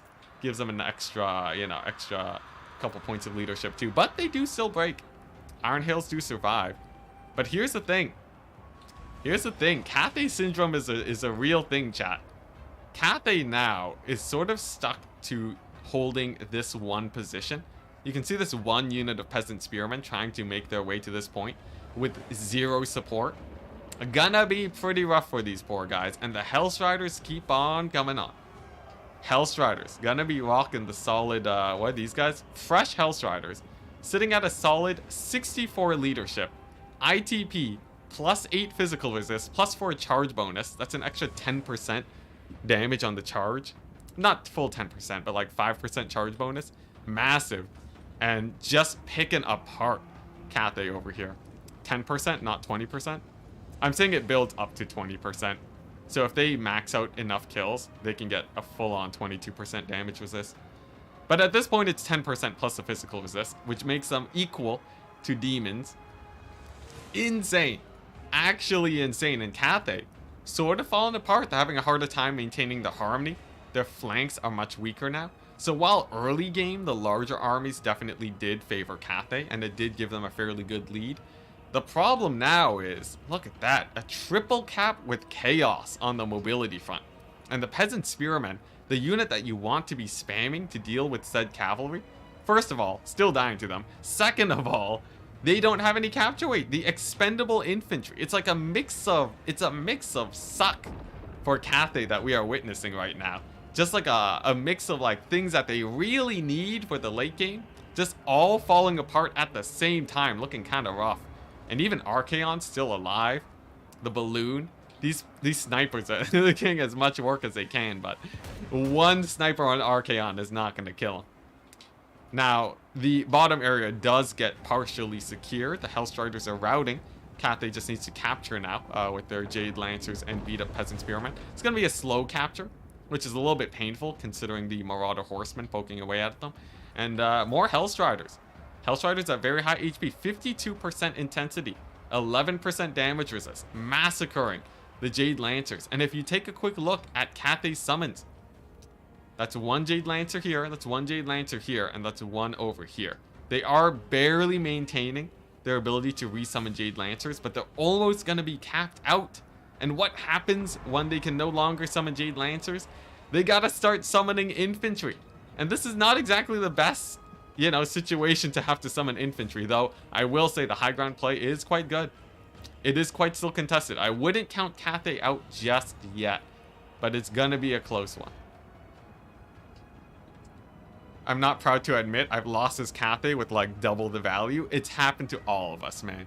It's happened to all of us. And if we take a look here, I will say, killing off the Warhounds is good. Jade Lancers on the Marauder Horsemen is good. Potentially some good picks. And Marauder, a Hellstrider of Slaanesh actually getting forgotten in the forest. A bit of a big misplay for Chaos. You really want to be desummoning these guys or sending them into combat quite consistently. But look at that. A rout in the middle. Cathay infantry is sort of getting torn apart over there. And on the high ground, oh my gosh, the flank of these guys, 34% intensity. The archers or the crossbows are already running, and peasant horsemen have to be summoned against the anti-large Hellstriders. They don't care about the forest debuffs either. They got Strider, ignoring terrain penalties. They're actually like Beastmen, but better. They're actually far better than Beastmen in the forest, and they're going to be trading exceptionally well here. They will be routed off. Of course, the damage should still be enough, but it's enough to stop the Cathay forces from pushing in here, and even holding quite well with that massive leadership boost. Terrifying, absolutely terrifying. Though it's not over yet. I think Chaos looks like they will be securing the high ground. Cathay on a double cap on the low ground, though. It's going to be a little bit close on who will actually be holding here. It really depends on the middle capture, I guess, and by the looks of it, it's a little bit close. Chaos do have the Chaos Warriors, but there are a few units of cavalry here for Cathay. And look at that. The desperate infantry summons. I knew it. I knew it, chat. It always comes down to this. Cathay always summoning infantry in the fourth quarter when they really don't want to be. Look at that. A Jade Warrior summon. Ugh. Ugh. Jade Warriors. Imagine if Cathay could bring another Jade Lancer. But the Jade Lancers are trying to get as much work as they can. But you can only have 4 of them. How immeasurably tragic. And look at that. Another Hellstrider. You hate to see it. 80% intensity. 80% intensity. This unit that costs 650 for Warriors of Chaos right now has 81 leadership, 30 melee attack, 28 melee defense, 48 charge bonus. And mind you, almost 30% damage resist. Woof. Oh man, that is not a pretty sight to look at. While we're looking at the Jade Lancers getting massacred here, trying to get the resummon, but there's nothing to contest them. It's all infantry. It's all infantry every day forever. 2 of the Jade Lancers are off the battlefield. That means Cathay at most will have 2 Jade Lancers for basically the rest of the game. But Despite the circumstances, it's not over quite yet. Cathay could win if they manage to hold off on to a single point. That would be the greatest comeback in history. But Enticity, they cost 25 more gold now. Technically 50 more gold, you know? That's a significant increase. Hellstriders, if they're going to keep their buff on resummon, they should cost at least like 750. They should cost at least 750. I'm calling right now. They definitely should. But Chaos does secure this point. That means Cathay is down to about a 2.5 minute hold for these points. But unfortunately, look at that. Free summoning the Fire Rain Rocket. I guarantee you that's because Cathay doesn't have any more units to summon because of the long retreat paths. High ground gets captured and Warriors of Chaos takes the low ground. Would you look at that? It's almost like Enticity has been traumatized by playing Cathay. Far too many times. People play Cathay and they see that they trade so well early game. But yeah, it's a full crumble, guys. It's a full crumble. I've seen this far too many times. Close victory? I think not. Dr. Jellyfish takes the win. Dr. Jellyfish takes the win against Hanodins. Yeah. Aren't Scourges, aren't the infantry Scourges even crazier? They're actually about even. They're actually sort of about even, yeah. But yeah, there you go. Yeah, 50 gold more. Look at that. Plus 50 gold on, yeah, on these bad boys. Definitely, you know what? That real balanced unit right there. The sad thing is that CA took a look at this unit. That's the thing that ticks me off. Creative Assembly looked at the unit. Look at this. Chaos Knights with Lances. They're like, make them 100 gold cheaper. They looked at the Hellstriders, alright? They looked at these Hellstriders. They looked at the Hellstriders and they decided. They made an active decision to make these guys 650. I'm not going to stop complaining until they get nerfed into an acceptable position. Because boy, oh boy, is that brutal to watch. Now, Hanodins did put up a good fight against the Might of Chaos. He did pretty good. Early game, really nice positioning. Sky Lantern even doing some good sniping on Archaon. Barely not sniping him though. So he actually got massive value. Archaon's a beast. But yeah. Yeah, look at that. The Jade Lancers. Dang, they got summoned so many times. Oh, and he only had 3, I think? No, he had a 4th. So one at the start. But 800 gold unit, guys. 800 gold unit. 650 gold unit. Let me just... one last time. 650 gold unit, 800 gold unit. Yep. This is man. You know, I can't even make this look good. How do I not make this look? How do I make it look like Hellstriders are normal? Jeez. They both were spamming the cavalry too. Oh my gosh, that's terrifying. Well, while the players set up their armies, and while I weep a tear for poor Cathay, I'm gonna go get myself a cup of milk. Get a bit of Energizer milk. I will be back in a second. Can I get like a text prompt here? Let's see here. Can I get like a massive text prompt? Back in a sec. Let's see here. Back in a sec. And then let's see here. So like if I do this, right? And I grab this thing. And then I just like do this, right? And then oh actually, you know what? You know what would be sick, guys? You know what would be real sick? Okay, what if I do and then we do this. And then we go back to the tournament. There we go. Alright, I'll be back in a second, chat.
Alright, we're back. Ah, feeling good. Bangin' tune. Yeah, it's on, I think there's a link to it. I steal the music from Lud and Schlatts Music Emporium, is what it's called. It's on YouTube. Ludwig made he made a channel for some royalty-free music that I can put up. It's great. All right, here we go. Let's see. I should put that in a folder. I should put that in a folder so that I can. Let's see here. There we go. BRB. That way I can have both at the same time. Perfect. Perfect. All right. Anyways, what are we looking at here? We're looking at a. We're looking at what? What are we seeing? What are we seeing, chat? Anything exciting? Anything exciting? I don't think so, right? What's this? Corn versus High Elves? Oh, dang. So there is a bit of excitement. There's always ways to play copyright music. Yes and no. Yes and no. YouTube will kick me off the platform real fast. Yo, elevator music? Yo, I should get back the elevator music. The thing is, on Twitch, it kept getting copyright claimed. Elevator music on Twitch, it got copyright claimed because there was some music label that played that same music in the background, and then it was detecting that being the same thing. So it was a huge pain. Though at some point, I think elevator music would be great getting back. There's an app that hides it from your VODs. There's an app that hides it from your VODs. I don't think that's how that works. Obese chicken. I think if it plays here, it's showing up on the VODs. That'd be very... Just thinking about the functionality of YouTube, I'm pretty sure that's impossible. Could you just sing some Taylor Swift jams? No, thank you. I do have a guitar. I'm terrible at it, but I do have a guitar. While we're chilling here, by the way, I would once again like to remind you, this here stream, sponsored by Enticity's Ideas. I have a sick idea, chat. I have a sick idea. So, for people who are newer, who are coming into the stream, I plan to do a challenge series for me. Much like the wonderful Chess Simp on YouTube that does viewer suggested challenges. So basically people give him a challenge on his Discord, and then people will upvote and downvote it based on how good of a challenge they think it is. And you guys can just give me whatever you want for either campaign, domination, or land battles that I have to try beating. You know, you can be as crazy as you want. You can say win a land battle with only range units, you know. That's the classic example, but whatever is in your mind, you are free to do it. And I plan to start doing that as part of my YouTube upload strategy. So if you guys want to check that out, Discord in the description. And from there, later tonight I'll do an @everyone so that you guys can win vampire counts without healing. That's pretty cool. But yeah, and then in the Discord, later today I'm gonna do an @everyone, and then sort of get a million ideas from people. And then yeah, we'll just start posting videos on that. Because like I don't really have that much in terms of tips to talk about anymore. So I really just need, like, you know, different ideas for stuff to post. Because I don't want to just post like stream clips forever. You know, we're more than just a stream clip poster. Vampire Coast, but only melee. Hey, nice. Louis Palomino with donation too. Great stream. How do I handle fire mages and units as Vampire Coast? Oh yeah. Fire mages, well, and units is a big category, my guy. But fire mages and fire magic in general, you can use the Luther Harken to chase them and to zone them away from your juicier targets. So like Luther Harken is great. Alternatively, you just have a bunch of pistol mobs, which is sort of the new meta, and you put them really far out to ward them away. Also, spreading out your range units a lot is good. Like 100 meters distance is usually how far you want them to be, and that'll stop like burning heads from clearing everything. As for dealing with units, you just gotta shoot them. Just gotta shoot them enough, and you'll be fine. But yeah, you know, spam animated Hulks and Depth Guard, pistols and bombers and normal zombies, and you're fine. Vampire counts, but only ranged. That would be what's it? You could do Gaze of Nagash. You know, there's a bit of that action. All right, what are we looking at for this mage here? Archmage of Life. Of Life. She has Dwellers, of course. Or okay, this is as classic as it gets. The new elves with their super cheap ranged. Oh, and what is this? A Mage of Beasts with extra reserves. Now, we have to remember, chat. This Mage of Beasts, in fact, both of them, are a liability until we get into the late game. Because as it stands right now, the High Elves are spending about 500 gold a pop on having these mages here. And as long as the Winds of Magic hasn't run out for the High Elves, it doesn't actually matter that they have a lot of wins, as they'll still regenerate the same amount no matter how much they are at. So you do have to be very careful. You have to be very careful about this. You know, if he takes an engagement now, he's basically 1,000 gold until about like the 10-minute mark, which seems insane, right? Imagine like being like, yes, I'm gonna be down 1,000 gold, so that 10 minutes in, I'm gonna have like a couple extra, you know, dwellers below.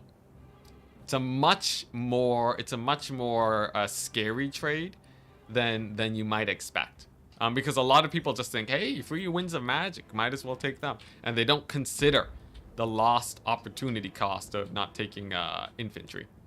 We're gonna be seeing that a little bit right now, where some early poking goes on. Any casts from the mage, looks like nothing too crazy just yet. Actually diving in onto the skull cannon, getting punished by Valkia. Not at all. She actually doesn't get hit, but she does get friendly fired by the archers. A little bit of Skaven action going there.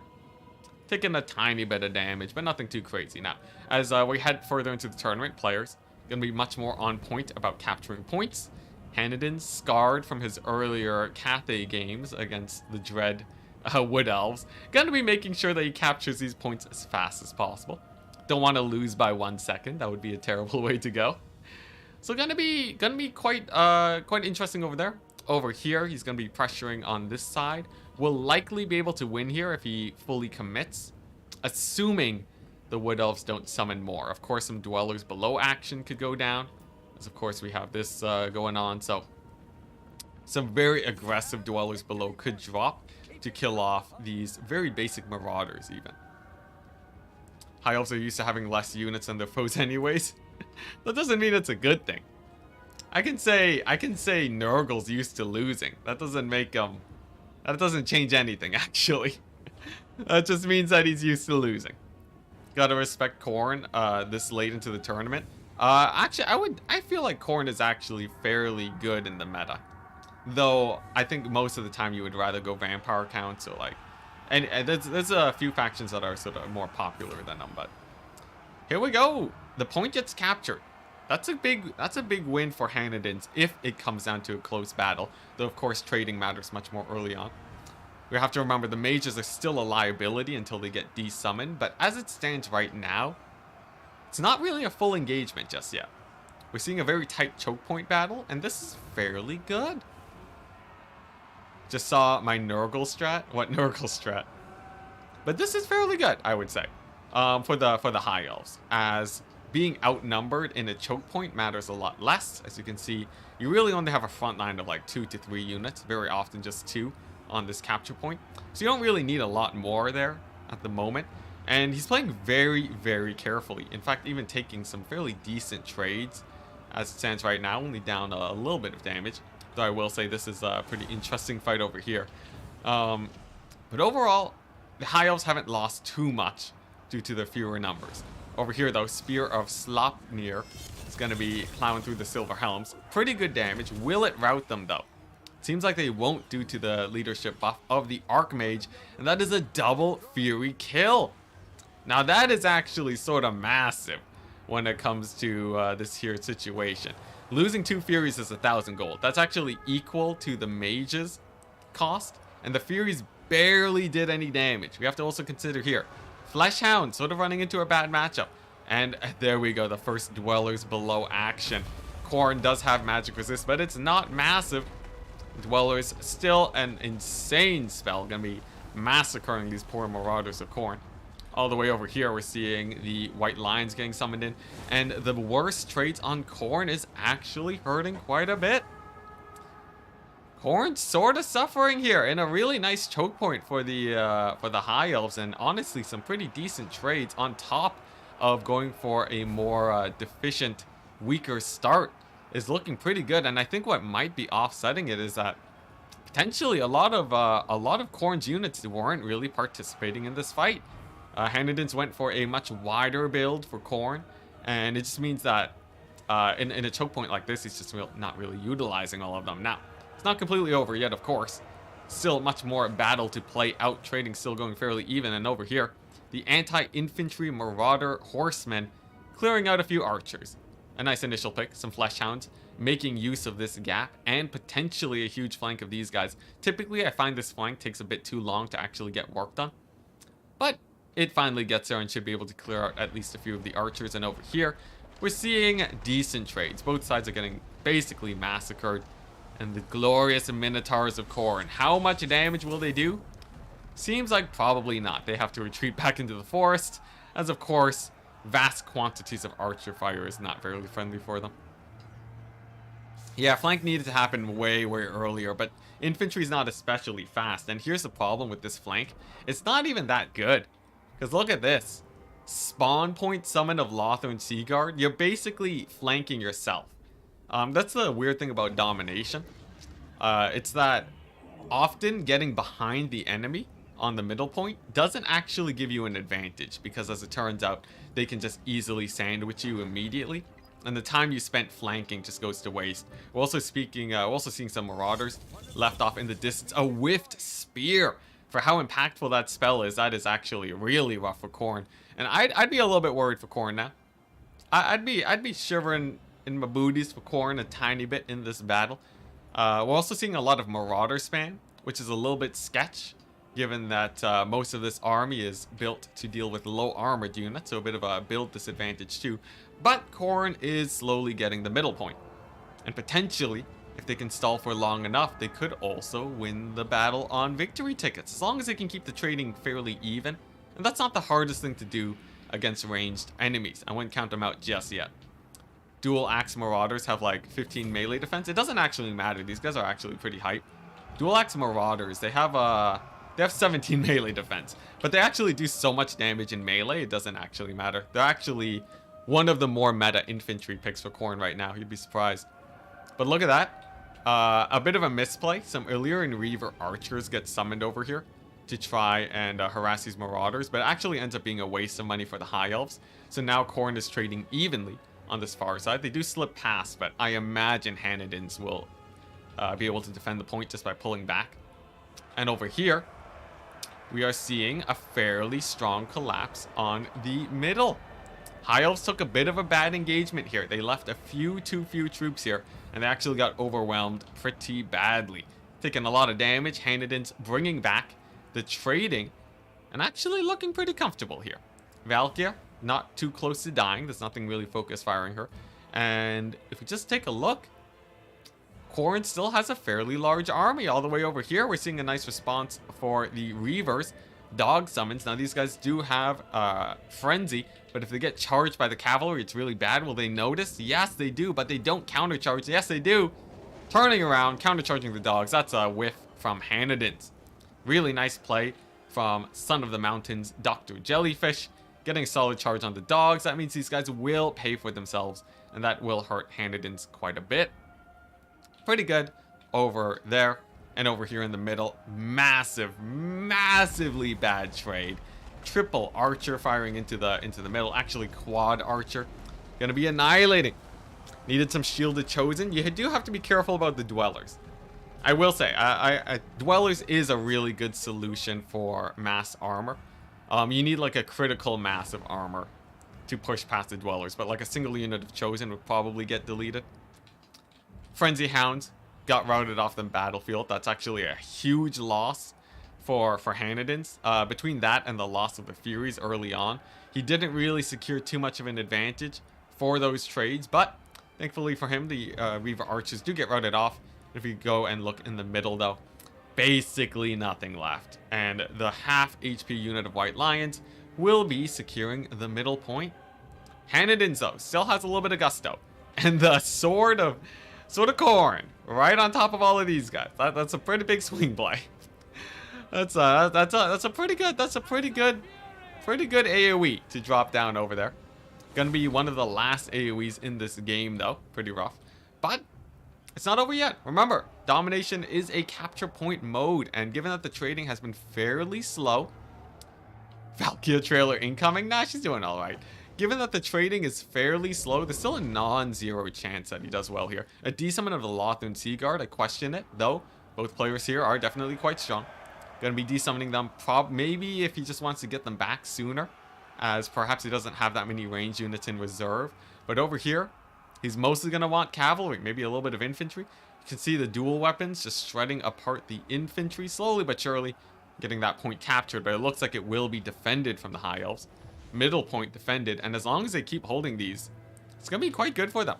Over here, another Dwellers too. You can see the Winds of Magic. Now we're going to be starting to come into play.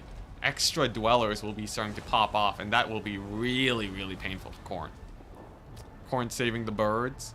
The birds? Nah, the Furies got massacred, man. I don't know what you're talking about. But the Dwellers drops over there.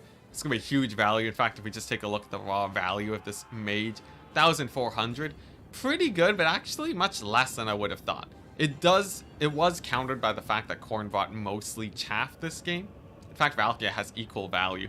But the fact that Khorne was forced into a chaff-based playstyle does sort of mean that in the end it was sort of worth it. He's defending against the threat that wasn't brought this game. So even though she didn't pay for herself, I think it's still really, really threatening. The fact that Khorne really probably couldn't have brought that much armor in this battle unless they got a crazy high-value rush. And in this case, it's looking like the High Elves are getting more and more of a lead. Value discrepancy says 1,000 gold. I question that severely. At this point, you just look at the battlefield and yeah, look at that. Hanniden's taps out. The High Elf army taking a few better engagements. The choke point battles went exceptionally well for them.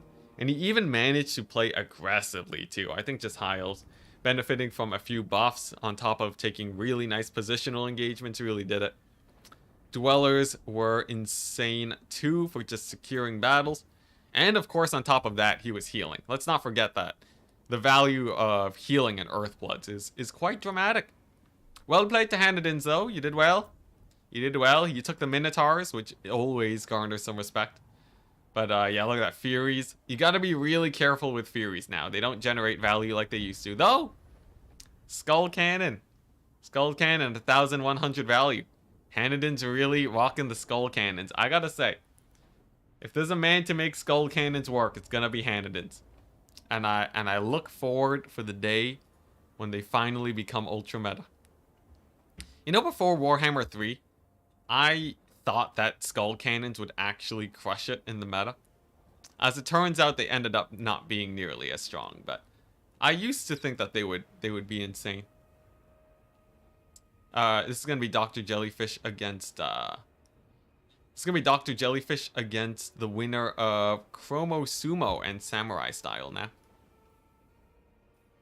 Feels bad for Khorne. Yeah, it was pretty rough for Khorne, sadly. Let's see here. What's this? Where are the lobbies at? What do we have left? That's putting it mildly. Khorne put up a decent fight, chat. Khorne put up a decent fight. Sumo vs Samurai. Where's Sumo vs Samurai? I don't see no lobby yet. Let's go ahead and message the players. The thing is, I think they're all still in game right now. If Skull Cannon and Hell Cannon aim was, yeah, if they were actually good, yeah, that would be insane. The thing is, Hell Cannon aim is better than Lil Grom. It just doesn't function well at long range. Nice. So looks like these players, we do have two players. Here we go. Qualifier Tourney. There we go. Easiest name to find of my life. All right. Here we go. So this is also the ace match, it seems, if this is indeed on Death Pass.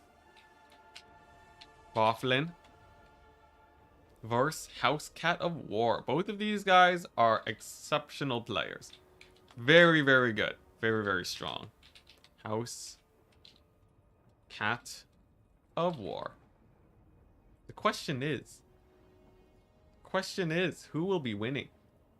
And what factions shall they be playing? I'm seeing a Vampire Coast, which makes me oh so excited. I hope that wasn't their previous game. Nope. And then just 1 second. Yep, there we go. And there we go, got there. We're seeing Vampire Coast and Norska. I would say that's terrible for Norska. Maybe I'm wrong. Oh boy, I'm tired, chat. Yo, I wish these tournaments would end at the semifinals.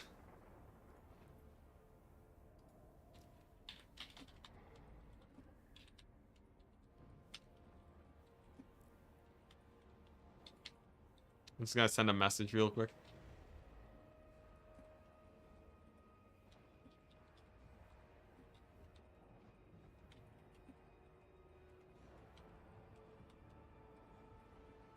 Alright, there we go.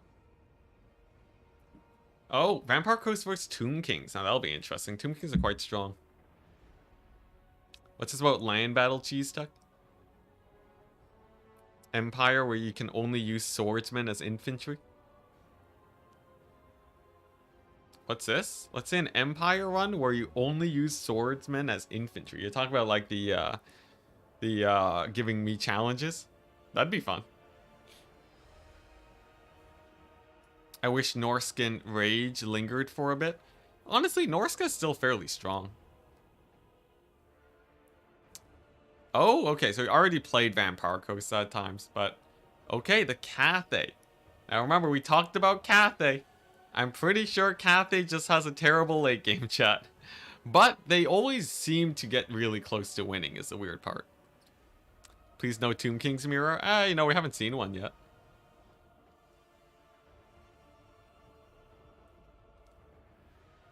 Who thinks Kurgans are getting added to Norskins? I think Kurgans are... If we get Kurgans, it's going to be like 3 years down the line.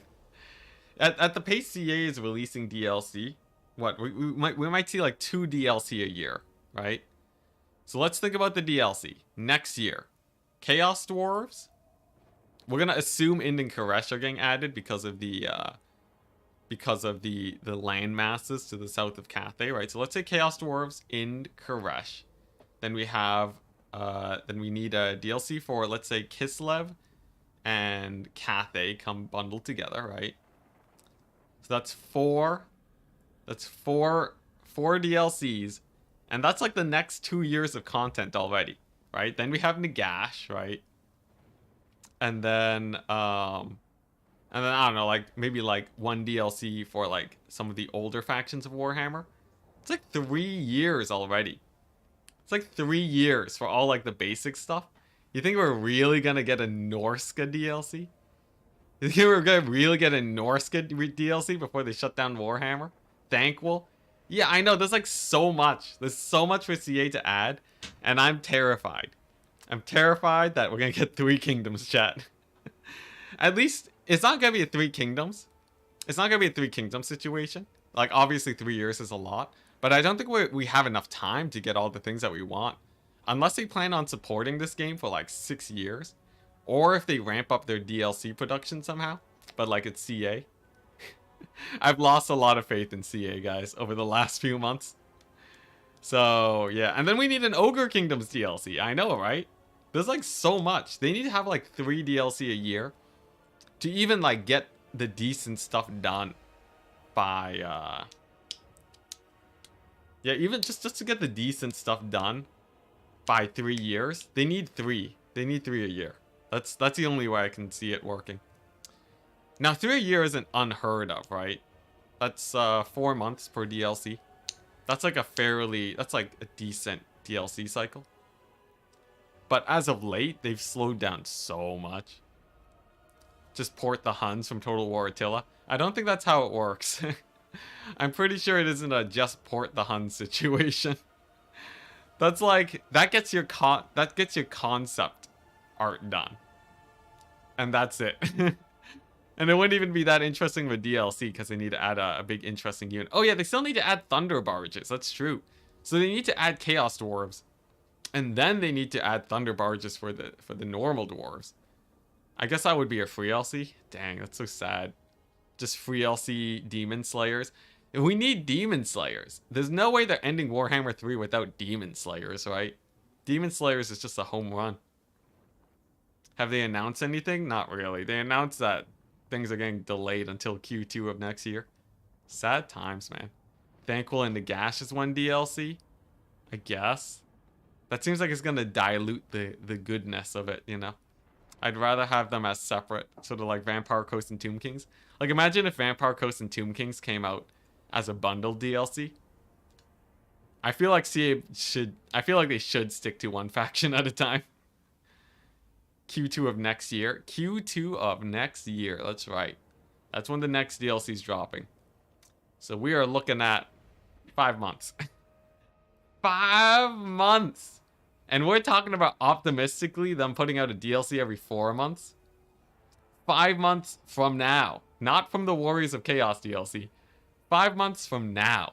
How does that happen, man? Jeez. It's sad, because Warhammer 3 is supposed to be the money printer, right? Isn't Warhammer 3 supposed to just be printing money for CA? Oh. I don't think they could have mismanaged Warhammer 3 harder even if they tried. I think they could make it worse. Don't jinx it, man. Don't jinx it at all, man. They definitely could have made it worse. They could have just not released Immortal Empires. Imagine. They see how badly it launches, they just don't release it. Oh man, it makes me worried. It makes me worried for my job security. Anyone else feel that way?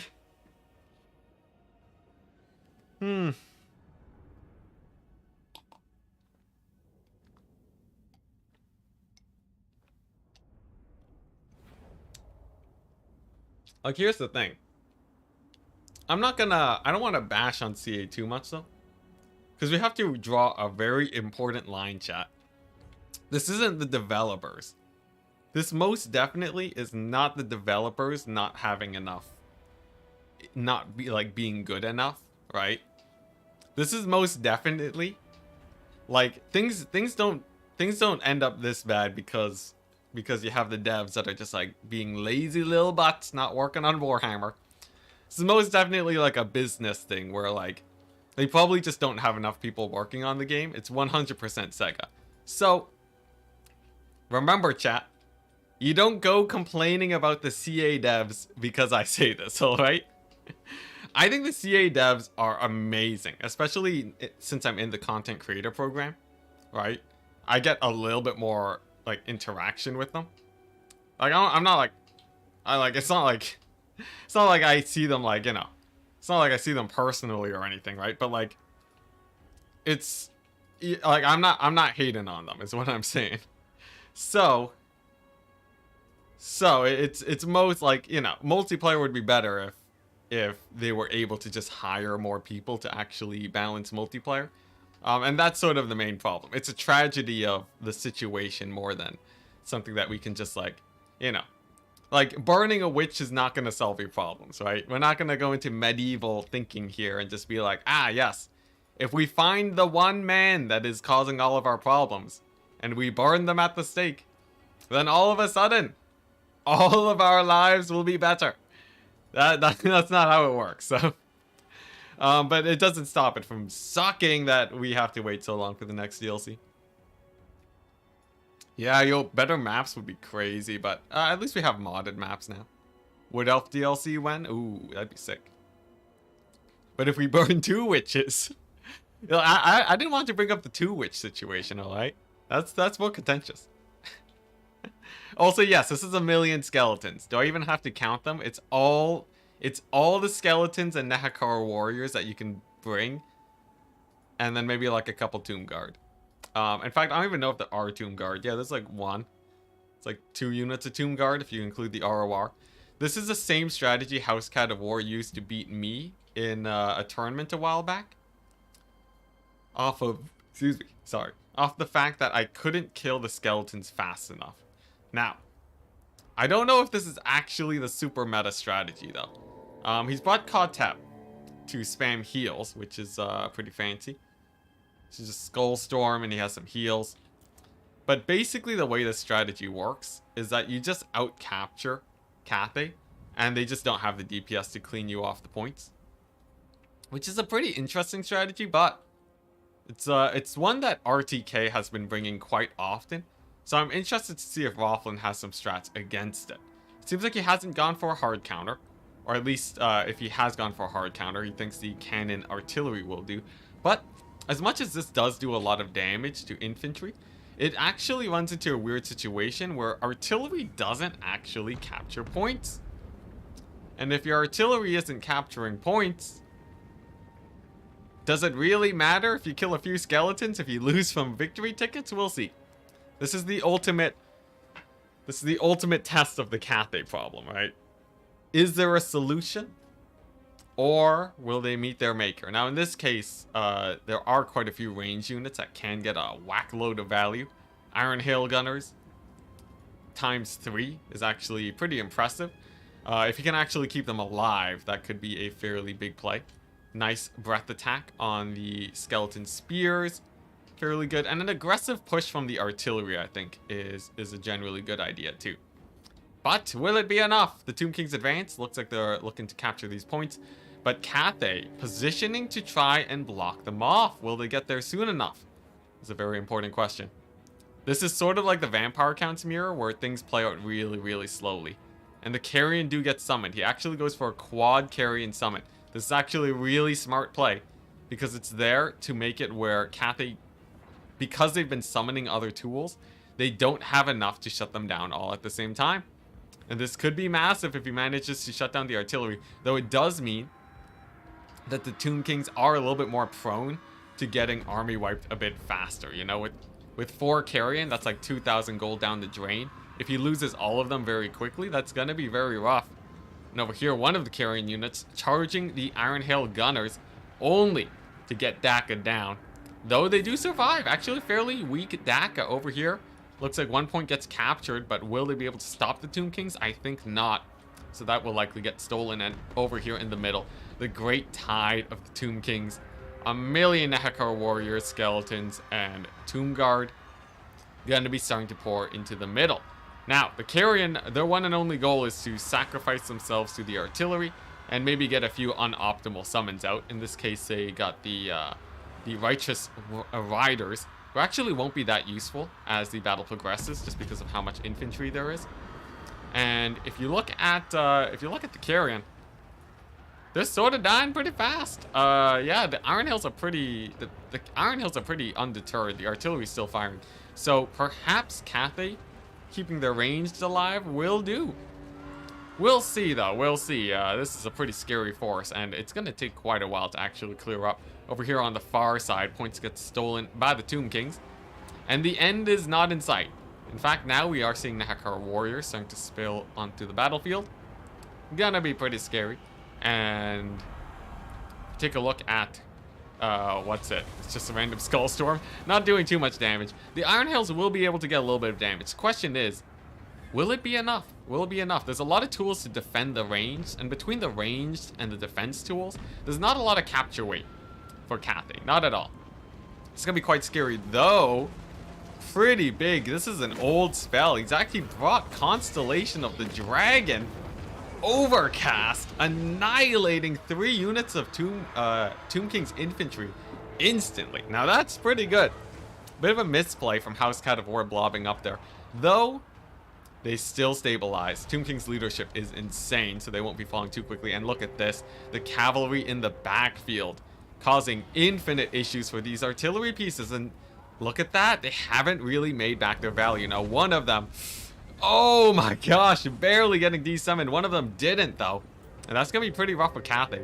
And despite the Constellation of the Dragons, Tomb Kings still hold the middle. Infantry slowly getting worn down, but more Carrion gets summoned. Interesting choice. This tells me that he's really committed to clearing off the ranged for Cathay, and he's not really worried about this point getting recaptured. And it seems like maybe that's a good idea. Another Dragon Breath. making it where Cathay is slowly taking the point. I'd say the Carrion, I don't know how I feel about them. They did shut down the artillery, but they are sort of just giving free value to Cathay for just a small price, just sinking in a little bit of money. But we have to remember, capturing 1 point is not going to win you this battle.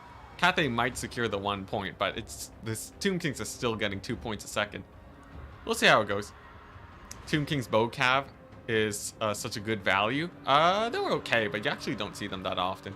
Now as for the Tomb Kings, seems like the middle has been secured. Here's the problem. Cathay's gonna have to split up to steal these 2 points.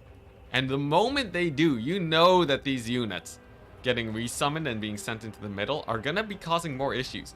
And if you actually look at the composition of Cathay now, they've had to summon so much cavalry to defend their artillery in range. You know, most of the Iron Hails are getting routed off too, that they don't really have that much to clear these guys off very fast. And House Cat of War, RTK in general, have been really going for these stall them out forever strategies with the Tomb Kings.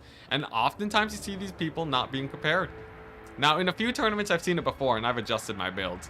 I have a few shenanigans to try and beat this playstyle. But regardless, even if you do, right, they can always change their builds again. So I'd say Tomb King's definitely showing their strength here. Yeah, this is looking pretty scary. The artillery going down is really rough with only 200 gold. And honestly, are the armies even that different right now? Let's take a quick look. Let's take a quick look at these armies. Skeleton Spears, you have some routing infantry, more Nehekar warriors, and like 3 summons of infantry back here. And like the ROR Kepler Guard in the distance healing up against like 1 routing Iron Hail Gunner, 1 routing Fire Rain Rocket, a really beat up Righteous Lances, a really beat up Jade Lancer, more cavalry. There's not a lot of guys left. If you take a quick look at the actual forces here, Cathay actually opted for a build that was much more good for maneuvering and fighting on the battlefield, but they do not have a lot of infantry clearing. Not to mention, indeed, the Tomb Kings have been healing due to their passives and Ka-Tep's Lore of Nehekara passive. If you cast this 10 times, well, then you've healed 14% HP on all of your units. That is insane. All of your damage units, so it will of course be a bit less, but like it's really easy to cast 20 spells over the course of the battle, and see your units essentially perform like 10% better at least. And look at this. Despite the Tomb Kings, he's not even diverting forces. He's not even worried about Cathay moving units here. This is a really nice domination strategy where you basically keep hammering one location because it forces your opponent to have to respond, right? If he started splitting up his guys, this point's immediately going to get captured due to how close the actual points are to getting stolen. And that's gonna be pretty sketch. That's gonna be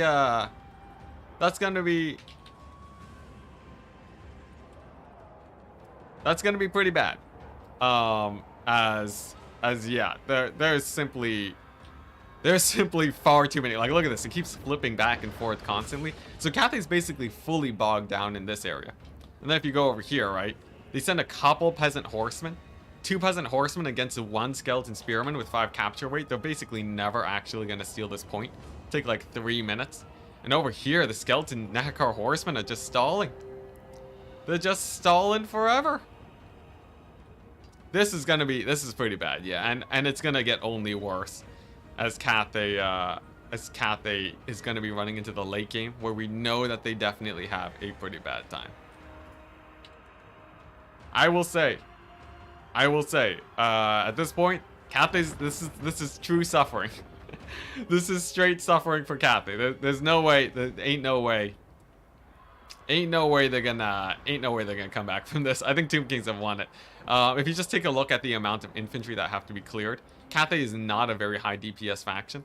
You know, they do have a couple Iron Hail Gunners, but they are very, very easy to shut down. And even so, look at this. Like, against the unit of Skeleton Spearmen, it's not even doing that much damage. Look at that.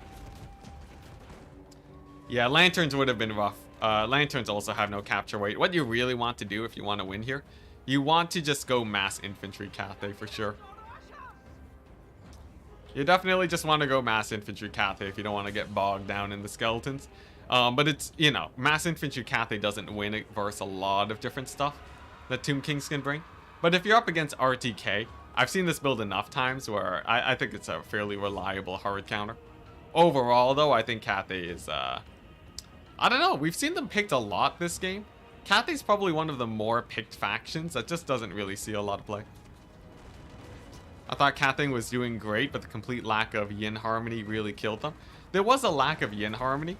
I don't think that's what ended them here, though. Had they been fighting here for longer, had they held a bit longer, it wouldn't have changed the fact that Tomb Kings still have infinite units to kill. But look at this. Another unit of cavalry rushing down the Iron Hail Gunners, making it essentially impossible for them to secure any lands. The Skeleton Spearmen getting shot up by the Iron Hails. Actually, I can't believe it. They're actually holding in leadership. They're 3 leadership away from getting the full crumble going.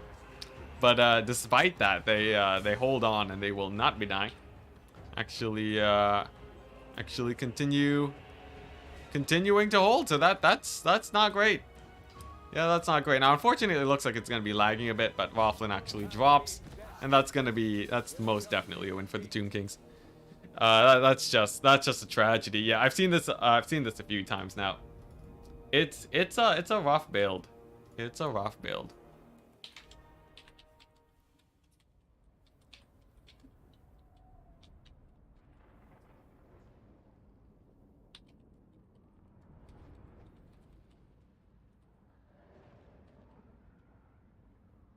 All right.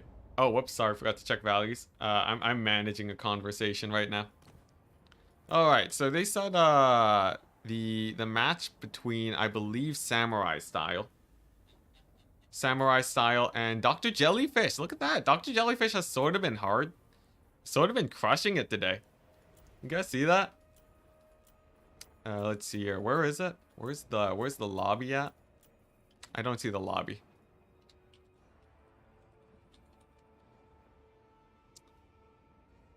Undead Crumbling versus Demonic Crumbling? Yeah.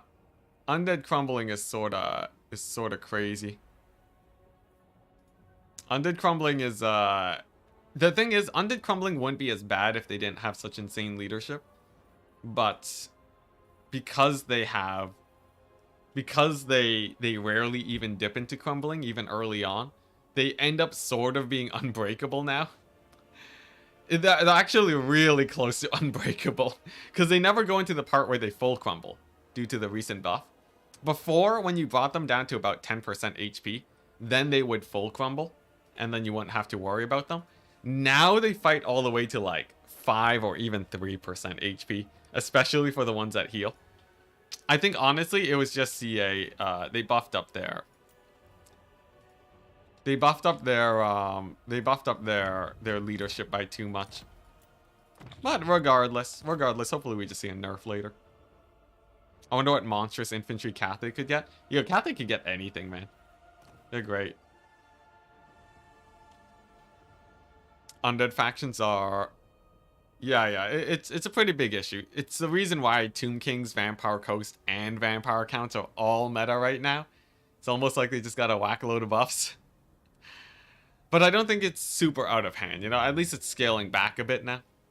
And you're not seeing them 24/7, which is a good sign. So they're definitely like A or A+ tier factions. Especially Tomb Kings, which is probably S tier. But it's almost there. It's almost there. I think like even a small nudge should be good.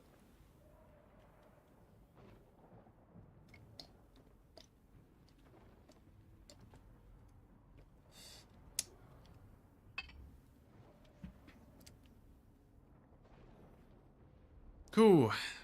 But yeah, Cathay desperately needs monkey warriors with anti-infantry. I think if Cathay got that, they would be set. Yeah, just like just basic monkey warriors. Make them cost like 600 gold, basically make them rangers. And you're done. You're done. It's super duper easy. And then that way they have something to spam in the late game. Maybe give them like... What's the monstrous? Give them like Norskins. Yo, can Cathay get like gorilla units? Can we get panda cav? Yeah, nah, that doesn't really fit with their aesthetic though, right? What would they get though? You know, Cathay, don't they have like jade vampires or something? I feel like that would be really cool. Some cool magic stuff. Because right now they have a lot of like the traditional army stuff. Gorilla monstrous infantry. Dude, gorillas are insane. That would be crazy. Panda cav sounds pretty useless. I guess from what we've seen with Kislev, not untrue.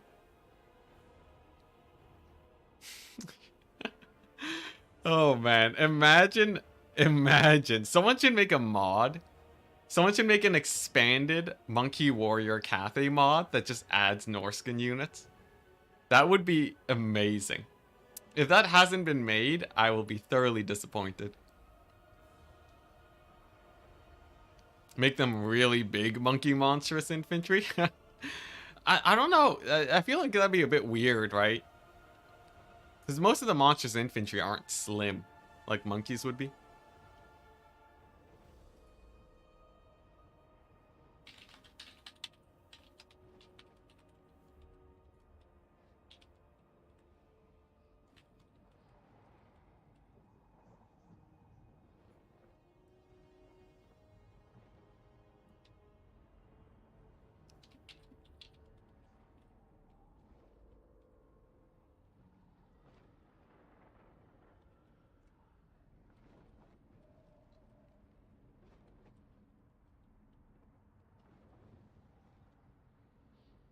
What's this about gorillas? Yeah, yeah. If it was gorillas, then it'd be fitting. What about terracotta legions? Give Cathay a handful of crumbling infantry units.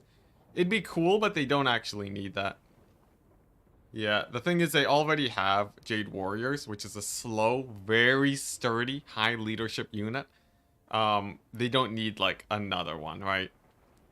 They already have the whole range of slow infantry. They need fast stuff. Orangutan sorcerers. I don't know how I feel about that. But I think Cathay has a lot of cool magic that could be added.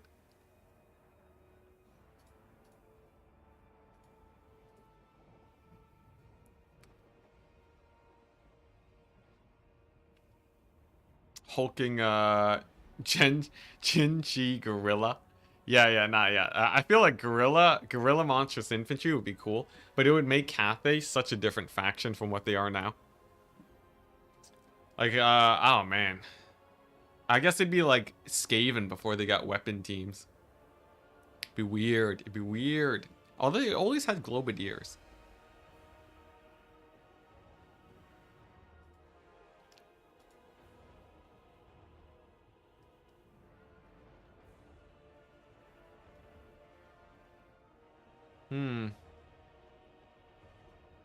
You got snow yet?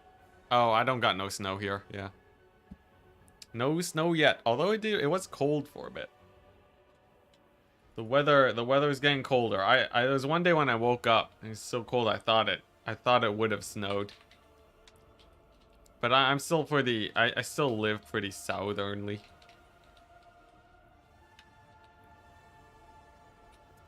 It snows pretty hype though.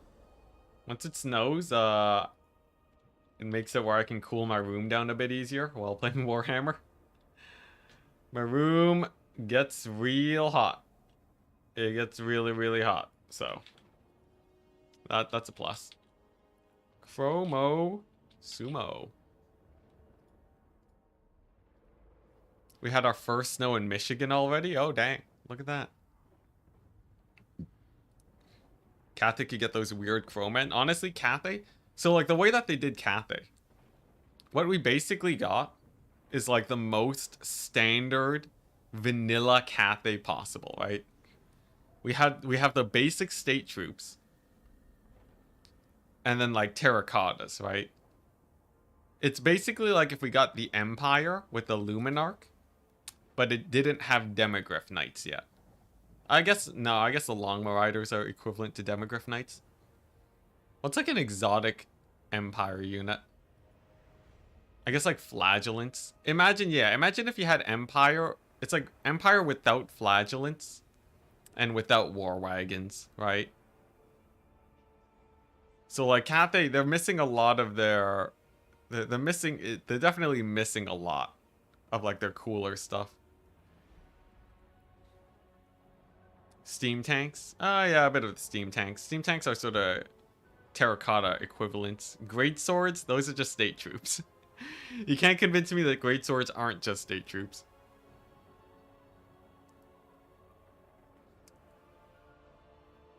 Lizardmen of Sotek? Lizardmen of Sortak. Oh, Lore Master of Sotek. Guys, don't do two-letter abbreviations unless you're talking about factions, alright? If I see LM in caps, I read that as Lizardmen, alright? You better just type in the full Lore Master, it's fine. Yeah, I can tell Flavor that you haven't played tournaments much. That you're just a casual multiplayer viewer. Yeah, I'm not actually insulted. You don't have to type my bad, man. Now you're making me feel bad. The proper response is to get angry at me. Alright? You don't just take my abuse, man. Come on. Yeah. But yeah, no, there's a few other abbreviations that really throw me off. I guess if you type in CA, I don't read that as Cathay, so that is the one exception. But I think someone typed in we in capitals once, and I thought that was Wood Elves.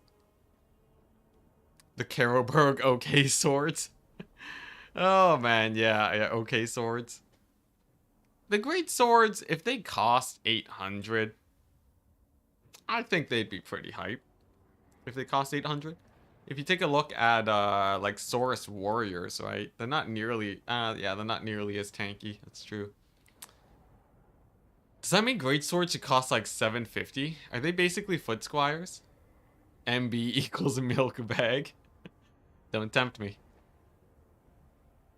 I read CA as cavalry archer. My Age of Empires brain. Yeah, that's sick. I think that's fine. That's fine. 750 for sure. Man, that's such a gold decrease. That would put them... The thing is, it depends on where you want them to be, right? Do you want great swords to be a must-pick standard front line of the Empire? Or do you want them to be a niche unit for factions for high armor that don't have a lot of damage?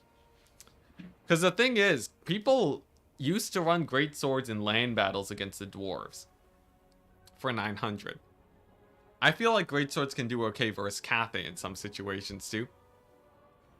So if you made them 750, that's basically putting them into the same situation as Black Art Corsairs, where you're like, oh yeah, they're just your standard frontline for Empire. You know, they become Saurus warriors, where you just always run them, almost no matter what.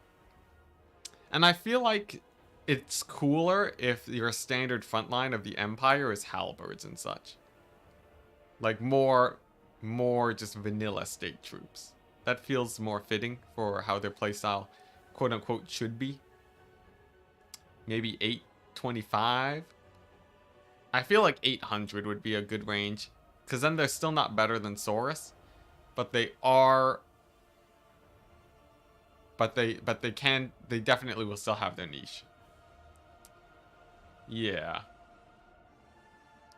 The thing is, right now they're only good versus the really tanky, slow armor factions, and they still have no HP, so bit of a problem. These elite units with no HP generally have to be very fast to do well. Great swords are in a really weird position where they just don't really have a use. No one really wants a low HP, high armor, decent damage mid-tier infantry. Mid-tier infantry is the thing you spam to stall your enemy forever, you know, like this triple chaos warrior. That type of stuff is like, you know, you want a wall. That's what you pay 800 for. And then like either that or you want something that's super duper killy, like witch elves, rampage, loads of damage, right? Witch elves are perfect for, you know, like a mega killy faction or mega killy unit. For Empire, it's more just great swords are sort of slow. They're sort of slow.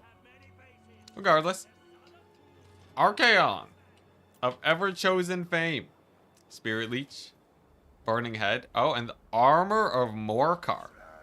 30-second melee defense. That's pretty good. It's sort of like stand your ground. It's not actually that huge if you compare it to stand your ground. Though if it's cheap, I guess it's alright. Let's see here. Crown of Domination. ITP, great first Tomb Kings. You actually used to see Arcane a lot versus the Tomb Kings. So he's not entirely uncommon. And Slayer of Kings. Now, this is basically a super decked out fighter Archaon. And I suppose this is being taken. Chaos Trolls is a weird one, though. You usually want some strong single entity fighters to kill off stuff like Tomb Scorpions, Ushapti Great Bows, Sepulchral Stalkers, and stuff like Cetra. So, having an Archaon is very good there, though. But Chromosumo, going for a bit of a different style here. Ka-Tep, once again, adopting the RTK style of mass infantry, has opted to go for the usual heal spam. That's like a 10% HP increase on all of your units. Chosen of the Gods, very common. Screaming Soul Catapults to deal with the Chaos Warriors. And then just whack a load of infantry. Is it a crazy build? Not really, it's pretty standard. Is it good against Chaos, though? Is Chromosumo in RTK? It's definitely an RTK flavored build. If I didn't see the name, I would assume he's RTK. Just based off the build. But he doesn't have the clan tag, so I wouldn't know. Regardless, Archaon is a cool pick for Tomb Kings. He's RTK. Alright, good to know. Good to know. That explains the build a lot. You know, it's a good thing to not show your RTK clan tag so people can't just hard counter the very popular Tomb Kings mass infantry build. This is 100% an RTK build that's made the rounds a few times and everyone's copying it. We gotta fight against the RTK guys. They figured out a build and they're starting to get overconfident, alright? It's hard counterable. This is not a super hard build to hard counter. Because you just bring a faction with better fighting. And then you just kill all of their infantry. You know, you bring a bunch of armored Chaos Warriors. Like, what are they gonna do versus that? Basically nothing. Because while Tomb King's infantry is hard to kill, they generally trade down versus other infantry.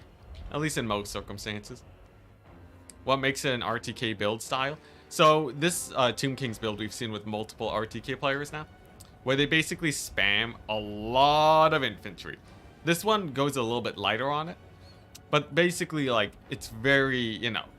Basically, the style is you spend, like, at least 8,000 gold on infantry. 8,000 to, like, 10,000.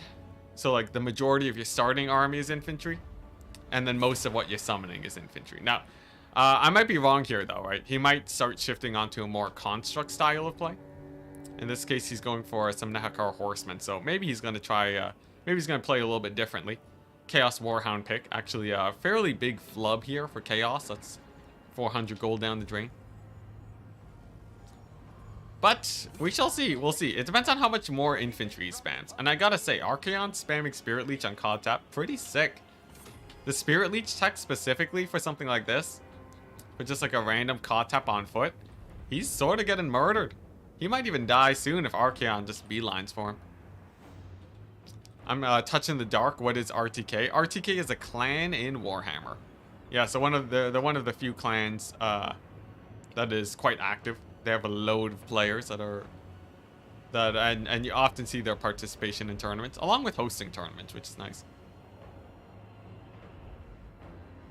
All right. So what are we looking at here? Another Spirit Leech on Ka-Tep. He'll likely see a D summon. And given how cheap he is, I don't think that's actually a huge loss for the Tomb Kings. If he dies, though, that's real bad. Over here, we're seeing Forsaken plus Marauders. Doing pretty good work here. Though this is a lot of infantry. I would suspect Tomb Kings to lose that. And different from what you would usually see from the Tomb Kings, we are seeing a bit of a lacking on captures. Actually didn't go for that much infantry. Look at that, actually, Tomb Scorpion. This is actually a little bit different then. I'd say this build is a little bit... It's straying from the usual style of just mass infantry. Which I think is good against Chaos. And actually going for more constructs and cavalry for the main summons. We'll see how it pans out, though. There are Hellstriders everywhere, Skirmishers everywhere, and a big pick on the Chosen of the Gods. I would say Dr. Jellyfish has already taken a pretty strong lead while technically this point has been lost, all the others are very, very well secured. And the Chaos Warriors are just insane versus Tomb Kings. These guys will trade into basically all of their infantry, just because they have so much armor. One of the main strengths of Chaos is their armor. Second to Hellstriders, of course. But it just means that most infantry aren't very useful. And most cavalry also won't really take them out. You need very specialized tools for them. And they'll be doing great over here. As for the Screaming Skull Catapult, only getting so much damage. And in fact, okay, it is firing at Chaos Warriors, so that is nice for it. But if you look at Tep, a little bit of a blunder. Tep getting caught up in the crowd of the stone trolls here. Not looking too happy. Yeah, look at that, just getting barfed on. That's pretty bad. That's pretty bad for Tep, I think. This makes me miss Ulrich's old Tomb Kings build. What was the old build? I don't think I remember this. But yeah, actually a huge blunder from the Tomb Kings. Tep gets sort of annihilated. Meanwhile, over here, Archaon doing great, sort of cleaning up here. Does have to be a bit careful. He trades down fighting the Halberds, but it's not the end of the world. And over here in the distance, Warriors of Chaos is doing great. I wouldn't be too worried about the Tomb Scorpion, especially with the Hellstriders nearby with their anti-large. Already at 13% intensity. Very, very frightening. But there is a double summon here. Now, does this really matter? Tomb Kings will most definitely be getting this point back. At least it's quite likely. Maybe not with the Hellstriders nearby. But the thing is, Warriors of Chaos have already held the points for so long. I don't think it really, really matters in this situation. As holding the points early means that you just have a lot more time to give up points later in the game. And actually, look at that with the double crumble of the infantry. I forgot, with Tep being dead, the infantry do actually die at a normal pace now. You know, Tomb Kings with the Lord Dead penalty are equivalent to Tomb Kings pre-buff. So you do actually see them crumble away now. They don't tend to recover the leadership. So, potentially Chaos could really go for a clean sweep here. You can see over here, securing this point as the Tomb Kings have decided to steal the middle. But I guess sort of the big deciding factor is how well this goes. If the Chaos forces manage to hold this point, despite the double summon, that would be huge. I would assume that they're not. Tep coming back so that he can actually provide leadership. I'd say Tomb Kings will likely have a double cap on their hands, and then Chaos just have to sort of trade their way to victory, by the looks of it. The Death Star with Bone Giant and Stalkers. That's pretty cool. I like it. Point getting captured real fast though. Now we do have to remember, Archaon is still alive, and it's going to be basically a menace for the rest of this battle. I don't think much can be summoned to really kill him without sacrificing these points. I guess Tomb Kings could theoretically start saving up for that now. But actually, you know what? Looking at it right now, Chaos is sort of trading down. If you take a look at what's actually on the battlefield, let's see, this Tomb Guard. Okay, there's 2 units of Tomb Guard here. It really depends on how well the armored trolls and the chariots do. I will say, Dr. Jellyfish has been running a lot of armored trolls lately, and it seems like they're doing quite well. Hellstriders will most definitely be able to clean up, and there is another unit of trolls here. So I think once all of these guys come to bear, I would assume Chaos takes this point. Archaon will probably be able to kill off the Tomb Scorpion. But I wonder, will the Tomb Kings pull it back? Triple summon of Skeleton Warriors. Now this is a bit of a risky pick. This is a bit of a risky pick. Triple summon Skeleton Warriors. I think that's a little bit foolhardy. If we take a look at the current victory point situation, Tomb Kings is really far behind in terms of tickets. So I don't think they'll really be able to trade up in this situation. Right now, you really want to be trading up because Chaos has all the time to clear off your infantry in this game, though I have been wrong before. But if you just look at the units that they're summoning in, Forsaken, Hellstriders, a couple of Marauders here, Archaon killing the Tomb Scorpion, I don't really think this Skeleton Warrior summon will be able to do it. They'll likely be dying, but we'll see how long they can actually hold. We have to remember, this Chaos Chariot is brutal too. This sort of more heavy infantry style does not like getting run over by chariots. And if you look over here, just a single skeleton horseman against Hellstrider, so that's definitely not going to go well. Sword of Corn on that. Your Sword of Corn would have been insane. Thankfully, it is Chaos and not Corn. But if you look over here, the chariots have done immense damage so far. Already 42 kills. Early on in their life, paying for half of their value. Plowing through some more skeleton warriors, getting some good damage. And look at that. Chaos has secured capture point advantage. Now, it's about to drop as the skeleton warriors show up. The idea, though, is that Chaos would be able to kill this off. I do wonder if Archaon does have a burning head, though. Because if he doesn't, that would make things a lot more sketchy. But given the amount of Forsaken and the fact that he is still summoning in infantry, especially stuff like Chaos Warriors, I don't think Chaos is too worried. Not to mention Tomb Kings have had to abandon this point, which is really good if it does get into a late game situation. And look at that. Oh my goodness. Burning Head does drop.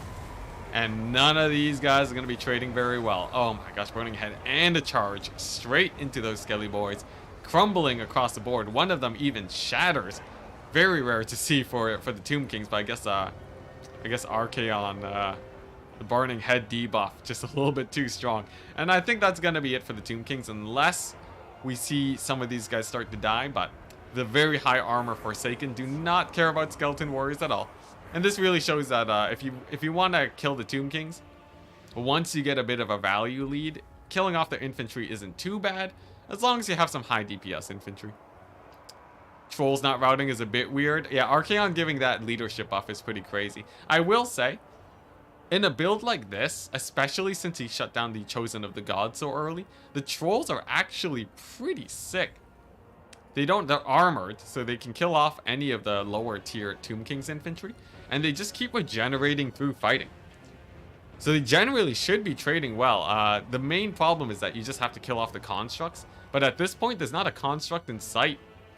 All of them got killed off by Archaon or the trolls themselves, and another Burning Head clearing off the infantry. I think we are about to see the first Tomb King's loss of the day, chat. Some solid play. Of course, it is at the hands of Chaos, but, you know, what can you do? And look at that. Despite the summons actually stalling for a pretty significant amount of time, the Tomb Kings only barely catch up on their value for victory tickets before the points start to swing. And look at that. Hellstrider is taking out another unit, 19% intensity. It doesn't build up nearly as fast due to the fact that, of course, you have the units crumbling. So you don't get nearly as many kills once they do fully crumble out. But nevertheless, Hellstrider is still, of course, very strong in this situation for winning cavalry engagements. And what? It will be summoned to pull it back. It seems like a skeleton warrior on the far point. Yeah, nah. That's not going to cut it. This build really, spamming infantry really relies on having that very strong advantage in numbers and trading very slowly. And Chaos DPS is just too much with the Troll and the Forsakens. High Elves greater than Tomb Kings? I don't think so. I don't think so. I haven't seen enough people play High Elves actively. Ooh, but look at that! First game going to Son of the Mountain, Dr. Jellyfish. Oh man, it's a long day today, guys. Need to finish up this tournament so I can sleep. Archaon, Beast, 3,500 value. Much better than Kotep's 14, though he was mostly there for healing. But I think the biggest thing here was this. The Chosen of the Gods. They really did need to stay alive. They did get caught out due to the very strong play of Dr. Jellyfish, knowing his target prioritization. Even managed to kill off the artillery piece with his mobility. And if you take a look at the Trolls, pretty good value, considering that they managed to stay alive for so long. I would say this is basically exactly what you would want. Actually, he didn't have that much infantry. He only had 2 units of Forsaken. So maybe like maybe a full Tomb King's infantry build could have won it. Who knows? But yeah, 200 kills, sick. That's game number 1. But who shall win game number 2? Caster City? Yeah, Caster City. We already qualified, so I'm not playing. I'm not playing in this, as I cannot. We've already qualified earlier. Ooh. Oh my gosh. Qualified City. There you go. I like that name. I like that. Suffering from success. I'm happy that I don't have to play more qualifiers, man. Far too retired to play more qualifiers. I'm playing in this tournament sort of for fun. I don't plan on winning it. Are these the semis? They are. They are. The other semi should be getting underway soon, and then we just have the finals to play. So this tournament should be ending in roughly an hour at the earliest, maybe an hour 30 at the latest. 6.5 hour tournament isn't super long, but given the state that I'm in right now, it feels hella long. It feels insanely long. Probably won't be streaming Friends today either. Though, first thing tomorrow morning, we're definitely streaming Friends. 100%. I am so excited. Hi from Vietnam. Hey, look at that. My parents are from Vietnam. I was born here in Canada, but happy to hear. It's cool. It's cool. Yeah, no Friends today. I can't wait to play Friends tomorrow, though. Because we finally established the Empire. If you haven't seen the last Friends campaign stream, it's actually progressed further than we have in weeks, chat. In weeks, it is looking really, really good. Like 4 armies, 3 provinces, and actually building up our buildings. Stretch some legs. Yeah, that's a good idea. I'm gonna stretch my legs. Oh man, that was a good call. Yeah, no, my legs are they're tired, man. They tired.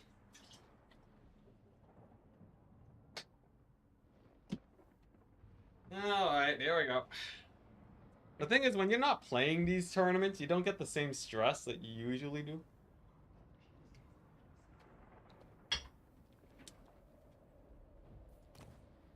Alright, there we go. Some stretches. Nice, nice. I love Vietnamese food. Yo, Vietnamese food is hype. Although, because I'm sort of mixed Vietnamese Chinese, I don't know what's Vietnamese and what's Chinese food. What's the rule of thumb? I remember, I think it's oil based, right? It's based on how greasy the food is. That's how you know if it's Vietnamese or Chinese food. I think. I might be wrong though. Is Tomb King still the best PvP faction? I'd say, I don't know if they were the best. I don't know if they ever beat Slaanesh.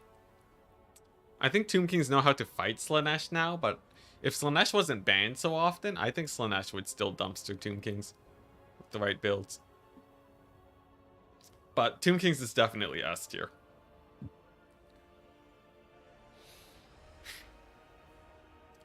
Whew. You know what else I was thinking of doing, chat? I was thinking of playing some XCOM. I've heard enough people talk about how they'd be interested in watching me play XCOM that I think I gotta do a stream. A good old masochist plays XCOM, max difficulty, and see how we handle the stress. XCOM 2, yeah, XCOM 2. I think that'd be pretty fun. Probably do like a one-off stream, and if it does well, do like a couple others. Could be pretty hype. Could be pretty hype. It'd also be good for branching off of the Warhammer. Obviously I wouldn't just be sticking with XCOM forever. There's no way we pull off becoming an XCOM channel, but for a masochist such as myself, I feel like that'd be great. Name some of the guys after chat, because we know they're gonna be dying real fast. Because I'm not even good at XCOM. I played a couple times, so I know how to play the game, but I'm terrible at it. Or at least I'm not terrible. I'm like new to it, so it'd be cool rolling with the punches and just see what happens. But obviously we'd be playing on max difficulty, as I do with all games. I just love playing games on the hardest mode because it feels like you really have to learn the systems to solve the puzzle. I don't play games as an exploration of sort of like, you know. I don't play games to show like to express myself. I play games to solve puzzles. Variety Wednesday. It wouldn't be a constant thing because I don't have that many games I want to play. I still have to beat Millennia. I still have to beat Melania. If I finish the France campaign early, XCOM speedrun, I'm not good enough for that. If I finish the France campaign early and I still haven't beaten Melania, I'll do a masochist plays Elden Ring, and just have like a stream where I try to kill that boss. 'Cause man, oh man, I've gone close though. I've gone close, so I feel like I wouldn't even be playing it for that long. I might just beat her off stream before it gets to that point. Though I feel like a challenge run of Elden Ring could be really fun. Anyone want to watch someone that's really bad play like a soul level 1 Elden Ring?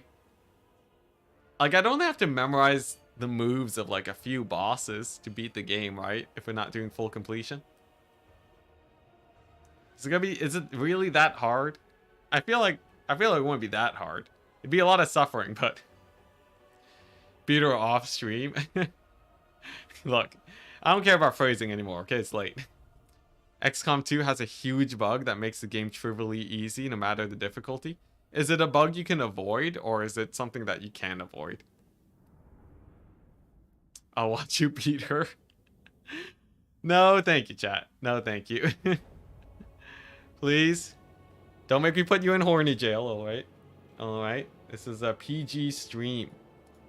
PG stream. Yo, Radagon? By the way, minor Elden Ring spoilers, chat. I'll just be talking about the boss names and like my thoughts on them, but I won't be going like super in-depth. Radagon's moveset is so hype. I think Radagon is a sick boss. Elden Beast? Yeah, no.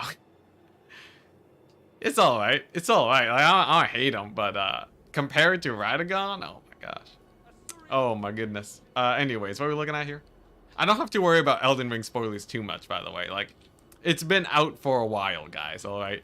If you're worried about Elden Ring spoilers now, I don't know what you've been doing. Just living under a rock. But, here we go. What are we seeing? We see an Archmage of Life, Dwellers, Healing. Guess what? It's exactly the same as what we've seen, although spicing it up. Mage of Metal and Mage of High Magic. Look at that, not the double beast. Dr. Jellyfish. Feeling a little bit frisky today. Alright, pretty hype. Other than that, you know, Archer Spear Spam. Looks like Silverin. Silverin are fairly common right now. You see them more than normal Spearmen.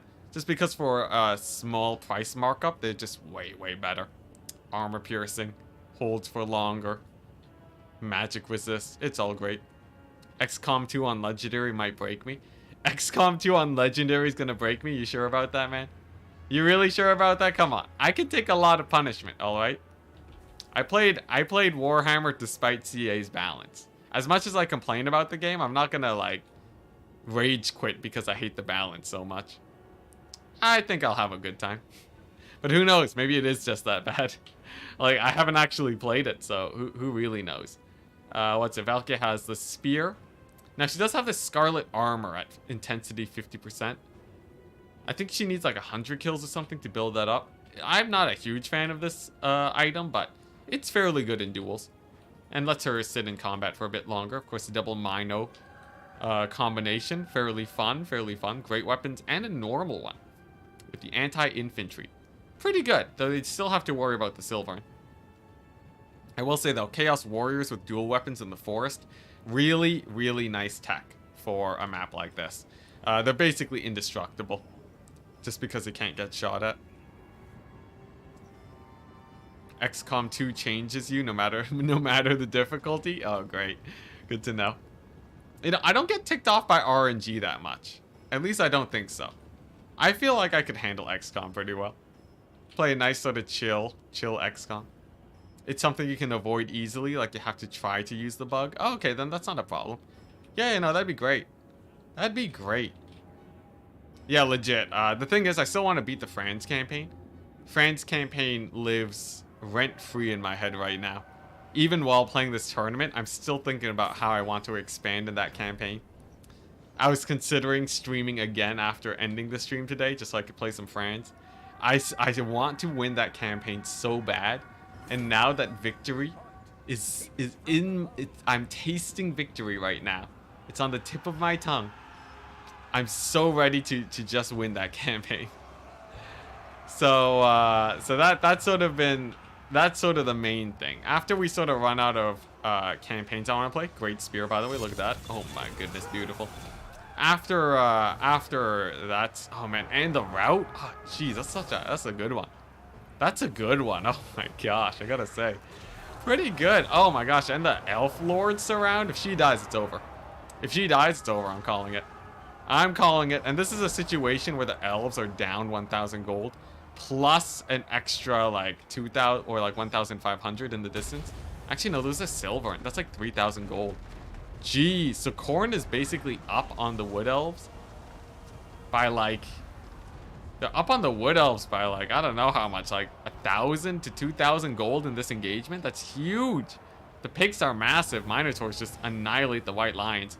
That is a huge early game pick for Khorne. On top of having 2 capture points, that means that they have a very nice lead right now. XCOM RNG is different, 99% chance to hit, but misses 5 times in a row. I can live with that, man. You don't. My optimism is unheard of. Is unheard of. Although who knows? Who knows? The things that really get me going are bad arguments and Hellstriders. All right. If XCOM doesn't have Hellstriders, I'm fine. All right. Nothing's gonna bother me unless you run into those. I'm willing to accept that sometimes you miss 1% of the time, alright? Look, I've played D&D before. I'm used to rolling a 1 in 400 chance. Although who knows? Who knows? People talk about scopes. Is that a RNG mitigation strat? Oh man, yeah. Look, worst case scenario, chat just gets murdered by bad RNG. It's not even me that gets punished. I just get to watch chat die. And honestly, given the Franz campaign, I'm jaded. I'm so used to watching you guys get annihilated instantly. We'll see though, we'll see. Fair enough, I'm not called optimism, fine. I'm really interested because it'll be the true test, right? If I just go crazy playing XCOM, that'd be hilarious. I'll finally find my limit. Oh my gosh, it's insane. Oh, it was Spearman, not Silverin. Yeah, that's a rough time for them. Though I will say Valkyrie is taking a lot of damage. Scope adds 5%. Really? 5%? That's a saving grace? That seems so little. Oof, but look at that. Big dwellers below on the Exalteds. Pretty rough. And he finally got the D-summon on mages, which means that the net cost and deficit in money is down to 250 gold. We'll have to see how the late game plays out. Now remember, Dr. Jellyfish did play against Hanadins earlier. And Hanadins did lose in the similar matchup, playing as Khorne. In this case, Chromo Sumo actually opting for more heavy armor styles of play. And the map is also slightly more favored. But his Valkyria getting a little bit beat up. She's sort of getting massacred. This is despite the armor, which actually has only still 50% intensity. I'd be a little bit worried. Now, she does route. Will she die, though? And will she have to get resummoned? Losing your lord is near game-ending levels of misplays. Even though Khorne does still have the lead, that is a very, very bad situation to be in. And it seems like the Archmage might be able to escort her off. Silver Helm summon over here, but if we just take a look at the situation, the High Elves still don't have that much, though, right? Like, we're seeing Marauders fighting Lothern Seaguard in melee. We're seeing Minotaurs of Khorne just beating up some archers. Honestly, even without Valkyria, I think even without Valkyria, Khorne's still sitting pretty comfortable here. I love how it's like a Warhammer, like biggest Warhammer tournament qualifier is happening right now of the year. People still talk about XCOM in chat. We're taking it nice and chill today. Looks like chat's just hanging out too. This game isn't super duper close, you know? We're waiting for like the really sick games where like a 1 second difference is what determines victory or a loss. That's what I'm waiting for. Until then, we're just chilling. We just...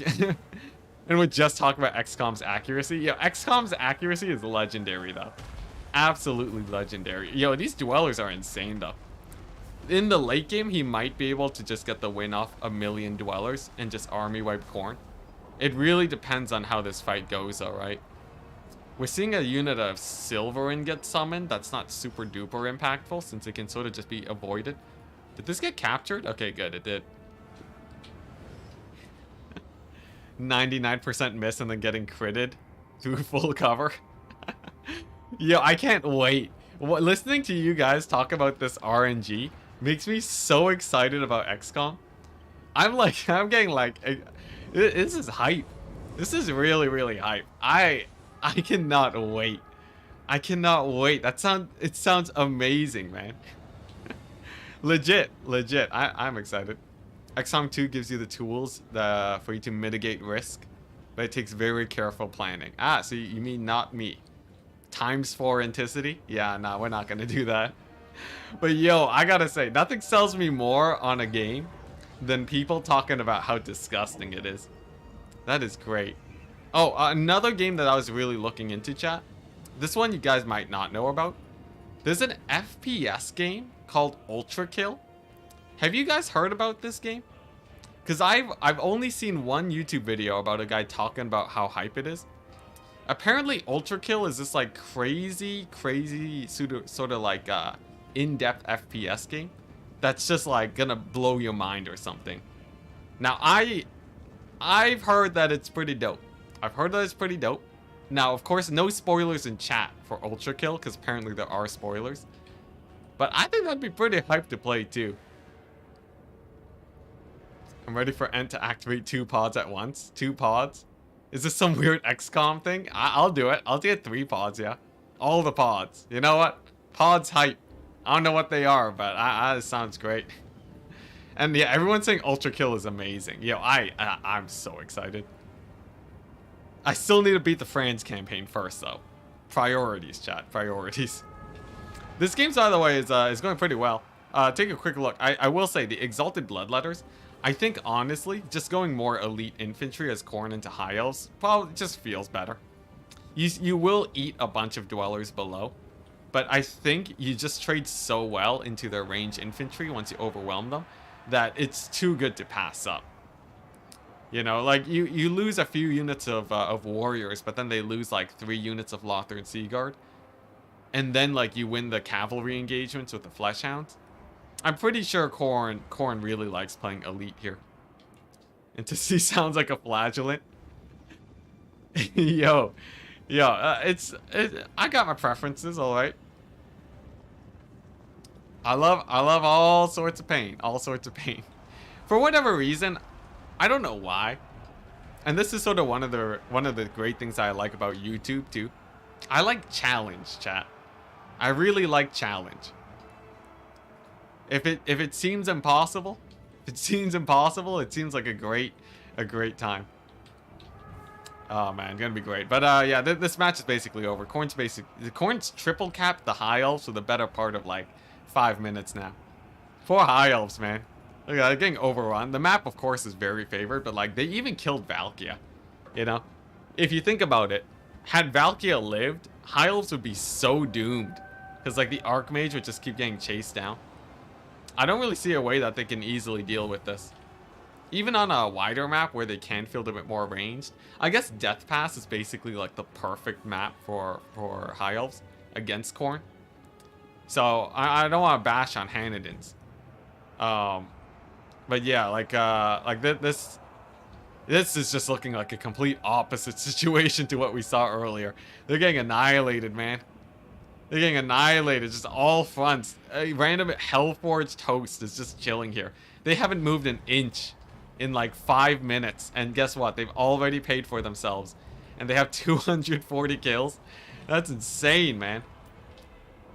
Too many pods activated equals death. Ah, yeah, that's fine. What's a little bit of death? It's all good. XCOM is a challenge, so I think you would enjoy it. Yeah. We'll get a bit of that action in. See what other real-time strategy games are coming out. I really want to play the Frost Giant game. The new Stormgate.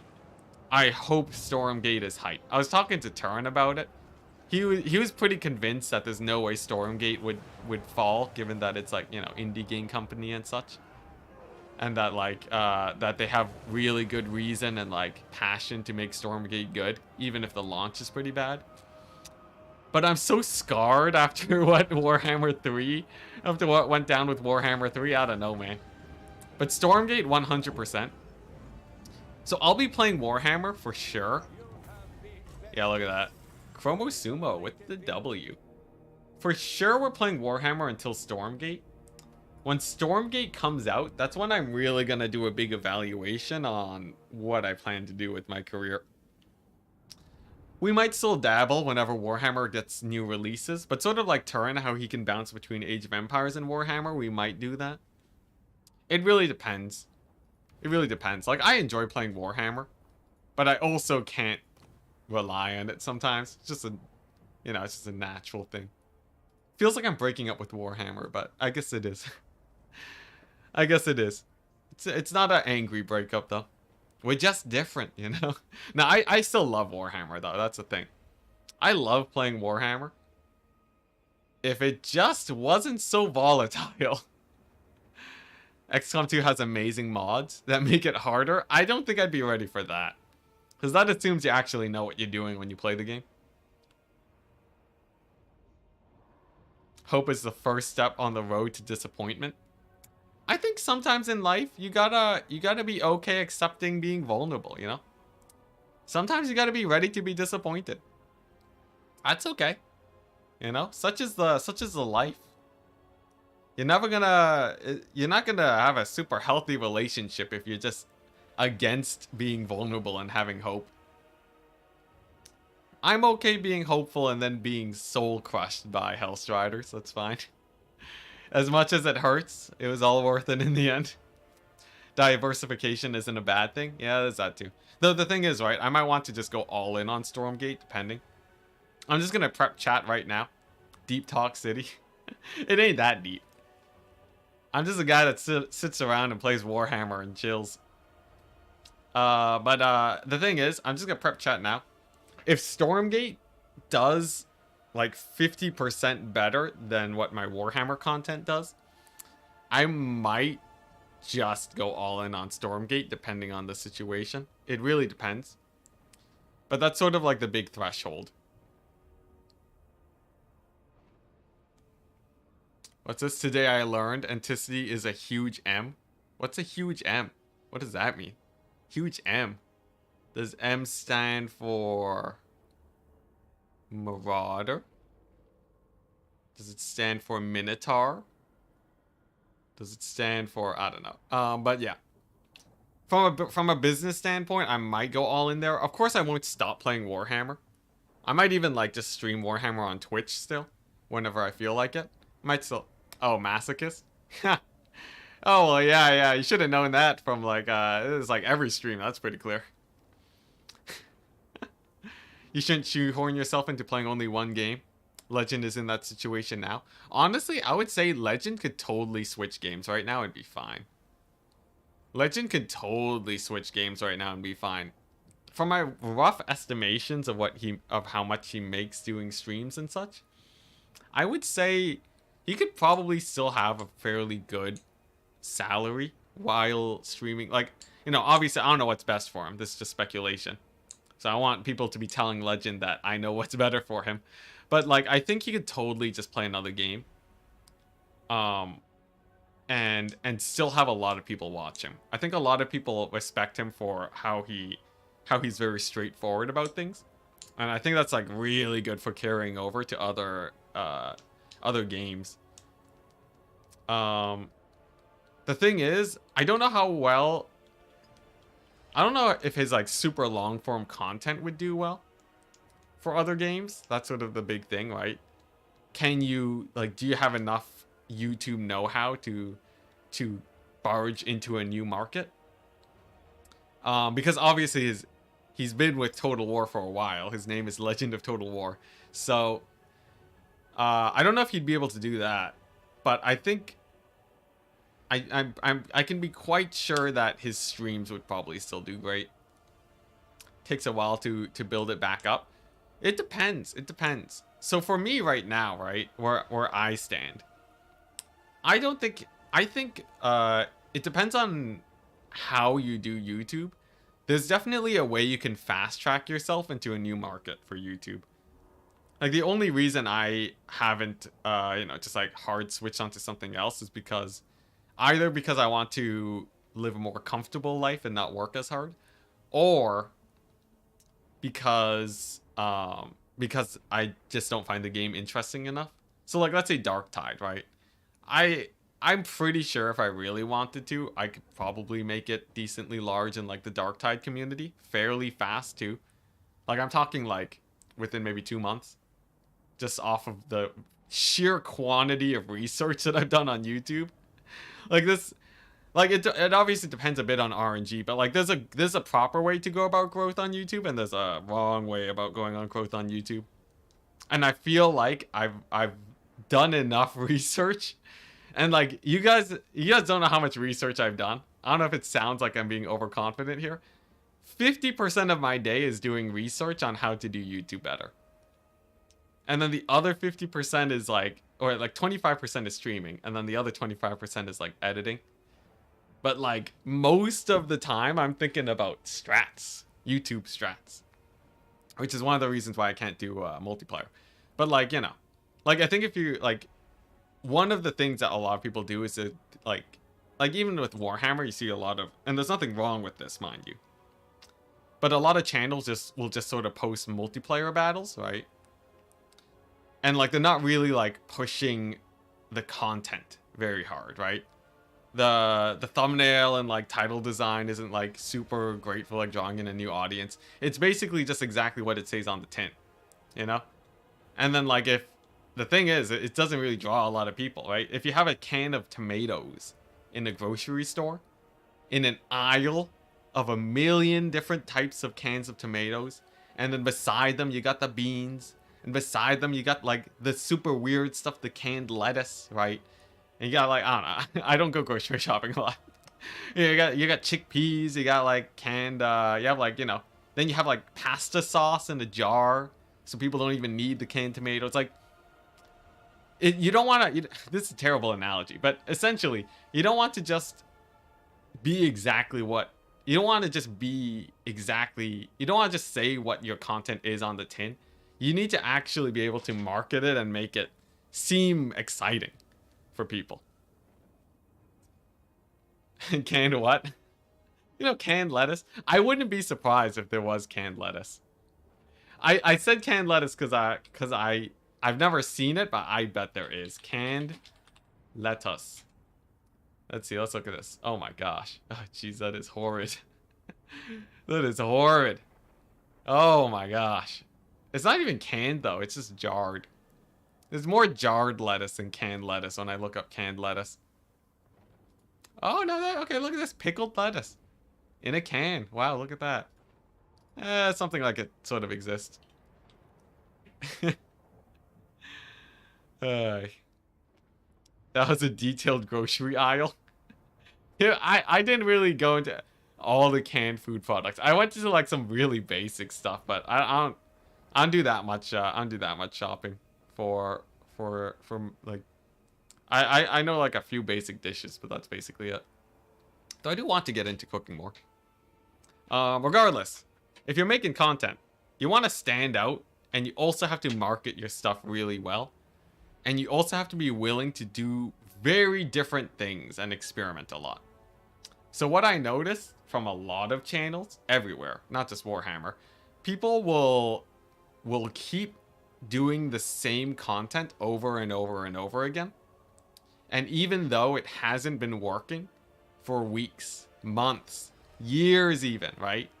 People will do the content because they have the mindset that if I put in the effort and the time and the commitment, then people will come to me. Almost like a karma thing, right? Where it's just like, they will come eventually just by, what's happening? Talk to jellyfish. Where does opponent go? Anyways, there's a lot of the thing where it's just like, where it's just like, oh yeah, if I just keep grinding this thing, then it'll eventually work, right? Because that's how audiences work, right? You just slowly grow. But I think the slow grow method actually doesn't really work at all. I think it's actually pretty terrible. I think if something isn't working, you better change. You better drop everything. Be different. You know? It's not a matter of quantity. It's a matter of... It's not even just quality. It's like finding the right way to tackle a problem.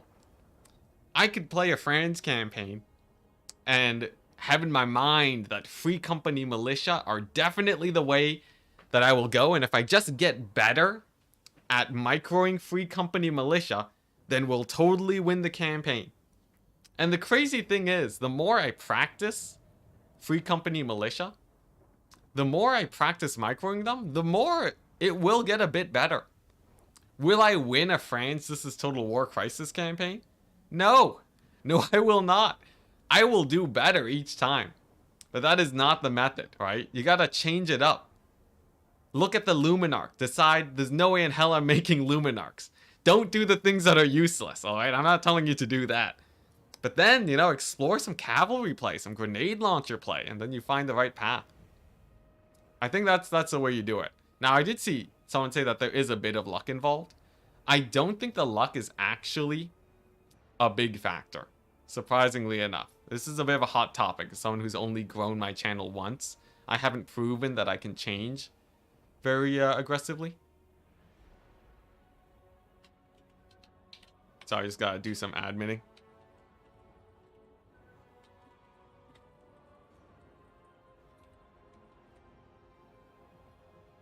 Alright, anyways. His opponent might get DQ'd because he left and isn't coming back. Maybe his internet just died. But the thing is, what was I talking about? Yeah, the Luminarch. Nah, no Luminarchs, alright. The thing is, from what I can tell, from my 2 years on YouTube, and doing research and analysis on it, luck is more... Here's the thing, right? If you roll dice, if I told you, if you roll a 6 on this die, right? If you roll a 6 on this die, I will pay you $100, right? All you have to do is roll a 6. And then you have, yes, technically rolling the die, you're not always gonna roll a 6, right? But your immediate thought, when I say that, is, oh, okay, I'll just like roll it 20 times and I'm sure to roll a 6 at some point. The thing about YouTube is that it's very similar. If you just put out videos for like, if you put out the right type of videos for like 7 uploads, I would say, YouTube will recognize you by then. Because it's actually not that much RNG to get recognized once you start putting out the right content and have the right thumbnail design. What's it? I was actually, this is how I got Battlesea. I was talking to Battlesea about how to sort of grow your channel and like the different strategies to really explode. I think he basically started getting it in like a month or 2 after he figured out thumbnails and like the video editing and such. So like, and this is like coming from very, very little practice, right? This is just like, you learn the thing and then like suddenly, like boom, channel like grows, right? So it's not, it's less about, it's just about grinding for the luck. It's like, once you know what you need to be rolling, then you're fine. But yeah. There's guys with only 2 videos, but they have like 2 million views on each. Yeah, exactly. Exactly. Like, it's very much a skill thing, even though there is luck. You can totally get by. And also, by the way, if you do have a channel, I will explain to you the secret sauce. All the strategies free of charge. If you send me a DM.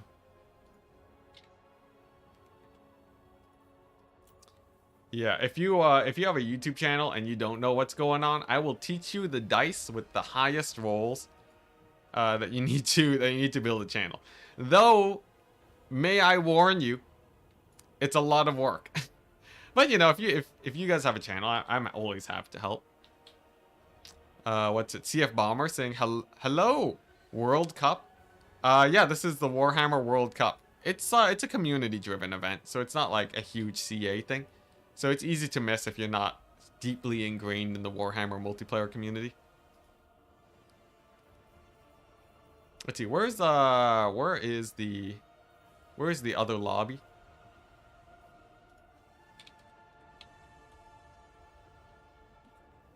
Just roll sixes. Yeah, there you go. Easy, easy. Just put out good videos, obviously. It seems even harder to make best of these random things that rocket. What's this? Retaining audience. Retaining audience isn't too bad. It's not too bad. Alright, so I'm just making sure that we can find the lobby fast enough. Hey, Arjun, thank you very much for the $4. Thank you for all the fun content you put out. Thank you for helping. $4 is more than enough to cover a lifetime's worth of ad viewing.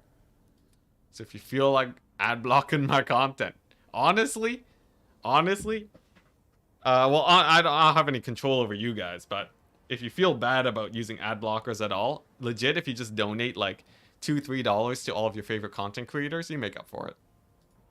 At that point, though, it's sort of similar to just buying YouTube Premium. So, I don't know. Or you can just not care, which is like totally fine too, right? Advertisement is sort of that's sort of like always in your face. Sort of a pain sometimes. Are you a full-time YouTuber now? Yeah, I've been, for the past 4 months, I've made proper full-time income.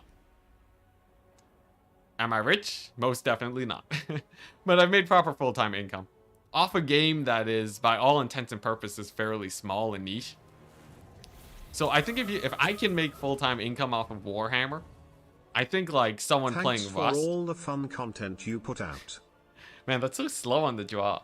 But yeah, I think someone playing Rust or something, or like, you know, Among Us back when that was bigger, or like Fall Guys or something, you could totally just like easy, you know?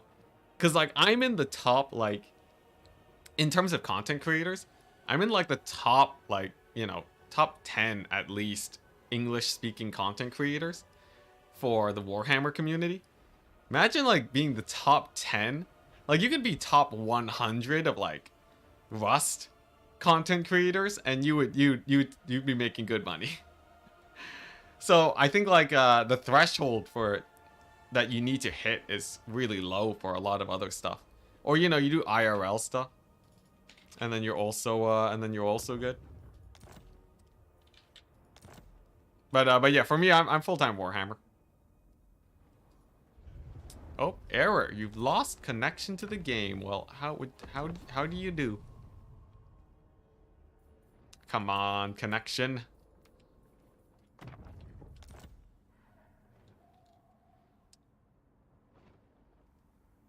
What's this?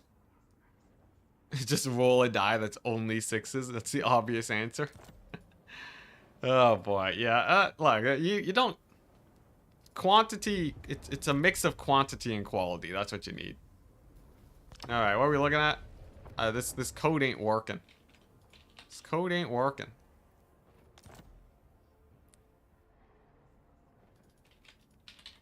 Ah, they had to remake the lobby. That's why. Wait, you gain something from viewers who have YouTube Premium? I do. Yeah. So the way YouTube Premium works is that it's sort of how I understand it. It gets divvied up based on how much you watch specific creators, I believe. So if you have YouTube Premium, it's a good way of sort of supporting the people that you watch more. Of course, direct donations are, if you're talking about like most bang for your buck, if you just want to help someone, Patreon is usually the best because Patreon takes the smallest cut, but it's also the least convenient. You know, I don't really care what you guys. I care what you guys do, but I don't mind whatever path you guys take.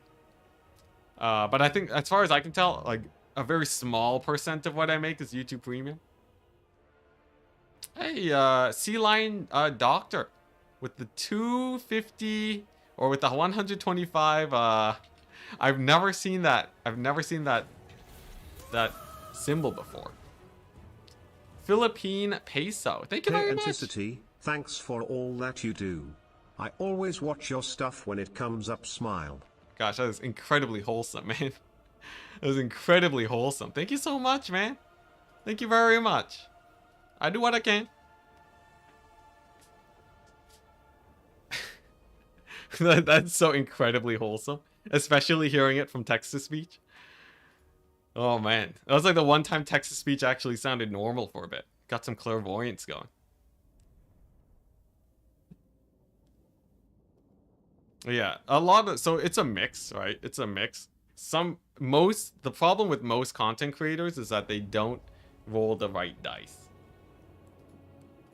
In that they don't put out the right content, they don't do they don't like do the right title, thumbnail, shenanigans that you have to do. That's the main thing. That's the main thing. And then instead they just roll really, really bad dice forever. But yeah, honestly, I love helping people out with channels, because okay, so in terms of the thing I'm most professional at, I've spent the most time playing Warhammer, but I've spent the second most time thinking about YouTube strats. House Cat of War. Yeah, because if you think about it, I spent 4 years in university learning computer science. Spent 4 years learning computer science, plus some high school years, right? But not as a full-time thing. You know, I learned comp sci, but it wasn't like 24/7 every hour of my life. At this point, yeah, in order of specialization, it would be Warhammer, then YouTubing, and then computer science. Crazy. And then after that, it's like nothing. That's my life, chat. Thank you for the long stream. We're so close to the finals. I know. It's pretty exciting.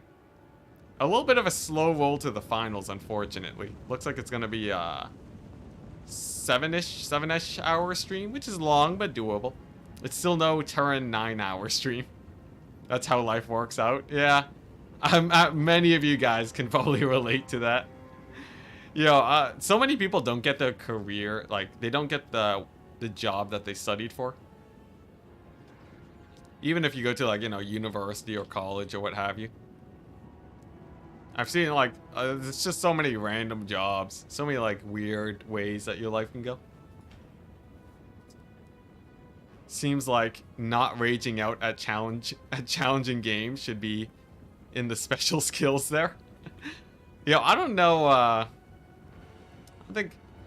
don't know if that's like a built skill or what. You know, maybe it was. I did play League of Legends a lot.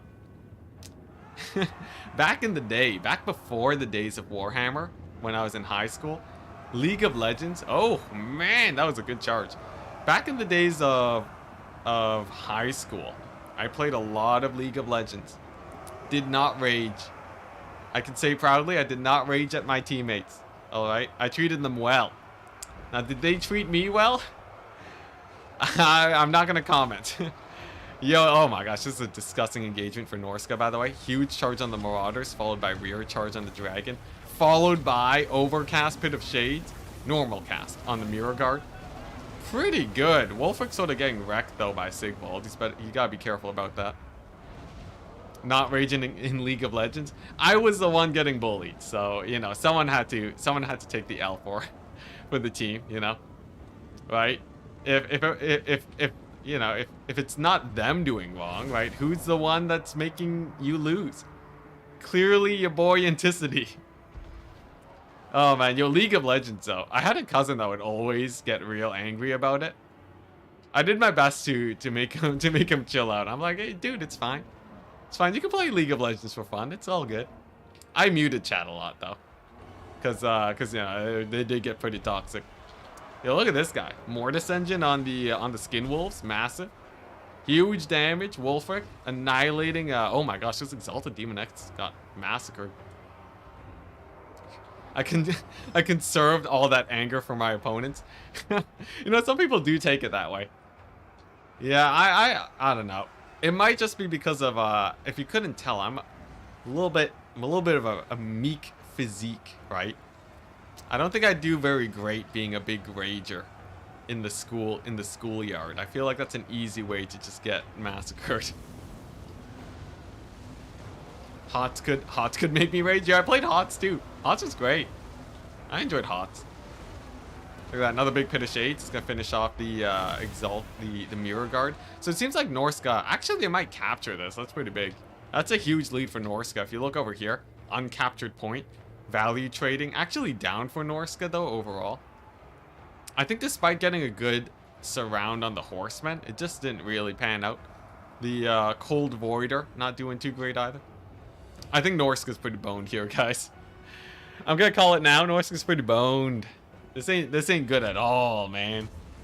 Having very few numbers against Warriors of Chaos is just asking to get massacred by their mobility. Just because they trade so much better in a vacuum.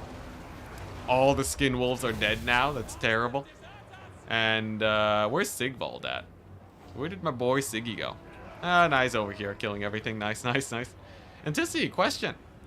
You've done a good Wolves run. But what about a Goblin Wolf Fighters? 2 Goblin Wolf Fighters? Goblin Wolf Fighters is so garbage.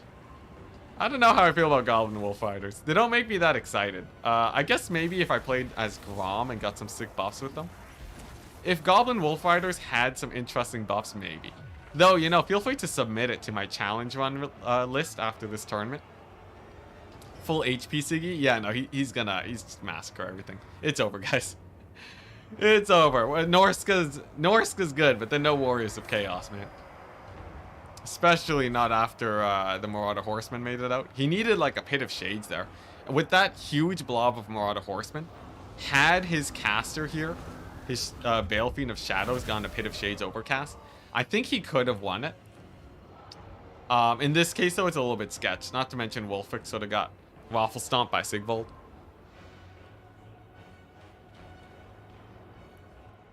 Oh man, sorry, my mouth's getting all dry now. It's been a long stream. I haven't done a super long stream in a while. This is another reason why I don't really do a lot of tournament stuff recently. It just lasts so long. Although, I did hear, Turin did talk about the best of 1 tournaments. So basically, you just host a best of 1 single faction tournament. That's maybe I might start doing that more, you know, just start hosting some shorter tournaments. I don't gotta always commit to the 6-hour grind, right?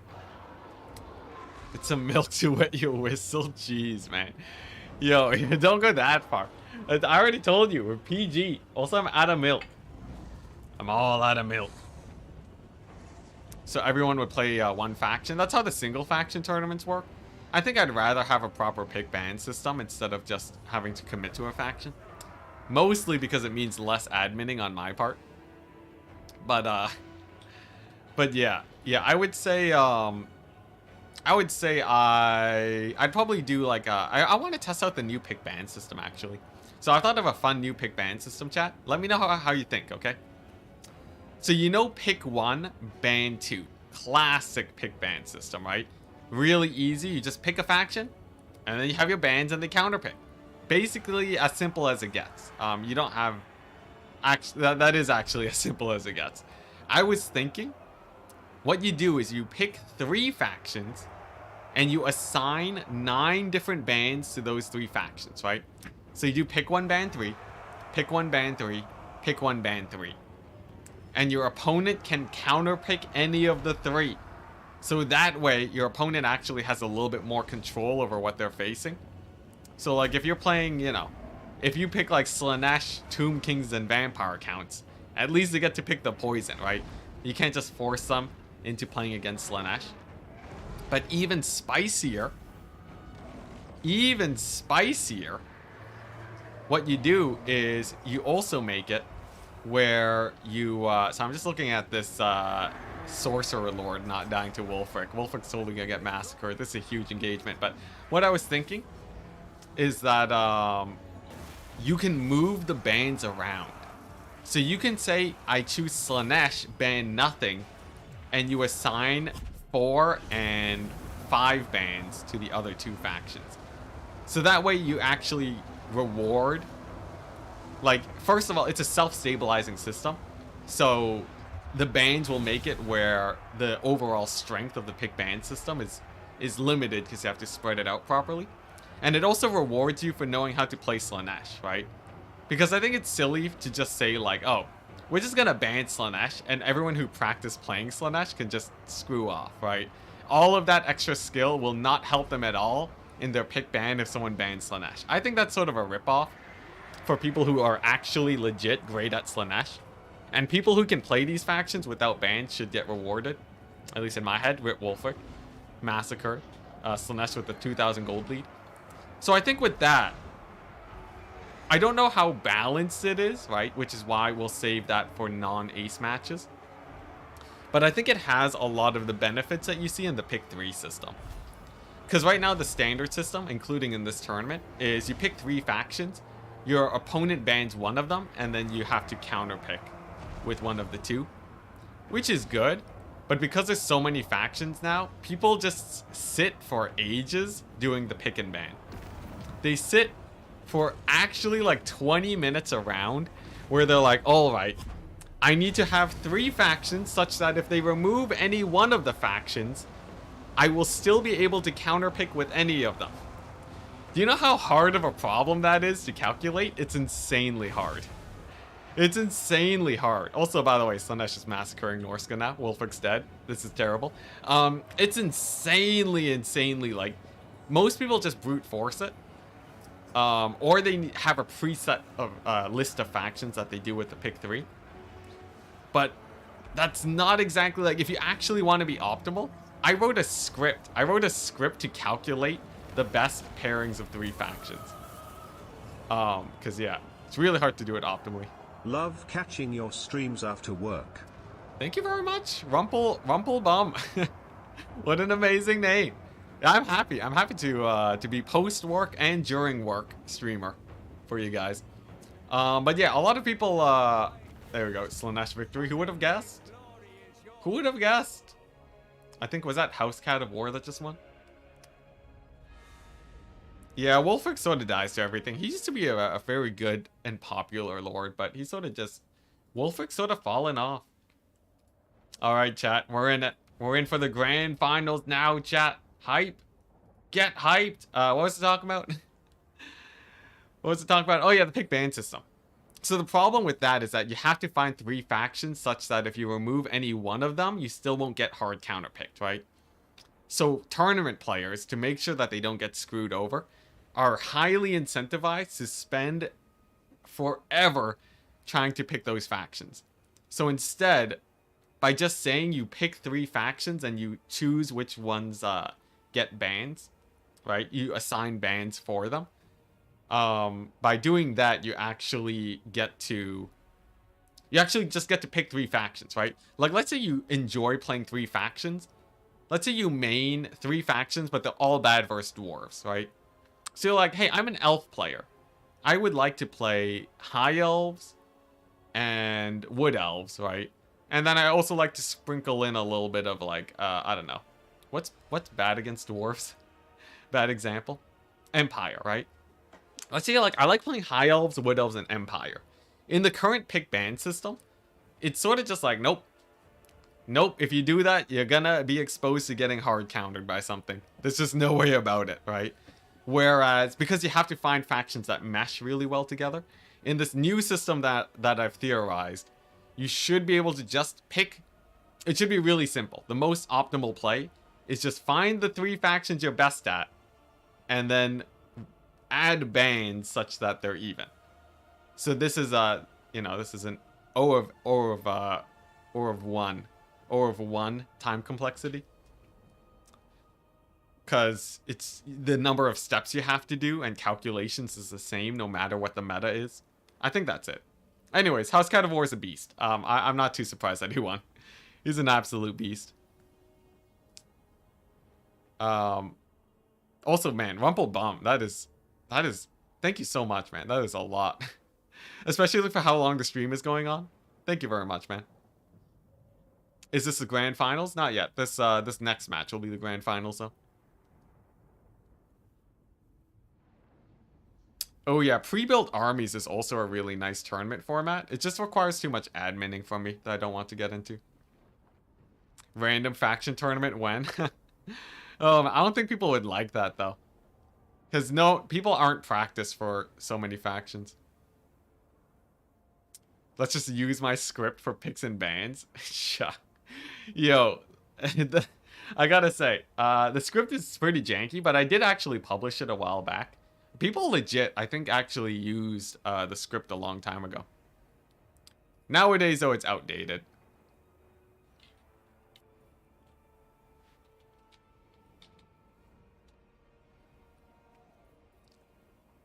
Looks like the other lobby is open. All right, maybe we don't have the finals yet. This is going way too long, though.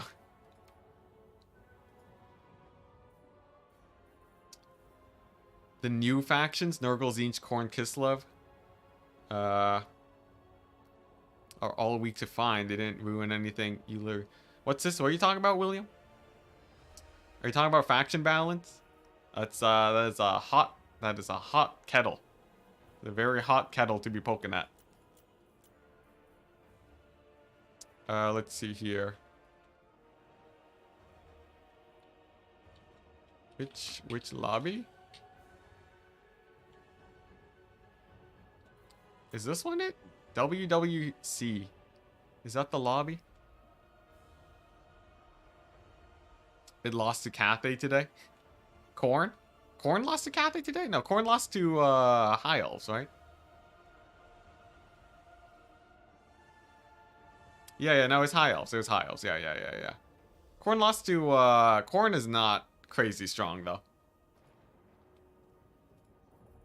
Yeah, Khorne is a solid faction. I'd say like A- tier. 100% they're not super strong though. Otherwise, we'd be seeing them a lot more. If you're saying Khorne is crazy OP, you have to explain why we've seen Warriors of Chaos being taken more and winning more, along with Slaanesh, while Khorne is sort of having these like super close games. They did suicide 2 Furies. It's very true. It's very true. Would I say Khorne is super OP though? Most definitely not. Oh, these guys haven't finished. My bad. My bad. Alright, here we go. It's a long tournament.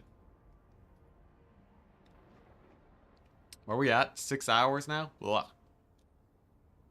7-hour tournament, man.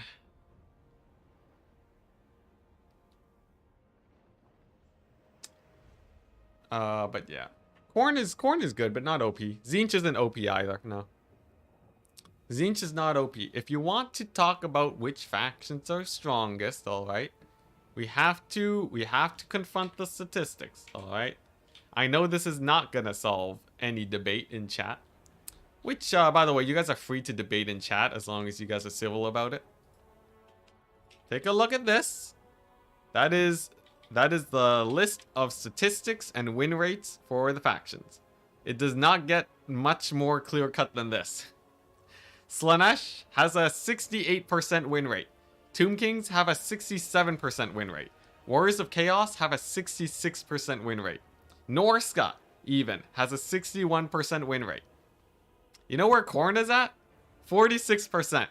You have to make up a 22% difference before we talk about Khorne being OP, alright? 22% difference! That is a lot! If I was talking about your success on YouTube being a D6, that's the difference. That's not a good analogy, but anyways, it's pretty massive. It's pretty massive, just a little bit.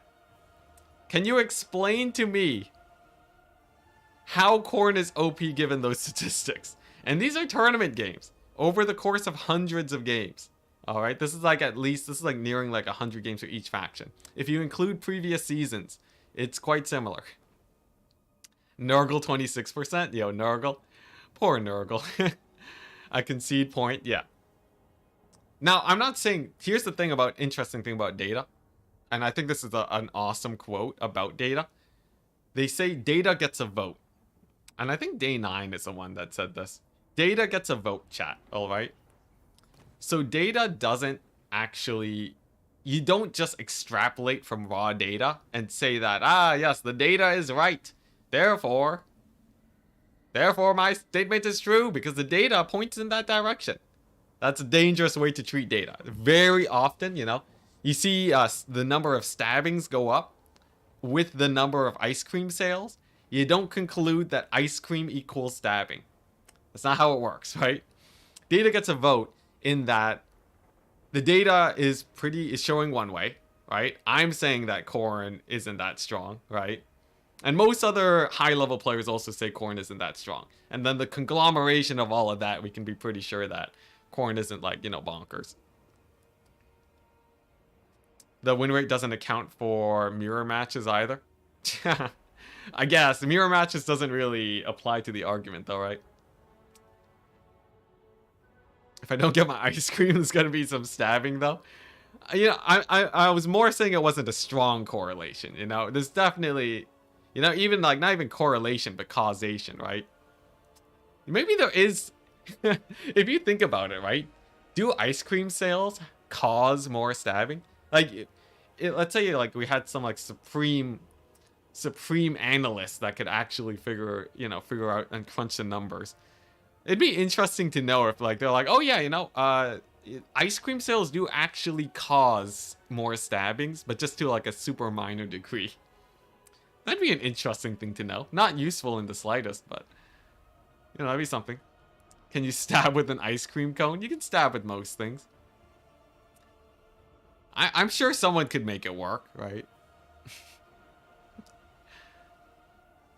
And more stabbings cause more ice cream sales. Ooh, there we go. An angle we have not considered, ODM Loopy.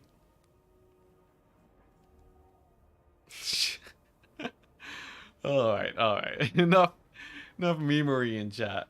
Let's take a look at the battle, people. We got some battles going. Here we go. Tzeentch versus Bretonia. Now, Bretonia, quick analytics check. Bretonia's rocking the solid 49% win rate.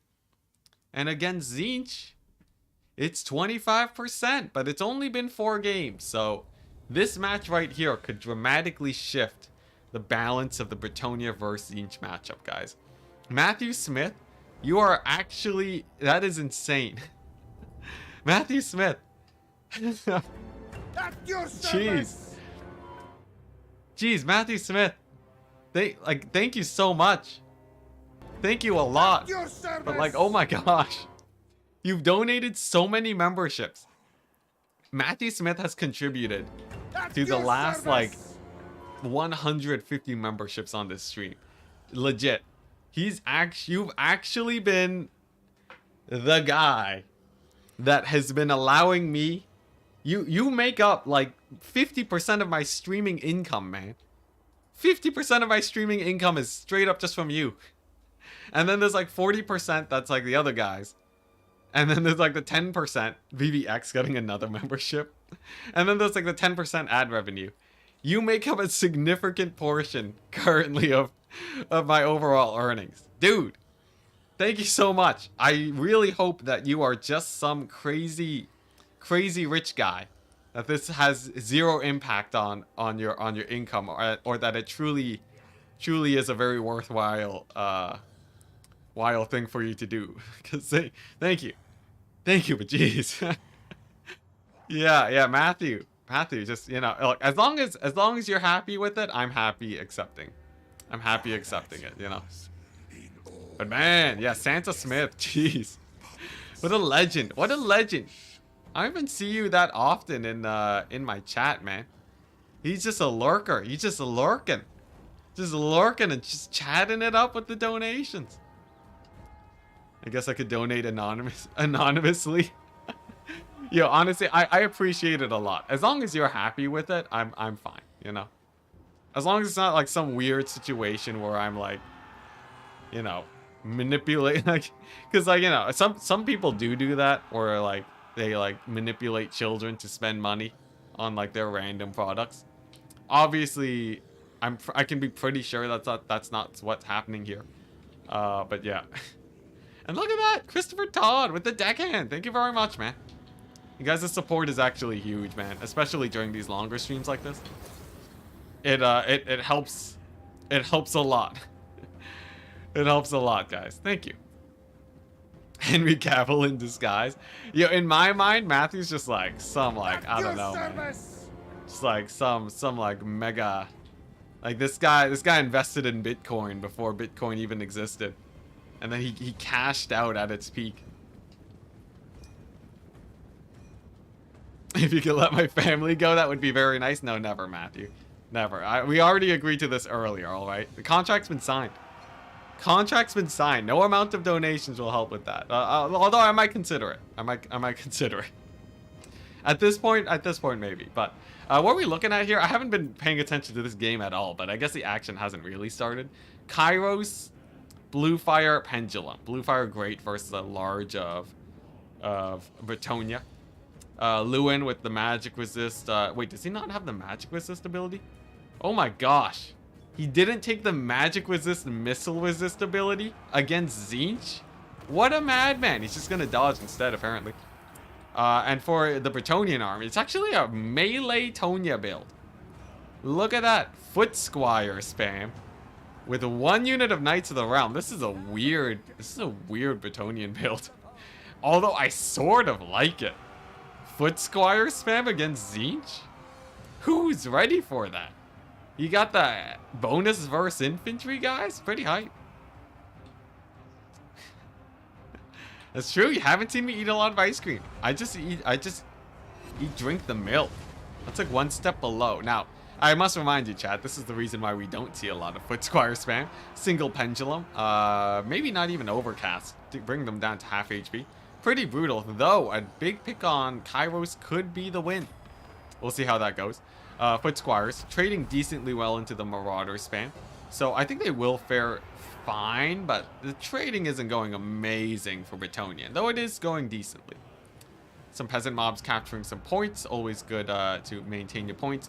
And over here we are seeing some more knights. Oh no, Pegasus Knights actually getting caught up here. Now, overall, I'd say Bretonia has a bit of a leg up here in composition, but there are a few picks that we're seeing here, especially when it comes to Screamers. Tzeentch has a huge, massive, chonkin leg up over, just chonky leg up over Bretonia, in that their Screamers annihilate Knights. Armor piercing, anti-large, cheap, with a decent amount of charge bonus, Screamers against Knights with the mass to pin them down too is terrifying for Bretonia, which is probably the reason why we are seeing more of a Foot Squire focus here. But you got two choices. You either bring Knights to help in the fight, or you don't bring Knights. Or you just straight up don't bring Knights. And if you bring them, they have a very high chance of just getting caught out by these guys. It's not a great situation for Bretonia, so they really have to trade up just by having a better composition against the enemy. And right now, given that it is sort of close, I don't know exactly how well this will go. 25 versus anti-large. It's actually 25. My goodness, it's plus 25. Yeah, that gives them 51 melee attack all the way up to, what's it, 73. 73 melee attack against large units on the charge. That is basically a insta-kill. And it also boosts their damage. It boosts their damage by a lot. They are ultra specialized for killing stuff like cavalry. So he has to be very, very careful. 85 AP. 85 AP. Oh, well, yeah. Well, you know, it's closer to like, closer to 60 AP, but still insane. A little bit of non-armor piercing damage, but that's pretty rough. And if you take a look at these guys, the Severed Claw Aspiring Champions are also terrifying. These knights have to run away from them, and they are not going to go down lightly. Aspiring Champion Severed Claw are actually very, very strong, especially when embedded into infantry. But we'll see how well they do against the Foot Squires. Against beat-up Foot Squires like these guys, I'm not as worried about them. But, or against full HP Foot Squires, I think they might do quite a bit of damage. But now that these guys are so softened up, I would be a little bit worried. We do see Lewin, though, trying to make some progress. Some sick jukes. Dodges a decent amount of the blue fire. And he could potentially get some work done here. As long as he doesn't get beat up by the Marauder Horsemen too much, he's quite okay. And it seems like so far Bretonia's done a good job forcing Tzeentch to secure the high ground. Now, we do have to remember, for whatever reason, Bretonia still doesn't have that many capture points. I guess Tzeentch controlled this for a while, which does make things a little bit sketch. Another Pendulum straight on the Foot Squires. Going to be hurting them quite a bit. And if we take a look at the overall health of Lewin, he's not looking too great. A little bit beat up. And the Severed Claw is still healthy. And if Lewin goes down or tanks too many blue fires, that could be just the doom of Bretonia here. Now, he does have some good animations. That helps with the dodging a little bit. Even gets a little bit of friendly fire to hit the Forsaken. But right now, he's not really making the biggest impact. A little bit of a net on the Questing Knights, too. A little bit of a waste of a net if abilities don't drop on them. Though it does sort of help stall in this location a little bit, just so that they don't get too much killing. But will it be enough? Questing Knights against Forsaken are great. What's it? Where are we in the tournament right now? This is the last match of the semifinals. After this, it's the grand finals. But the Questing Knights are doing great in this situation. They will be able to kill off the Forsaken. And it seems like most of the Screamers are quite beat up. Another unit of Questing Knights actually quite good. And honestly, I would say Bretonia has a little bit of a lead. The early catching out of the Marauders with the mass Foot Squires have done well, and Tzeentch has spent a lot of Winds of Magic trying to kill them. A lot of Pendulums means that we'll see fewer Pendulums on Lewin, which is definitely quite mighty. Or fewer Blue Fires on Lewin.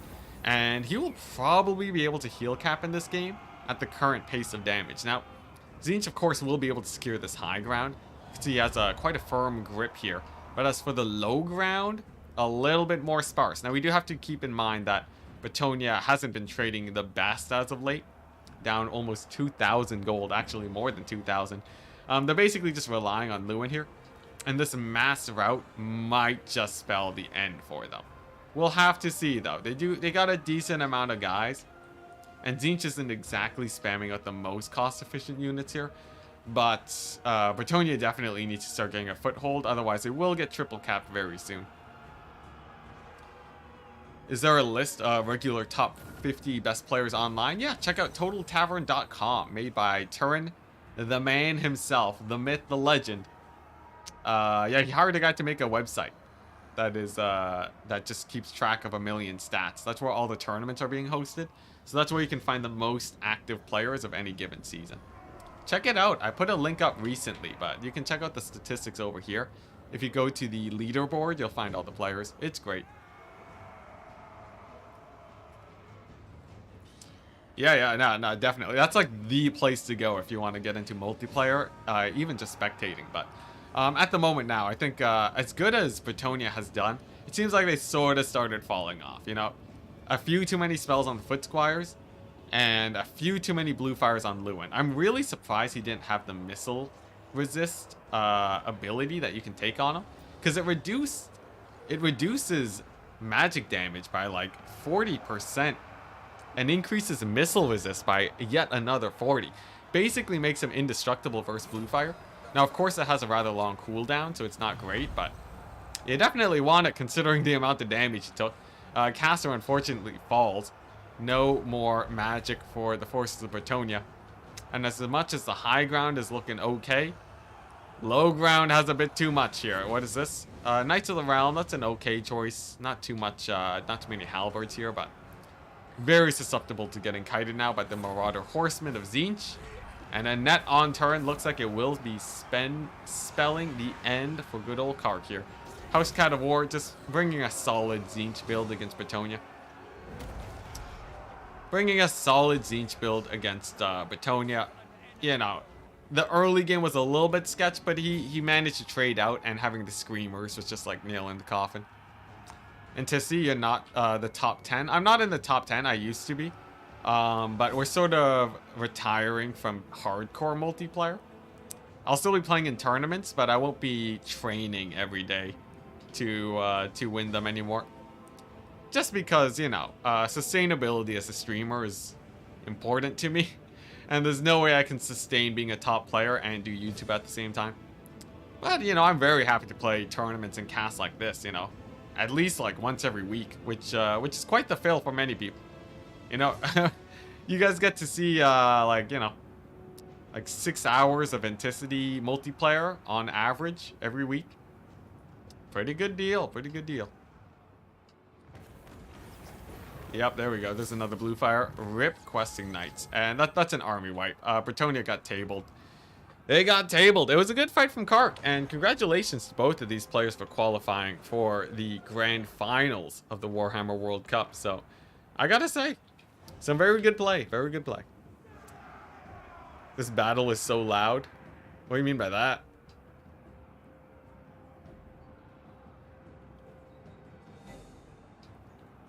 What's it? Lord with high armor against Bluefire? Yeah, but Bluefire actually has a, Bluefire has anti-large and reduces, it reduces armor. Weird thing about Bluefire, too.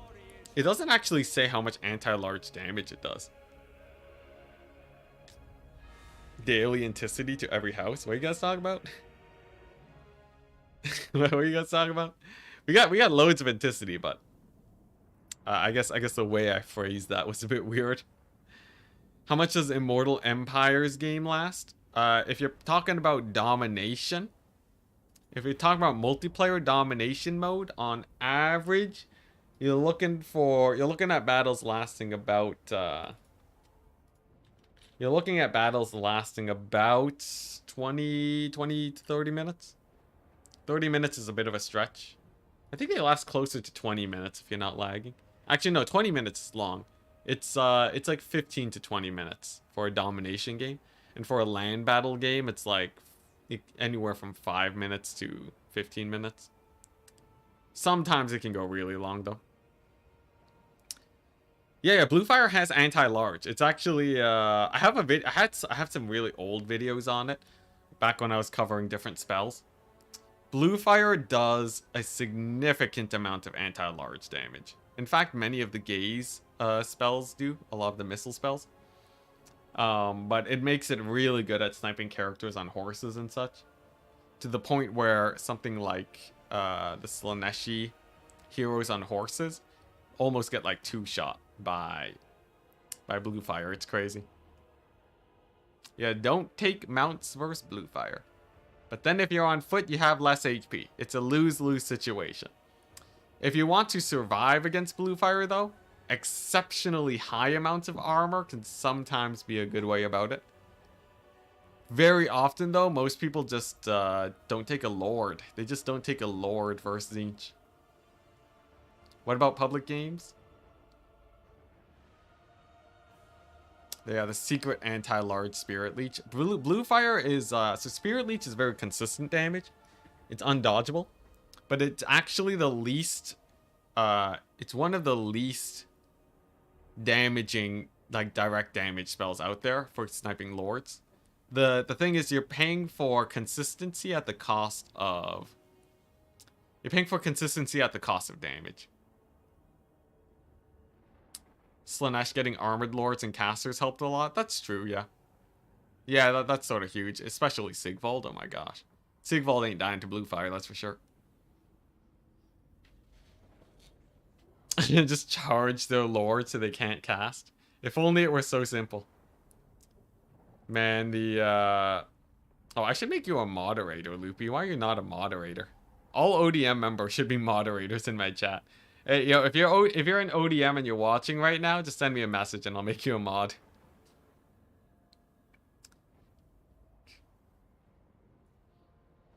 Sigvald loves the fire, makes him feel good. As long as it doesn't burn his skin. Yeah, Loopy. Power! Power! Define ODM.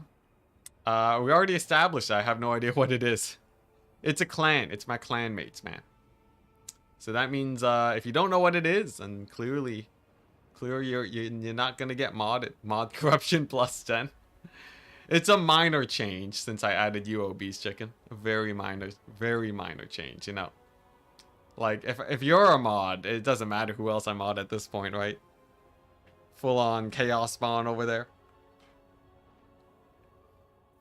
This should be great though. I'm excited to see Dr. Jellyfish versus House Cat of War. Now the favorite to win this is House Cat of War, I believe.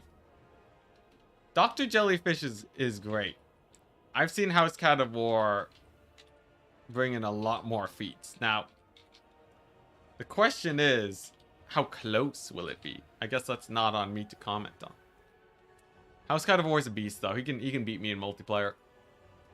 He's one of those players that made me sort of really finally say that, like, okay, the skill of players has surpassed me, and their amount of training is not something I can keep up with anymore.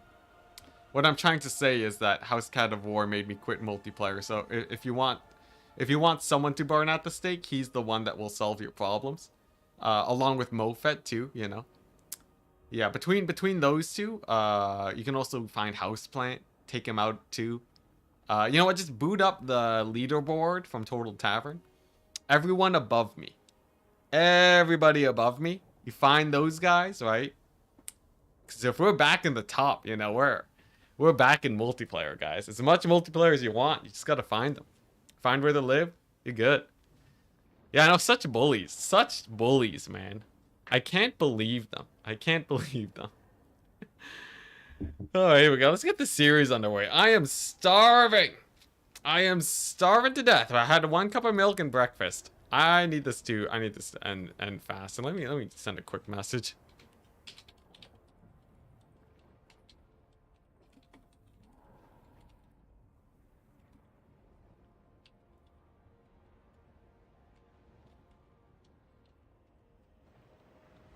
Let's see here.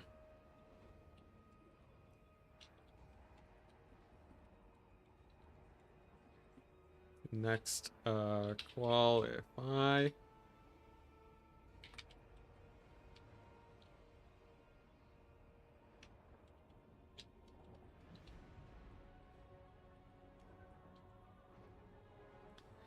All right. That's a lot of people. I don't need that obese chicken. Obese chicken. You're a moderator. Can you just like mute yourself? Obese chicken, can you time yourself out for like for a few seconds? That'd be great. Don't actually. It would time you out for 5 minutes. It doesn't give you an option to time out for specific lengths of time. So unless you want to just not talk for 5, you know, you better watch out, man. You had pizza delivered to your house that you didn't order? Hey, well, today's your lucky day, Phoenix. Free pizza. Sounds hype. Hello, fellow ODM member, says Autumn Chan. What's this? Enticity's name on Turin's, you've seen my name on Turin's stream for years, but never seen what I look like? Wow. Well, happy to meet you for the first time, Greg. Have I, am I meeting your expectations? How do you look good on stream? I don't know how to look. I don't know how to look good. I can't flip my hair. Oh man. Oh, where's water? Do I just start? How do I make a good impression, chat? It's too much pressure. Man, it's been a while though. It's been a while since I got a wow Enticity from Turin. It's been a long while. Online for 6 hours and still going. Enticity on fire. I guess. I don't feel like I'm that on fire. Spray some milk on my face? Dude, that's an easy way to get infinite acne. Are you kidding me? Set up some fans so that I can have the blowing hair effect? Dude, that'd be sick. Hot tub? Yeah, yo, hot tub stream? There you go. Dial it back, Enticity? Oh my gosh. Alright. Yeah, show the milk bags? Yeah, there you go. There you go. They're too far right now, though. They're all downstairs. You seem like a huge Chad, really? Really, though? I don't know. I haven't touched grass in a while.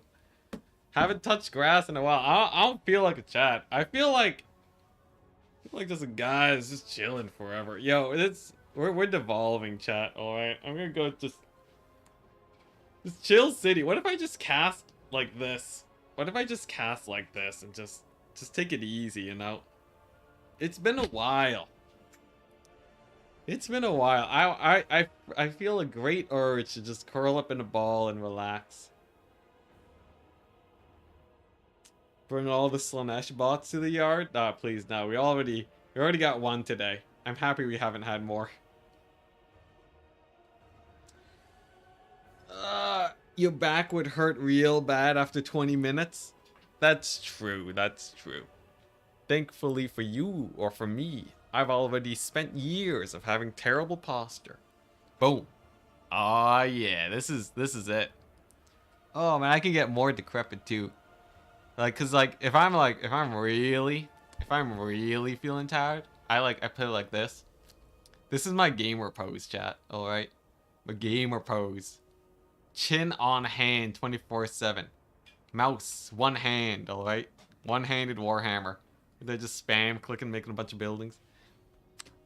Only reason I sit up is so I can be presentable for chat. If it wasn't for you guys, my back would be even worse than it is. What's this? New Chaos Sorcerer Lords? They say you are a degenerate, really? Is that actually a line, or is that just you making things up?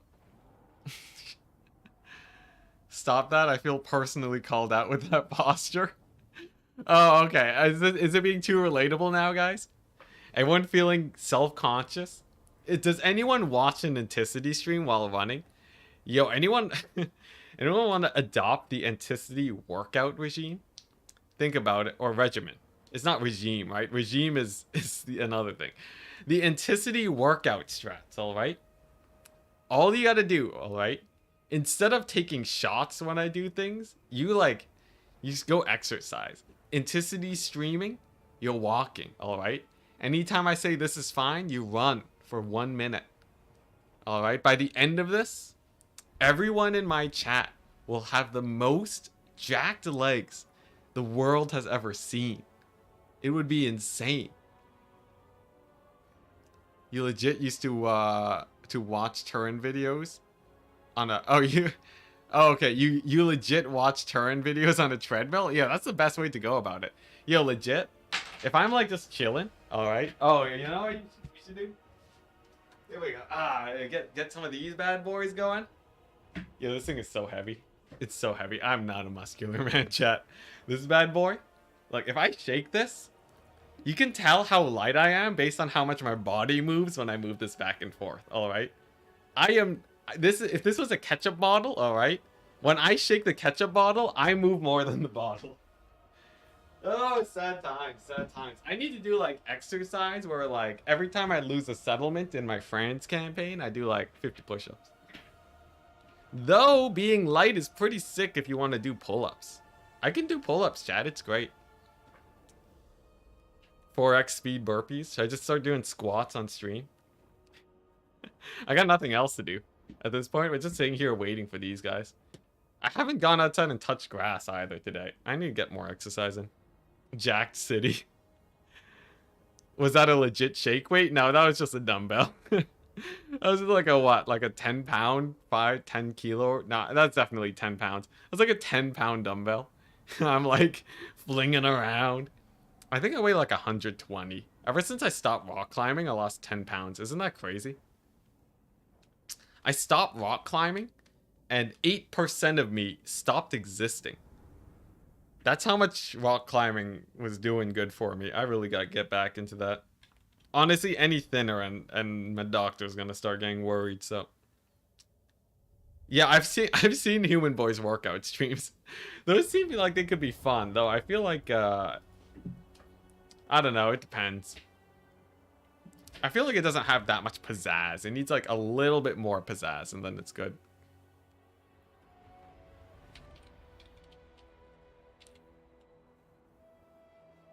Jeez, special thanks to my admin, Moors, today. For Moors, he's been helping me admin the entire day. Like I said, this is not my event. I'm just a humble caster. He's been here adminning since the beginning, and currently it is 3:30 a.m. for him. Special thanks to Moors. You have helped me a lot and allowed me to just chill today. Thank you very much. Oh, and there you go. Look at that. Look at that. Cathay wins it, chat. Cathay's done it. Obviously, you know, Cathay. One of the better factions in the game right now. Just by mere deployment. By mere deployment, they're really quite terrifying. Wow, look at that Terracotta Sentinel. Some skin wolves, mostly mobility. Interesting builds. Look at that massive amount of melee, but some very susceptibly easy to catch ranged. Interesting. Loads of a melee frontline. All right. Cool, cool. All right, here we go. I don't know what happened, but if they're going to call any rules. Oh, they're on the wrong map, I see. No problem. Rock climbing is crazy difficult. Not when you weigh 120. Yo, rock climbing though, I was so... Christ, I weigh more than 2x you. Yeah, yo, I am a light man. I am a very light man. Though, I will say, my rock climbing ability was pretty sick. All right. I've done weighted pull-ups before. Back in my prime, I put on enough weights to weigh as much as my sister. Yes, I weigh less than my sister. Despite being taller than her. Anyways, my weight situation aside, yeah, I could do like weighted, like very lightly weighted pull-ups. I could do campusing. So campusing and rock climbing is so fun. It's not great technique. It's actually the neglect of technique. I was more of a just like muscle through it type of guy. But basically what you do is you grab on with both of your hands to start the climb, and you don't use your legs. You just have to climb up with just your hands. That was a real power trip. That was amazing. It's been like 2 years now since I really was climbing hard though, so I've definitely fallen off. But man, that made me feel great. That and dinos. So dinos, those are super fun because those involve you crouching down, like holding onto the wall, and then you propel yourself upwards and then grab a hold that's like, you know, like a few feet above where you started. That's really great because then you're like flying around on the wall. Man, I cannot wait to go back to rock climbing. I think this Sunday. Oh wait, yeah. Yeah, because I have a tournament. I have a tournament to do on Sunday. Dang it. I need to get back into it though. Here. Do we have McWright face in chat? I sent him a message, but he hasn't gone back to me on it yet. At first he was climbing rocks, then climbing the Total War ladder. What will I climb next? Interesting. Ooh, how perplexing. How perplexing. I die. Normal rock climbing is scary enough. Oh, well, this one is it's not too high up. And I did indoor, so it was like always with mats everywhere. It's a good time. Yeah, the thing is though, if you weigh, it gets much harder if you weigh more. Like you can definitely get by if you weigh more, but I just from physics, it's a lot harder to climb. So I sort of have easy mode on. And then there's the scary stories that you hear. There's a lady that broke her femur. You ever break a femur before? Or is it her femur? I forgot if it was like a femur or like she broke her pelvis or something. But like, she had like a really bad fall. I heard about this in another rock climbing gym. Split it like right down the middle. Terrifying. I don't know if it was right down the middle, but it was audible. That's, yeah, apparently someone heard like an audible like pop. Ugh. Ugh. Not a great time. Not a great time. So you have to make sure that you're not pushing yourself too far. But that's with a lot of things, you know. Sometimes you just break your femur. Andrew Cadwell saying I broke my femur. That's terrifying. Got sandwiched between two cars? Jeez, man. Oh my gosh. Alright, well I was just here talking about like this random rock climbing story. Andrew Cadwell talking about how he's apparently getting hunted by multiple cars. Oh my gosh, that's actually terrible though. I hope you recovered well. I don't want to joke about it too much if it's actually like something really bad. You recently heard when my wife broke her foot, very strange sound. Ugh. Yeah, that's not a pleasant time. There's a battle going on over there. Yeah, there is a battle. There is a battle going on. Look, it's the early stages of the fight. Let's be honest, chat, alright? I could be sitting here going on about the intricacies of the players and the maneuvering right now. Let's be honest. It's pretty same old, alright? They're capping the points Norska has 2 capture points. Cathay has to attack them. He's getting a bit of poking. Norska's trying to reduce the effectiveness of that by dodging. All right, it's the same every game. The dodging is impressive. All right, let's be real here. All right, and I know for the players it sort of sucks. Players love to rewatch you casting their battles. I'm sort of doing them dirty, but like talking about femurs and stuff while the players are playing, because they're gonna watch a replay to look at the crazy insight, and they're gonna be like, wow, I really hope Enticity saw that sick play that I did. And it's me just like chilling, basically not even covering the games. When stuff gets exciting though, we dig into it. I got my eyes on it. We're just waiting for something big to happen. Someone throw your lord away. I want some cool stuff. Come on, you guys already qualified, it's fine. I will say though, the Crane Gunners are getting massive damage. Crane Gunners are insane with their infantry penetration. Looks like the classic land battlefront lines. Sort of. You know, the proximity to the white line does make it feel a lot like land battles, doesn't it? The 200 meter rule. Yeah, the 200 meter rule for land battles in Warhammer 2. Man, I could not. Oh man, the rules in Warhammer 2 land battles were fine. The way admins would handle it was terrible. You would see games like this where admins would be like, you know, it's fine. They weren't white line camping. And now I know what 200 meters looks like, all right? 200 meters, chat, is like this much, all right? This is 200 meters, all right? And people would be camping like this against the white line, I swear. People would kite up. Jeez, man. Oh, man. Man, oh, man. What a time. What a time. How did I even play that back then? Crazy. Someone throw their lord away, Enticity being mean here. That's me being mean? Man. Man, you haven't seen real mean city yet. Also, by the way, I was kidding. Please don't. Please don't. Oh no. Oh no, Norska throwing away their lord. Oh no, that's not good. Oh boy, I was kidding, man. I was kidding. No, oh my goodness gracious. Well, that's a dead Marauder Chieftain. Goodbye, 800 gold. Surely he didn't have abilities. Okay, maybe it was a bit cheaper. Maybe 700 gold. Fate of Buna. Fun fact, Fate of Buna will shatter Crane Gunners no matter what you do. Norska, yeah. They broke the Premier. Yeah, look what I did. Oh boy. Alright, well, there goes the Norskan Lord, regardless. He wasn't actually their Lord. Their actual Lord is over here, chilling in the back as a Norskan Warhound unit. So that if you do lose your Lord, it's totally fine. And over here, it's actually a fairly nice collapse on Cathay. All the range is getting shut down. The Fate of Buna shattered, as I said, the Crane Gunners.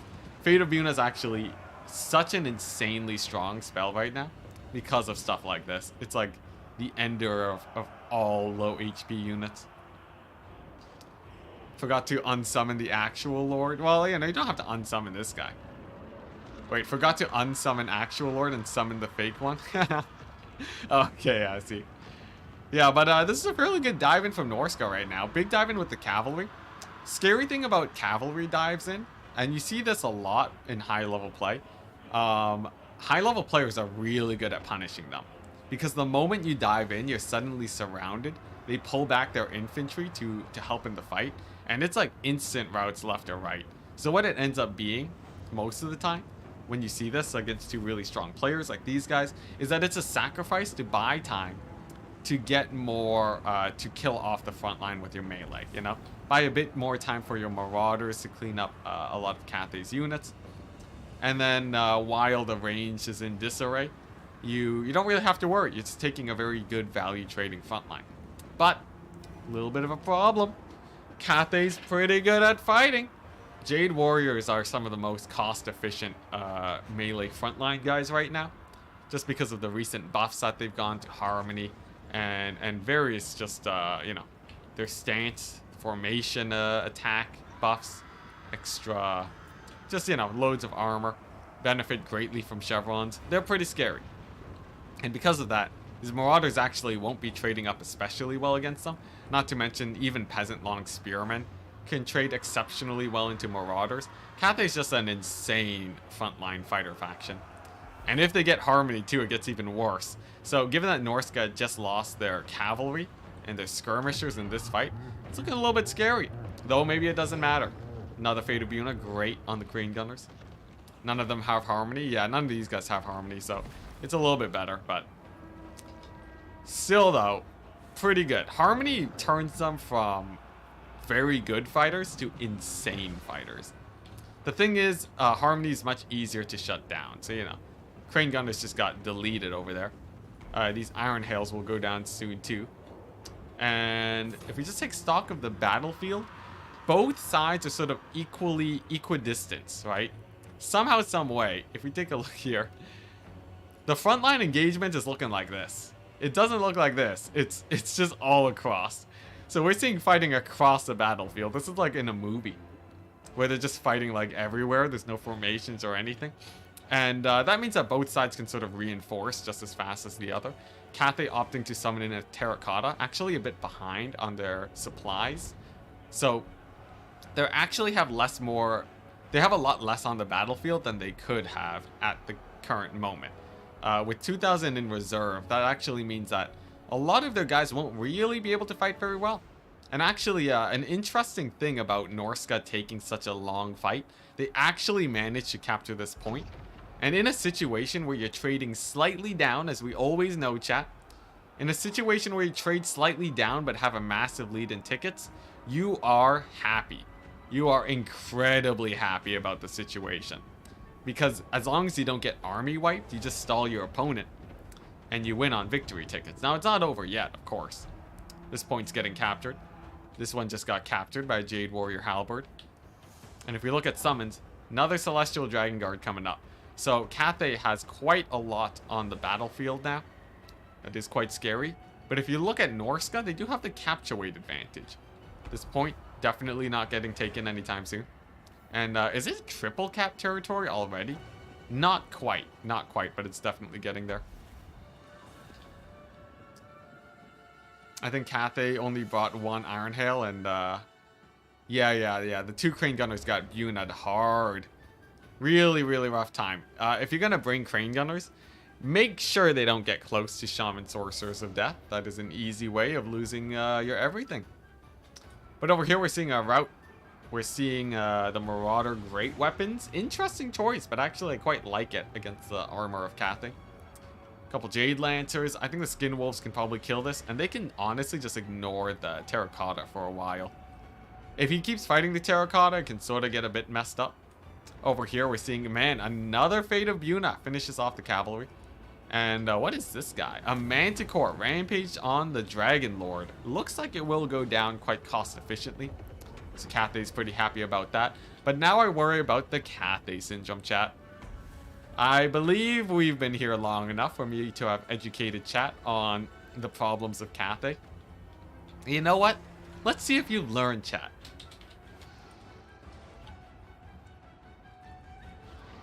Let's see if you've learned. I got a poll on the YouTube chat. Let me know what you think. Cathay, they're up in value. They got the Terracotta. They got the Jade Warriors. Is it gonna be enough? Is it gonna be enough? That's right, chat. Very good, chat. 81% no. 81% no. Here's the problem. This point's gonna be held for yet a little bit longer. This point over here, gonna get recaptured by Norska almost definitely. Marauders, Marauder Horsemen, enough capture weight to start capturing another unit of Marauders. This is gonna be held. Cathay then has to travel this distance to get to the capture point. They're not taking that point. If we take a look over here, just got taken by the Marauder Horsemen. It's not looking pretty good. Cathay will win just to prove me wrong. Yeah, they can try. They can try. Trust me. I've played Cathay before. I know they're a disappointment. I know they're a disappointment. I have full faith that they will not prove me wrong here. Yeah, they're loads behind on victory tickets too, but even if they weren't behind on victory tickets, I think it doesn't even matter. Norska's about to triple cap and army wipe them. Just off of them having to spread out. You can see without having formations, it's a rough time indeed. They really rely on the mixed arms to do well. And the moment you get into the late game where you see a lot of these scrappy fights, they got no harmony. And they got no mobility. And they end up getting sort of picked apart really, really easily. Even here, look at this. Skin Wolves faring quite well. Marauders keeping it together. Rough times, rough times. You could give Cathay, you could give them 800 extra victory tickets right now, and they might still lose. You know what? You wanna test that? You think they'll still lose if you gave them 800 victory tickets right now? I would think maybe it'd be close. It'd be close. It depends on how well they capture this point. I think they would technically win off of this point, but it'd be close. Man, that's terrible. That's terrible. Have we seen Cathay do well today? Have we seen any Cathay wins today? Any Cathay enjoyers seeing some wins? CA fixing the turn times deteriorated the fitness of Warhammer players. Man, that conversation was a while ago. I have not been keeping up with Twitch chat, sadly. Yeah, but pretty good fight, though. Pretty good fight. I think overall the engagement here was pretty interesting. Nice kill on a lot of the skirmishers, but unfortunately lacking a bit of harmony and not getting a decisive win at the start was the big loss. They beat Wood Elves. That is true. They did beat Wood Elves, a very well-known top-tier faction. What's the win rate of Wood Elves? Wood Elves is sitting at 47%. That's not bad. Pretty good fight, though. Pretty good fight. I will say, losing the Norscan general at the start was pretty scary. I was worried for Norska. Because Cathay does have the ability to just kill you and be like 4,000 points ahead. And that's when you really gotta worry. In this case, it actually ended up being a very close fight by the end of things. Cathay doesn't need any buffs. Cathay doesn't need buffs. They need more units. It's a roster problem. So they run out of good things to summon in the late game. But in the early game, they do fine. They have the right units to summon. What they need is a Vanguard cavalry or very fast high DPS infantry, and they're good. Oh my gosh, is Cathay actually gonna lose even if they had gotten an extra 400 tickets? No, I think they would have barely won. So if Cathay had gotten an extra 800 tickets, they still would have lost. Or they would have won. But if they got an extra 700 tickets, they would have lost. That is so sad. That's so sad. Man, Cathay. I cannot wait till they get a DLC, though. Cathay has so much opportunity space when it comes to that. By 2 seconds, it still counts. Oh, yeah, that's true. It's 2 seconds against the Wood Elves. Oh, boy. 2-second win, barely win against the Wood Elves is not a good sign against stronger factions. And Norska's fairly top tier right now. I think they have a 61% win rate. Pretty scary. Dr. Jellyfish played well, though.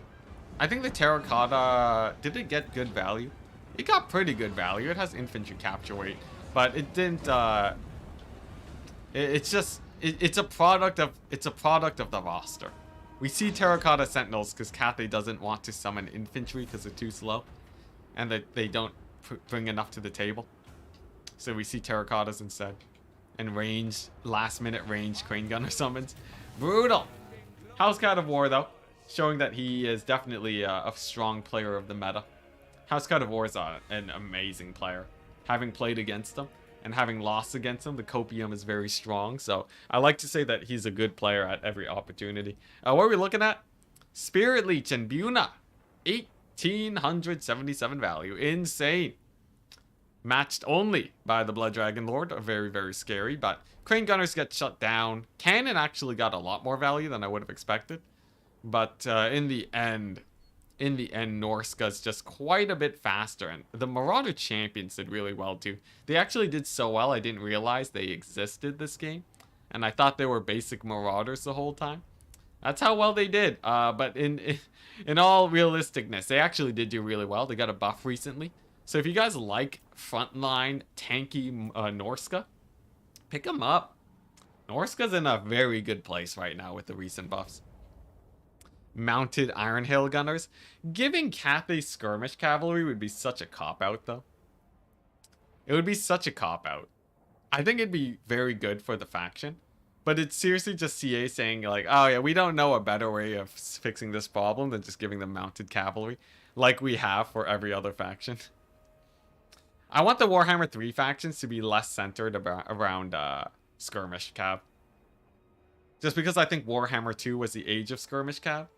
So what we should be seeing for Warhammer 3 is like, you know, stuff like Kairos, Blue Fire, Nets. Really interesting ways of shutting down Skirmish Cavalry. Though he does still have to take a few of his for himself. Nurgle. Loads of slows, you know? Loads of slows, missile resist, tanking your way through it. Khorne. Being, having a mix of strategies of either tanking it or catching them. And just being very good in combat. So even though you get worn down by the Skirmish Cavalry, you still have enough fight to win it. Slaanesh. Being so ungodly fast.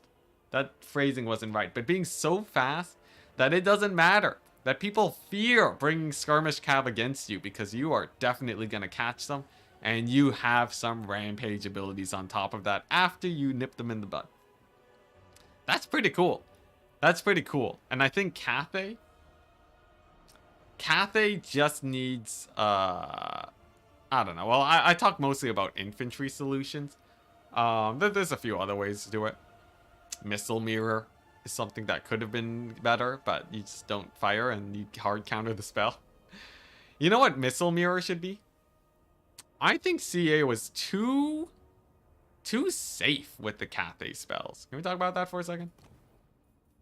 Can we talk about that for a hot second? Look at this. Look at this. Stone Ground Stance. 8 Winds of Magic. 8 Winds of Magic. 100% mass. 8 Leadership Expert Charge Defense. 8 Winds of Magic, chat. You know what costs 8 Winds of Magic? You know what costs less than 8 Winds of Magic? Earthblood. Point and click. Instant value. Look at that. Point and click instant value. For most factions, alright? You want damage spells? I got a direct damage spell for you. Look at that. Killing enemy lords. Basic AoEs are even better. This should give plus 10,000 mass, alright? This should give plus 10,000 mass if it's 8 Winds of Magic, alright? Plus 8 leadership. You get charged in the back. It's gone. It doesn't matter. Wait 24 seconds. Temporary leadership buffs are hot garbage, alright? Nobody wants that. Expert charge defense? What are you gonna do with that when your entire faction already has that, alright? Not very useful. If it gave plus 10,000 mass, I think it would actually be pretty hype. Just make it insane. Balance it later, alright? Make it cool first, and then do a hard balance. Instead of the Hellstrider thing. And then we see stuff like this, right? Missile Mirror. 10 Winds of Magic. 15 Winds of Magic. Countered by doing nothing. You know how many spells get countered by doing nothing? This one. If you do nothing, you just burn 10 Winds of Magic from your opponent. If you're talking in multiplayer, in single player, the AI is dumb, alright? Whatever. Maybe it's fine, right? It's just like, Missile Mirror is not going to make Cathay OP in campaign. What you do, you make this thing cost like 2 Winds of Magic or 4 Winds of Magic. Make it last way longer. And make it like an AoE that you cast on guys. Then, it's interesting. You make it where you say to your opponent, you can't shoot. You can't shoot against me. I have ranged superiority. You know, none of this 18-second 2 volleys thing.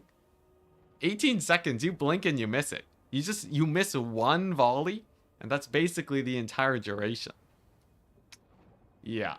I guess that would be endless magic if they made it too cheap. But, like, honestly, it's not even that strong of a spell. If it's single target, you're shutting down, like, 1 unit. You're shutting down 1 unit, and you have to keep the spell on cooldown constantly. I think there's ways you can make it way cooler. Especially Stone Ground Stance. I don't know. CA is allergic to buffing things that are weak. Maybe it's a power creep thing. Maybe I don't know what I'm talking about. Did anyone else feel that? They like don't really buff things that are weak. They release things that are strong and then nerf them slowly. I guess that is already a lot on their plate. If I had to guess, it's probably just a priority thing. But man, there's a lot of stuff they could buff. Now how long You know how long bloated corpses have been a meme for and untouched? Since launch. Since the release of them. If we just take a list of all like the weakest units, Luminarchs haven't been touched, I don't think. Grail Relique has been a meme for campaign and multiplayer for ages. Grail Relique's looking sort of memey. Minotaurs were part of the Beastmen DLC in Warhammer 1. First DLC. Were memes until now. And only now are we seeing Minotaurs. It's been like half a decade and Minotaurs... It's been half a decade and Minotaurs finally got enough of a gold decrease to be viable. Oh my gosh. Give bloated corpses stock? That'd be hilarious. It wouldn't even be that good anyways. Yeah, cause it just costs so much. Man. Man, oh man, yeah. Oh, look at that, it's Khorne against Tomb Kings. That's pretty hype. I want to see Housecat play some Khorne into Tomb Kings. Tomb Kings is a super meta faction, you know? If Khorne wins, I guess we were wrong, chat. If Khorne wins, we were super wrong. And Khorne actually is OP because Tomb Kings I rate as one of the strongest factions in the game right now. Top two I'd say. As 67% win rate. Insane. I think they're even favored into Chaos. Let me check the stats. Tomb Kings into Warriors of Chaos. Warriors of Chaos have won 100% of the time. Wow. Would you look at that? Oh wait, no. Tomb Kings have won against Chaos 100% of the time. That is disgusting. So out of 5 games, Tomb Kings beat Chaos. That is gross. And Housecat of War is gonna bring in the Khorne. We'll see how it goes. He brought 3 Minotaurs, which is pretty hype. The Mino bus. Now, this is clearly Housecat of War just flexing a little bit. He knows what he's doing. This ain't no super meta build, alright? It's fairly meta. Maybe Minotaurs are actually meta now, but this obviously runs the risk of getting shot to death, right? I think Housecat of War is memeing a little bit, alright? He wants to flex. He knows he's on stream. He wants to be known as the guy that made Minotaurs work, but he has to win. He has to win before I can give him praise. Give them to, what's this? Give them Entity Can't Die. Give what Entity Can't Die? Maybe nerf Tomb Kings and Vampire Coast. And buff the weakest factions before all that. Look, I want CA to do everything, alright? I'm not saying do one at a time. I'm saying do all of it at the same time. We have a lot of data, honestly. Between like me, Turin, all the other guys that play multiplayer, there's a lot of knowledge that CA doesn't really tap into. Just because, you know, probably just company stuff. I don't know. I don't know why CA doesn't just listen more to the community if they are just overworked and busy. We shall never know. Regardless, Tomb King's build is interesting.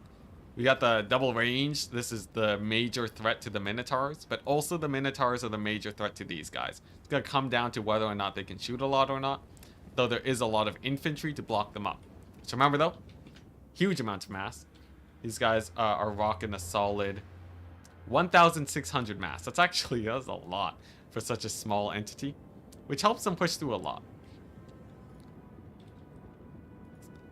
What's this? What happens if you cast, if you make it where bloated corpses can't die? Oh yeah. Yeah, me and Loopy tested that out. This was so long ago. So we tested it with Eltharion's ability on bloated corpses, on an allied bloated corpse. What happens is they actually do like 400 armor piercing damage, and they just have normal attack animations. So they just like beat up whoever they're fighting in a 1v1. It's actually sort of hype. And did they explode twice? Did the bloated corpse like explode on contact, and then when it was low it would explode again? I forget what the nuance ended up being there, but yeah, they do actually have a proper attack that can hurt single entities a bit. Yeah, it was like 400 damage per punch. It was crazy. That was crazy, man. They could actually kill like some small foot characters before the immortality wore off. By the way, some skirmish action here. Housecat of War looks like he gets the pick. Good on him. Good on him. Get some pretty decent damage. But the horsemen do manage to get disengaged. Nevertheless, still pretty unfortunate there for the Tomb Kings. Skeleton horsemen move on in, and they do nail the charge without getting countered. Pretty scary, but remember, we do have to worry about these sepulchral stalkers. Pretty decent volley. Looks like they're targeting the horsemen, and indeed it will be routing them off. That is a nice pick from the Tomb Kings. But will they have enough? Will they have enough to deal with what Khorne has here? I will note, there's an Arc in the Black with Fate of Buna and Spirit Leech. Fleshhounds have more than 25 entities. Fate of Buna can bring them down to almost, can bring them down to like a third HP, I think. Fate of Buna's 4,000 damage, right? Not 3,000? I believe it is. We'll see if he decides to Fate of Buna them or Spirit Leech Valkia. Arc in the Black's actually a fairly nice tool here for the Lore of Death, because Valkia is fairly easy to kill, but there you go, that's a pretty good spear. It's a pretty good spear. Gonna be getting a lot of value for Valkia. That may or may not have changed a lot there, about 500 gold value. And also getting all of these guys close to crumbling. It's almost like it's the most valuable type of damage in that then they weren't already on their way out. It's gonna be pretty good here. Now, mostly what he wants, though, as you can see, he's trying to shut down the Chosen of the Gods by keeping them in melee, and hoping that that gives enough space for his Minotaurs to get some work done. He's sacrificed the units here to die. Doesn't really care about them too much, as it was a fairly small cost to have them there, and instead is overloading the fight over here in the middle, where he actually has quite a bit of gold to bear. Lots of Chaos Warrior dual weapons. Actually, yeah, Warriors of Khorne, so very, very high damage. And the Minotaurs are coming on in, trying to kill the biggest threat to them yet. This is Khorne vs. Tomb Kings. It's true, it is not Khorne vs. Nagash, unfortunately. Khorne vs. Tomb Kings, they're going to be charging on in, trying to shut down the Chosen of the Gods. Unfortunately, they get body blocked, only to be followed up by a hail of sepulchral stalker fire. It looks like the damage is fairly low so far, but nevertheless, they still don't want to be taking that much damage. And now they're sort of caught out in a bad position. Valkia doing the best that she can, but she doesn't have a load of mass. Going to be hurting a little bit.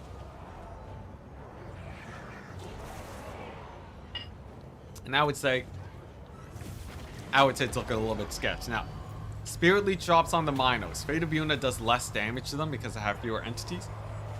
Fate of Buna maxes out when you have 25 entities, so Spirit Leech will be a little bit more cost efficient here, I believe.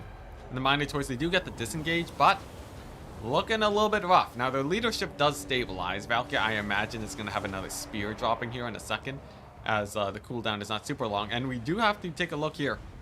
Arc in the Black surrounded by the Fleshhounds. He blocks with Skeleton Warriors so that the Minotaurs don't go through. Doesn't matter, they're far too heavy. And it seems like Arc in the Black might go down. Really depends on how well the Minotaurs do. They're not the anti-large version, though. One of them gets routed off, and still no spear ability from Valkia. And as for the capture point, it's still not secure just yet. Though, with the amount of trading that's going on, this is most definitely a trading game. And by the looks of it, Tomb Kings are starting to overwhelm. They've overloaded from the left side and down the middle. Ushabti and Stalkers are incredibly safe now. And even Arc in the Black is happy. Now, Spear does drop decent amount of damage, but nothing too crazy. It does hit Tomb Guard Halberds, but not too great. These guys are basically Necrons. Yeah, 100%. 100% Necrons. Just as terrifying, too. And very hard to kill, especially with the new leadership buff. The Minotaur is unfortunately going to be getting routed off. The game essentially hinged on their ability to dive on the Stalkers and the Ushabti, and the map was just not really built for that. House God of War taps out early. Respect to him, but that was definitely, most definitely over given the value trading. Some terrible, terrible engages for those Minotaurs. Sad times to see the Minobus not work. I guess Khorne actually is not as strong as the S tier Tomb Kings. Who would have guessed it? Who would have guessed it? Very, very unfortunate, but yeah, that was just a rough build. I think I had a theory that if you're playing as Khorne, the way you beat Tomb Kings is actually going only infantry. I have a theory that I want to test out later, where yeah, you seriously just bring in like only armor, these guys can't do anything. They're basically useless. And then the skeletons just die. Because it doesn't matter if you're holding the line against... if they're holding the line against Minotaurs, it's great. If they're holding the line against infantry, they're not really buying time for the ranged tools to shoot more. I feel like that's a strat that might want to be tried out, but... Regardless. Let's get the army blocker up. And head on into the last game, chat. Here we go. Are there any global bans in this tournament? I think there are. Pretty sure there's global bans. Let me double check. Control F global. Bans? Are there no global bans here? Let's see here. 2 global bans per player. Yeah, each player gets to global ban 2 factions. The weird thing about global bans, though, is that you're highly incentivized not to ban the meta factions. Because if you ban the meta factions, then your opponent just gets to ban by preference. And if your opponent gets to ban by preference, it means you're at a disadvantage. And if you know how to play the meta factions, you might as well not ban them. Let your opponent waste their bans on the meta guys. And then you get to go ahead and enjoy banning whatever preferences you like. You know, maybe you don't play against Wood Elves very often, you ban them. You know your opponent likes to play a specific faction, you ban them. You see it a lot with people banning Vampire Coast against me. To the point where I don't even have Vampire Coast practice. So even if I needed to play them, I wouldn't even be that good. So it's a bit of a flaw in the global ban system. I honestly think there's ways to make it way better. But very often people don't bother advancing the sort of pick ban system very much. Just because it's a huge pain. So unfortunately we're stuck with this. And then that results in higher level players just sort of global banning whatever. And then you still see the top tier factions. Now it is better for the vast majority of lower level tournament players who just really hate playing against specific factions, who don't care about the nuance, who don't care about the nuance of being super optimal with your bans, because for them it doesn't matter. So on that front, it is a nicer tournament experience for sort of people who are getting into the scene more, the middle tier players and the newer players. But as someone who really caters to the sort of tippy top levels of play and making sure things work out for these situations, I find that global bans probably could use a bit of an adjustment. I know how they can fix things, give casters more buff spells. Oh boy, buff spells. Good old buff spells. People only run buff spells because they give magic damage. It's so sad.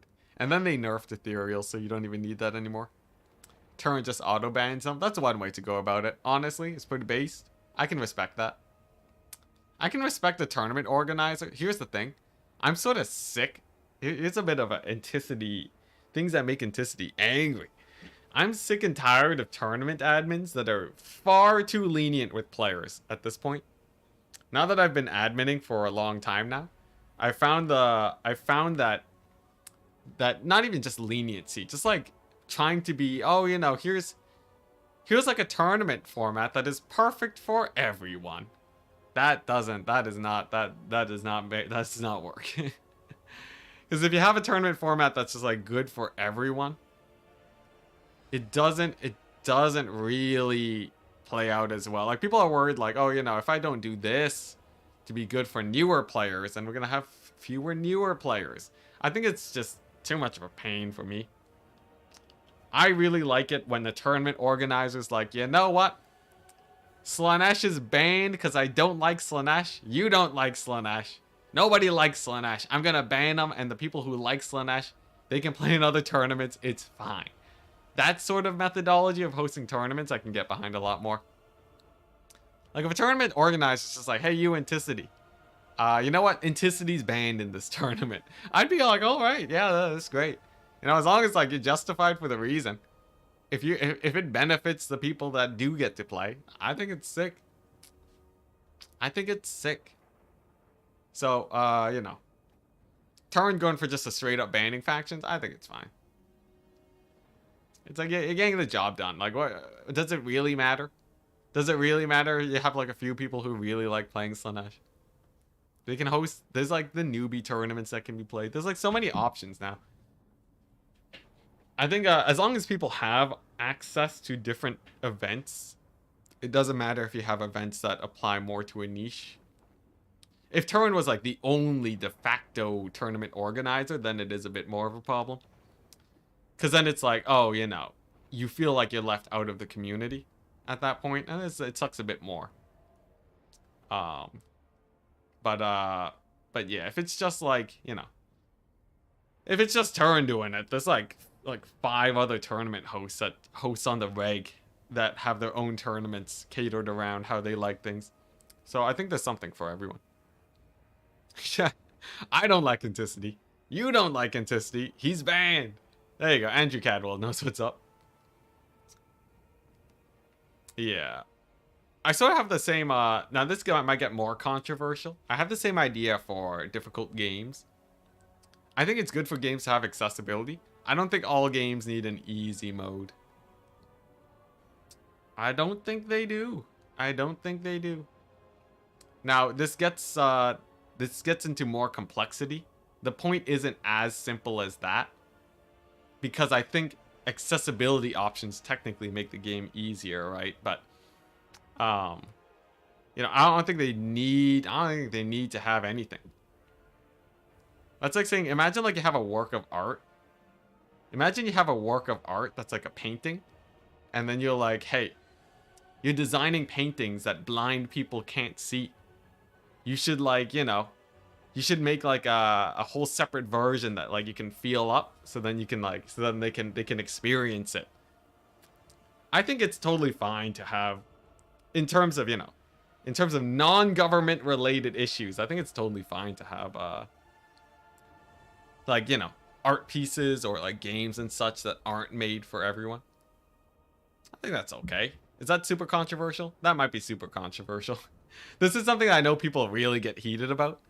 But these are my thoughts. And then I can look at chat and then you guys can tell me if I'm wrong or not. But like, you know, it's like, does everyone deserve to be able to play Dark Souls? And does a straight easy mode, is that even the best way to do it? Because I think it's cool that Dark Souls can be enjoyed and difficult and other difficult games, right? I think those people can enjoy those games by watching on YouTube. That is like one of the easy modes, right? The developer, I think the developer, much like the artist, should have the freedom to, I feel like they should have the freedom to say no to some people. Now, if we're talking governments, right, you know, the government should be designed to help everyone. The government should be designed. But like, you know, for personal businesses, right? I feel like people, I don't know. I've seen a lot of things where it's like what? Should everyone be able to beat I Want to Be the Guy? That like defeats the whole purpose of the game. Accessibility options are sort of a different thing because it eats up development costs. I think accessibility is good if you can afford it, but like if an indie game studio can't afford to add accessibility, that's fine. You just say like, you know, it just sucks. It sucks for those people, right? But like, it's not like the company has to do it. It's not like, well, I don't know. I guess it depends, right? If you talk about businesses in real life, like a gym, like buildings need to have ramps for people to go into, even if they're not. Or do they? Actually, this is an interesting question, chat. For real life stuff, do all buildings need to be like wheelchair accessible? If you have a gym, let's say, right? I know a lot of buildings do, but there's a lot of buildings where there's just stairs. Cause like, I've been to places where it's like, if you go into like, if you go like this house that I live in doesn't have like a ramp to get in. I feel like there's a lot of like small businesses that don't actually have wheelchair accessibility. Now, obviously, obviously wheelchair accessibility is great, right? I'm not advocating to not have wheelchair accessibility. Can I just, since the other argument might imply that I am against wheelchair accessibility, I'm pro wheelchair accessibility, chat. All right, all right. Let's not take this the wrong way.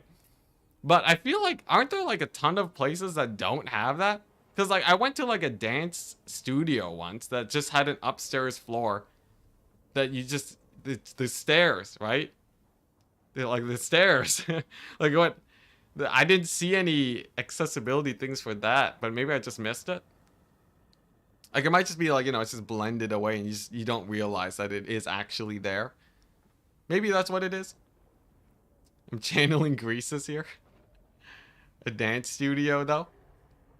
Like, you know, it was like a dance studio, yeah. But, you know, you can dance if you're in a wheelchair. There's nothing wrong with that. I guess that point doesn't really hit very hard then because if you think about it, right? If you think about it, if accessibility is... Well, okay, here's the thing, right? Because for games, it's not even accessibility. Well, for sometimes it is, but, like... if we just talked about it, right? If we talk about accessibility, if for me running a tournament as a pseudo business, does that count as a business that needs accessibility for everyone? I don't know. I don't know how that works, right? Interesting, interesting. I'm trying to think about this. This is an interesting moral idea. It's an interesting moral idea that I haven't thought about a lot.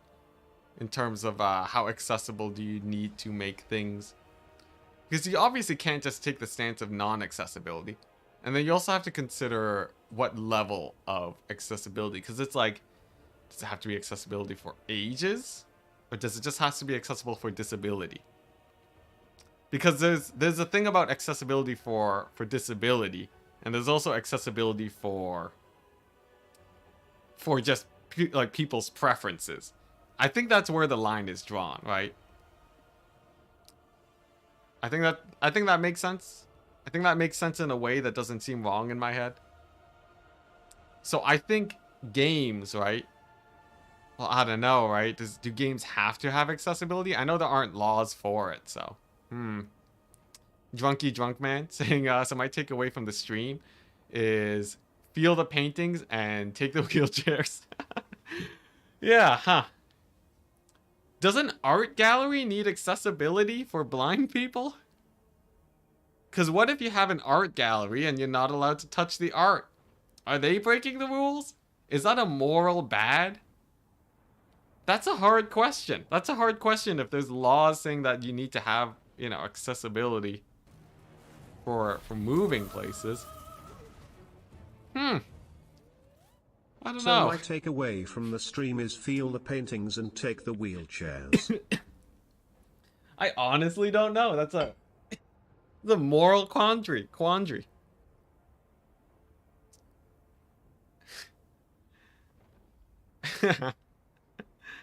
Like,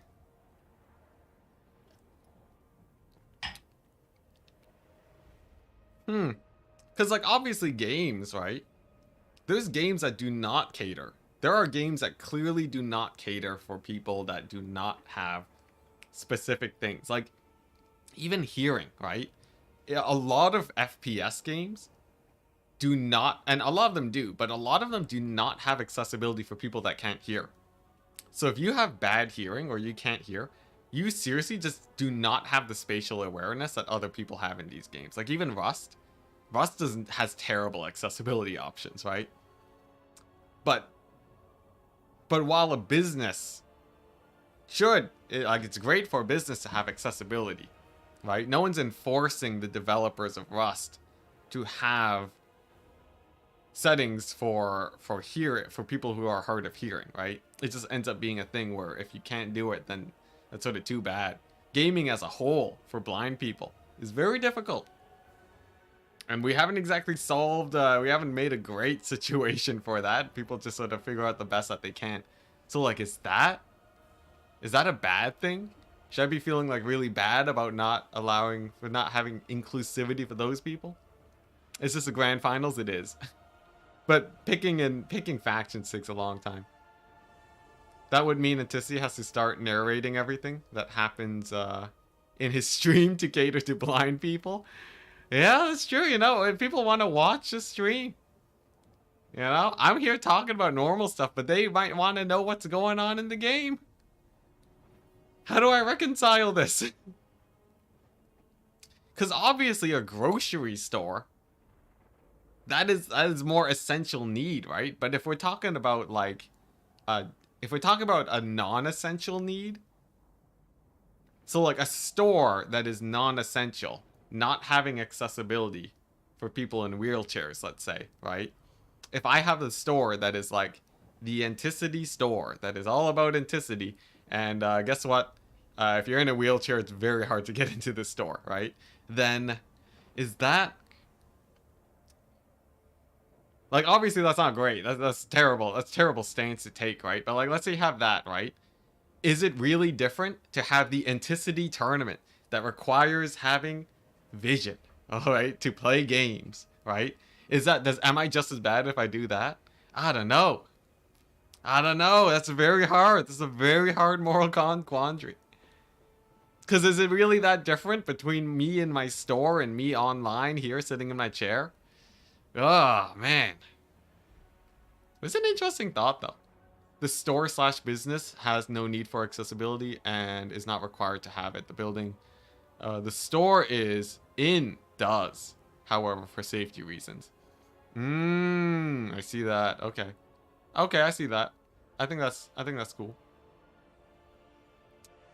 I can see that line of thought more. Interesting.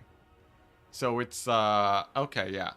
Because then, you know, if there's a fire and someone in the wheelchair does get up the stairs, even though it's difficult, then that's a big problem. That's a very big problem. I can sort of see that, though. What's in your store, though? I don't know. Art. Art that people aren't allowed to touch, all right? If I have an art gallery...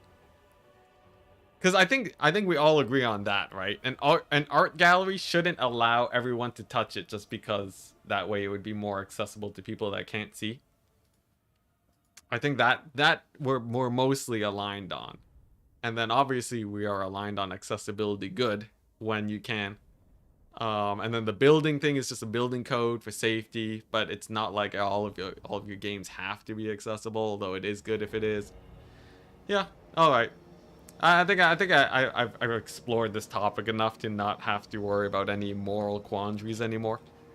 I think it makes sense in my head. I don't know about you guys. I can't believe we just... Man, picking your armies takes a while. We went through all of that while these guys were deciding the difference between taking a unit of skeleton spears and tomb guard. Man, these guys took a while. Jeez, 7.5 hour tournament. Oh my gosh. Convert the visual art to audio signal. So much work though, and it ruins the art. But like, you can if you want. They can if they want to though. All right, here we go. I doubt blind people insist on touching everything all the time though. Yeah, that's the thing too, right? There's a lot of people that just don't care, but there's a lot of people that do care. So I don't think that fully applies. Anyways, we have a game to cover. Call tap. Who would have guessed it? The usual kit. Passive. You shop the Sepulchral Stalkers. Guys, it's the same stuff. You're used to it. Vampire Counts, though. Is this our first Vampire Counts game? I feel like we had one other Vampire Counts game. Yeah, that took absolutely forever. I'm messaging the admins. I sent a message to the admins to talk about trying to speed up the tournaments and enforcing faster pick times, because it is a little bit silly that like a 5 or 6 round tournament is gonna last us it's gonna last us 8 hours. 8 hours for 6 rounds is absurd. That is absurd. I do not want to sit around for the next 2 qualifiers that I host for another 8 hours. But if we take a look at the armies here, and I do insist on casting at the beginning from the start, because me starting my cast later in the day doesn't actually fix the problem. It just makes it not my problem. So we're gonna do what we can. Regardless, I guess for you guys, you have a lot of, you know, for you guys this is more content. But the Vampire Counts build is interesting. Have we seen any Vampire Counts earlier today? No one answered that question. But for the army, loads of abilities. Nahek, Wind of Death, Zombies. Wind of Death could be huge here. Huge fighting abilities. Sword of Anti-Heroes recently got buffed to 50% damage. Helm of Discord, huge debuff, and heart piercing, also massive. If you take a fight against this guy, you're dead. Fortunately for the Tomb Kings, they don't have a lot of guys that are ready to duel him. He's just gonna get shot to death. So already a bit of a money loss for the Vampire Count. Mortis Engine, another very high priority threat for the Tomb Kings to focus fire down, comes with this glorious ability. The Reliquary, nope. The Reliquary Corruption. Damage in an AoE, absolutely terrifying, does 1,000,000 damage, you better be careful. On top of a bit of healing too, makes it one of the most notorious units in the game. Much in the same way we call things Doom clones. Back in the day when FPS games were being made, everything is a Mortis Engine. Just because such is its fame. Though it does take a lot of damage from the Ushabti. So very, very threatened at the beginning of the game. And of course the Necromancer, coming with probably Forbidden Rod, infinite endless winds of magic, always very common. Healing, Vigor Mortis. Fairly good tools for a blob, but a lot of large targets. I would say off the bat, Tomb Kings are pretty advantaged here, as they always are. So we'll see how it goes. What's this? Cast not saying in school. What's this? Sorry, I don't really follow your sentence. Anyways, this is gonna be fun and weird. I think Vampire Counts just get shot to death here. Tomb Kings are a vicious faction, and House Cat of War did a good job on the metagaming of the he did a good job metagaming the sort of the pick ban system, so that he would be able to get a win on Tomb Kings here. Tomb Kings on Itza is such a crazy favored situation for the Tomb Kings, so he's pretty happy. Enticity is not an Ent, he lies. Yeah. Sometimes I'm not even pro trees. Well, I'm pro trees. I mean, like, not pro green. No, that just sounds bad. I mean, not. I don't know how to explain in a way that makes it seem like it's not talking about political. I mean, sometimes I don't like playing as the Wood Elves. That's what I mean, alright? I'm not talking about the environment, chat. It's not always about the environment. Anyways, Vampire Counts have the double cat.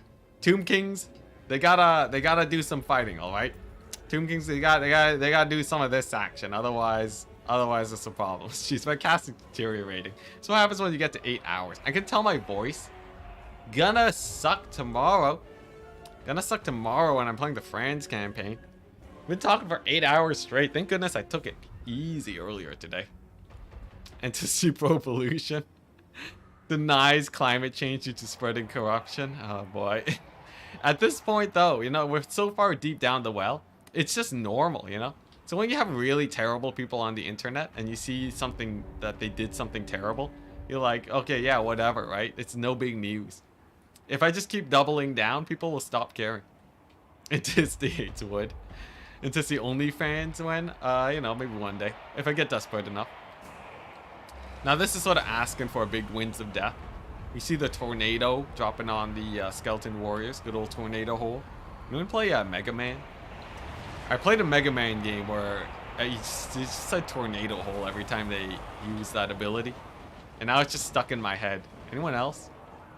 Anyone else? I don't know if this is a common thing for people, but it's definitely stuck with me.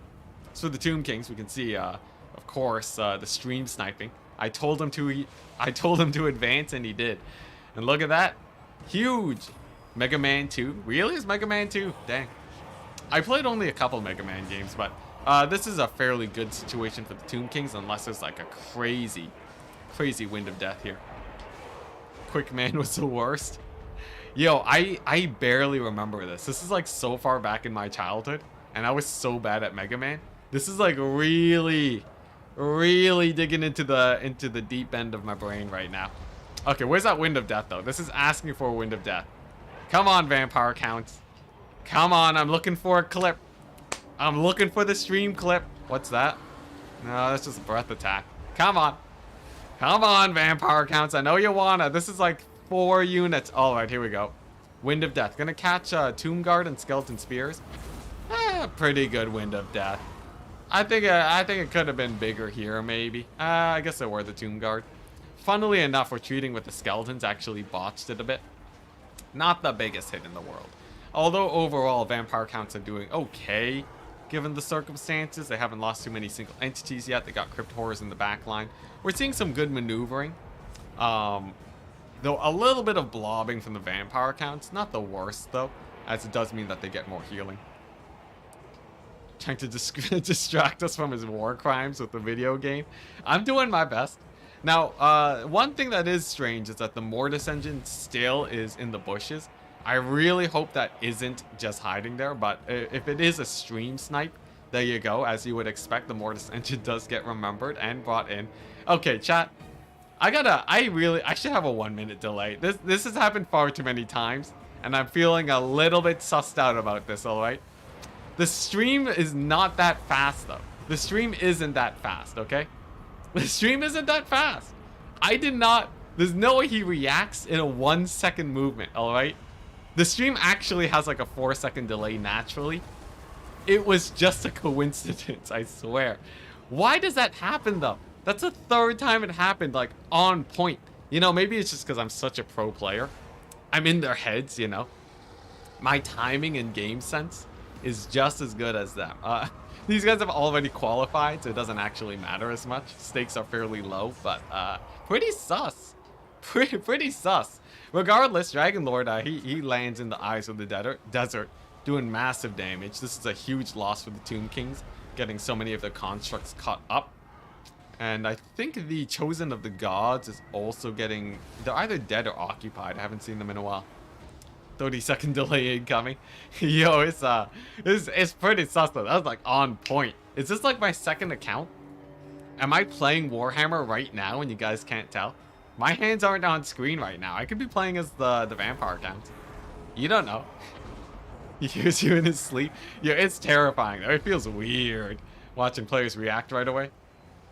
If it was like a 5-second delay, then I would actually be worried about some stream sniping, but in this case, it's a bit better. Playing with his feet? Yeah, you haven't seen my feet.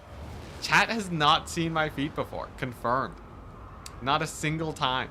And you won't be seeing it until you pay $8. Get on that OnlyFans, guys. OnlyFans. Hot tub stream. There you go. If we hit 1 million subs, on YouTube, I'll show my feet. I'm willing to put that goal. The odds of me hitting 1 million subs is so low. And the ability to actually monetize my feet by the time we hit 1 million is actually a pretty good mark for it. I'm willing to put that down. I wouldn't even be worried. Anyways. Enough of that. More Sepulchral Stalkers summons are coming on in. The Dragon Lord runs a very big risk of getting murdered now. Very, very big risk of getting murdered. Look, we have the chopsticks eating ribs stream on 100,000. And we have feet stream on 1 million. It's perfect, guys. It's perfect. But yeah, this guy's, he's running for his life. Very good play from Jellyfish, keeping him safe. Some Crypt Ghouls going over here. But if we take a quick look, Tomb Kings do have the triple cap in about right now. So that's pretty scary for the vampire counts. They're looking at a couple minutes. Maybe like a 5-minute loss here. But that's a bit deceptive. Because if they're slow on the 5 minutes, it does mean that they are actually gonna lose a lot in terms of victory tickets. So they're actually on like a 2-minute timer to try and steal back these points. At about the 11-minute mark, we'll see how quickly that progresses. Dragon Lord here, very likely to secure this naked rock climbing stream when. I'll do it at 100 million, alright? If I can be as big as Mr. Beast, I'll do a naked rock climbing stream, alright? Clip it. Remember when I get to 100 million, alright? There you go. Maybe sooner. You know, if it makes enough money, I'd consider it. I'd at least think about it. I don't know if I'd be rushing to do it, but it's something to think about, right? Because it's not that hard to rent a gym and just do a little bit of naked rock climbing to retire early. Like, does it really matter? I'm not applying for more jobs in the... Anyways, this is not the time to be doing business, chat. This is the time to focus on the game. The vampire accounts have captured the point within the minute at a fairly stable pace. Now they'll need to retake this point in probably the next 3 minutes to feel comfortable. Gonna be a little bit scary. And to see if you want to test it, give bad advice and see if they do. For what? Oh, give bad advice to see if the stream's sniping? Now they know what advice is bad and what isn't. They know, they know. Yeah, it's not the time for business. Not now, not now, chat. Later, later. Oh, I guess I am in my mid-20s, right? If there's a time to sell my body, now is sort of the time. Anyways, chat. Anyways. That's getting into sort of serious topics because there's some messed up stuff. Anyways, the game, chat, the game. Dragon Lord's getting massacred by stalkers right now. He's getting sort of annihilated, but with the Mortis engine at full HP, I wouldn't be that worried about for the vampire counts. It's not like they really need the Dragon Lord to be doing much right now. You better hope your parents aren't hearing this. You know, my uncle actually hears this. My uncle, like, tunes into the stream fairly often. But, but he knows I'm joking, right? He's not gonna, like, come to the next family reunion and be like, hey, you don't talk about that on stream, okay? Oh, man. That'd be quite the talking to. I would not want to hear about that. But, like, I could legit. My parents are, like, half traditionalist. So it would be a bit of a talking to, but honestly, it's fine. They're chill. It's all good. Tomb Kings vs. Vampire Counts plays slowly. It's fairly slow, but the decisions are actually quite impactful. Like, we did see a fairly large engagement here, and a lot of maneuvering here to kill constructs, especially here. Some long-term decision-making. It just plays out really slowly, but the actual gameplay is very impactful, and, like, this Mortis engine, massive value. 2,000 has paid for itself, has done a great job, especially because it's healing too. That's one of the main advantages that the vampire counts have to make back this this value lead. But honestly, the slow capture rate of this is quite scary. They still have a few minutes to capture, maybe like 2 minutes, closer to like 1 minute. Vampire counts are really hoping that they capture this soon, and the Mortis engine does get in here. Ushabti gets summoned, who are not very well known for summoning, but the Dragon Lord gets desummoned. And vampire counts are sort of stuck. They're stuck in a situation where they're not really capturing any of these points immediately. Skeleton Warriors here, Skeleton Spearmen here. But the fact that many of these guys are expendable compared to the non-expendable Tomb Kings units is actually going to hurt them a little bit. Now, of course, they're trading up, which is a little bit better. But overall, I'd be sweating if I was the vampire count. You know, they used to be quite strong, but Tomb Kings have sort of taken the lead as of late. And Drunky Drunk Man, thank you very much for the other $8. Yeah, gonna help keep me out of the you know, the feet industry. Wanted to see if a faction stopped moving with the feet out of play. Oh, I see. Yeah, I'm not showing my feet for $8. I said that's for the subscription, my dude. For the subscription. I'm not just showing it to the whole stream for $8. Jeez. Alright. Alright, anyways. I just wanted to see if a faction stopped moving with the feet out of play. Yeah, we're not doing that. You know, I gotta get my win here, man. I gotta get my win. But there we go. Yeah, GG. GG. Tomb Kings have won it. The immense capture weight is just a little bit too insane. On top of being able to trade up despite the Mortis engine and using, of course, million sepulchral stalkers to just shoot down the large entities. It's a rough time for vampire counts. If they really wanted to win this, you know, honestly, vampire counts could probably win it if they spammed Graveguard. Anyone else feeling that? I feel like if vampire counts seriously just rocked out with the 10x Graveguard build, because these Tomb King builds are actually not built around killing masses of infantry at all. You guys seeing this? What in this army kills Graveguard, right? Nothing. Like nothing. Honestly, you want to beat XMT, spam your mid-tier infantry. That's my theory. I'm going to do that next time. And they're totally watching right now, so they're totally going to counter my counter pick. But, you know, I'm going to just put that out there right now. Little do they know, I'm going to get the sick counter pick and actually go a normal build, and they'll get wrecked.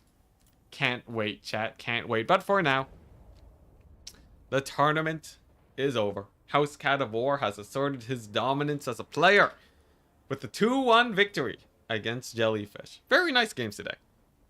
Chosen of the Gods, too? Not really. They run out of ammo before they can kill a unit of, like, Chosen. You'd be surprised how bad they are at killing infantry. And it's nearly not enough, even if they trade 1-to-1.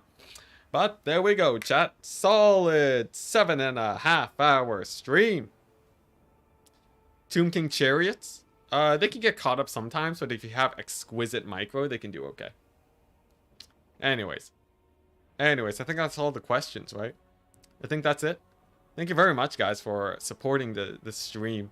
Your support keeps me further and further from devolving into Foot City every single day. So I do actually appreciate that a lot, especially in these rough times of the Warhammer. I will catch you tomorrow for a Franz stream. I will also, for people who came in late, I'm going to be putting in timestamps for each battle. It's going to take me a hot second, but that's the plan. And then, if you want to join my Discord to suggest challenges for me to do, it's all going to be there. So check out the description for that. Join the Discord and get ready with your suggestions, because that's the next plan for content. For probably after I'm done putting out more of the recent stuff, it's probably going to be the content for the foreseeable future if it does well. So it could be great. It could be great. Good rebrand, Foot City. I want to stay away from it while I can. Anyways, I had a wonderful time, chat. Despite being fairly tired today, it was great. Nice casual stream. Have a wonderful day.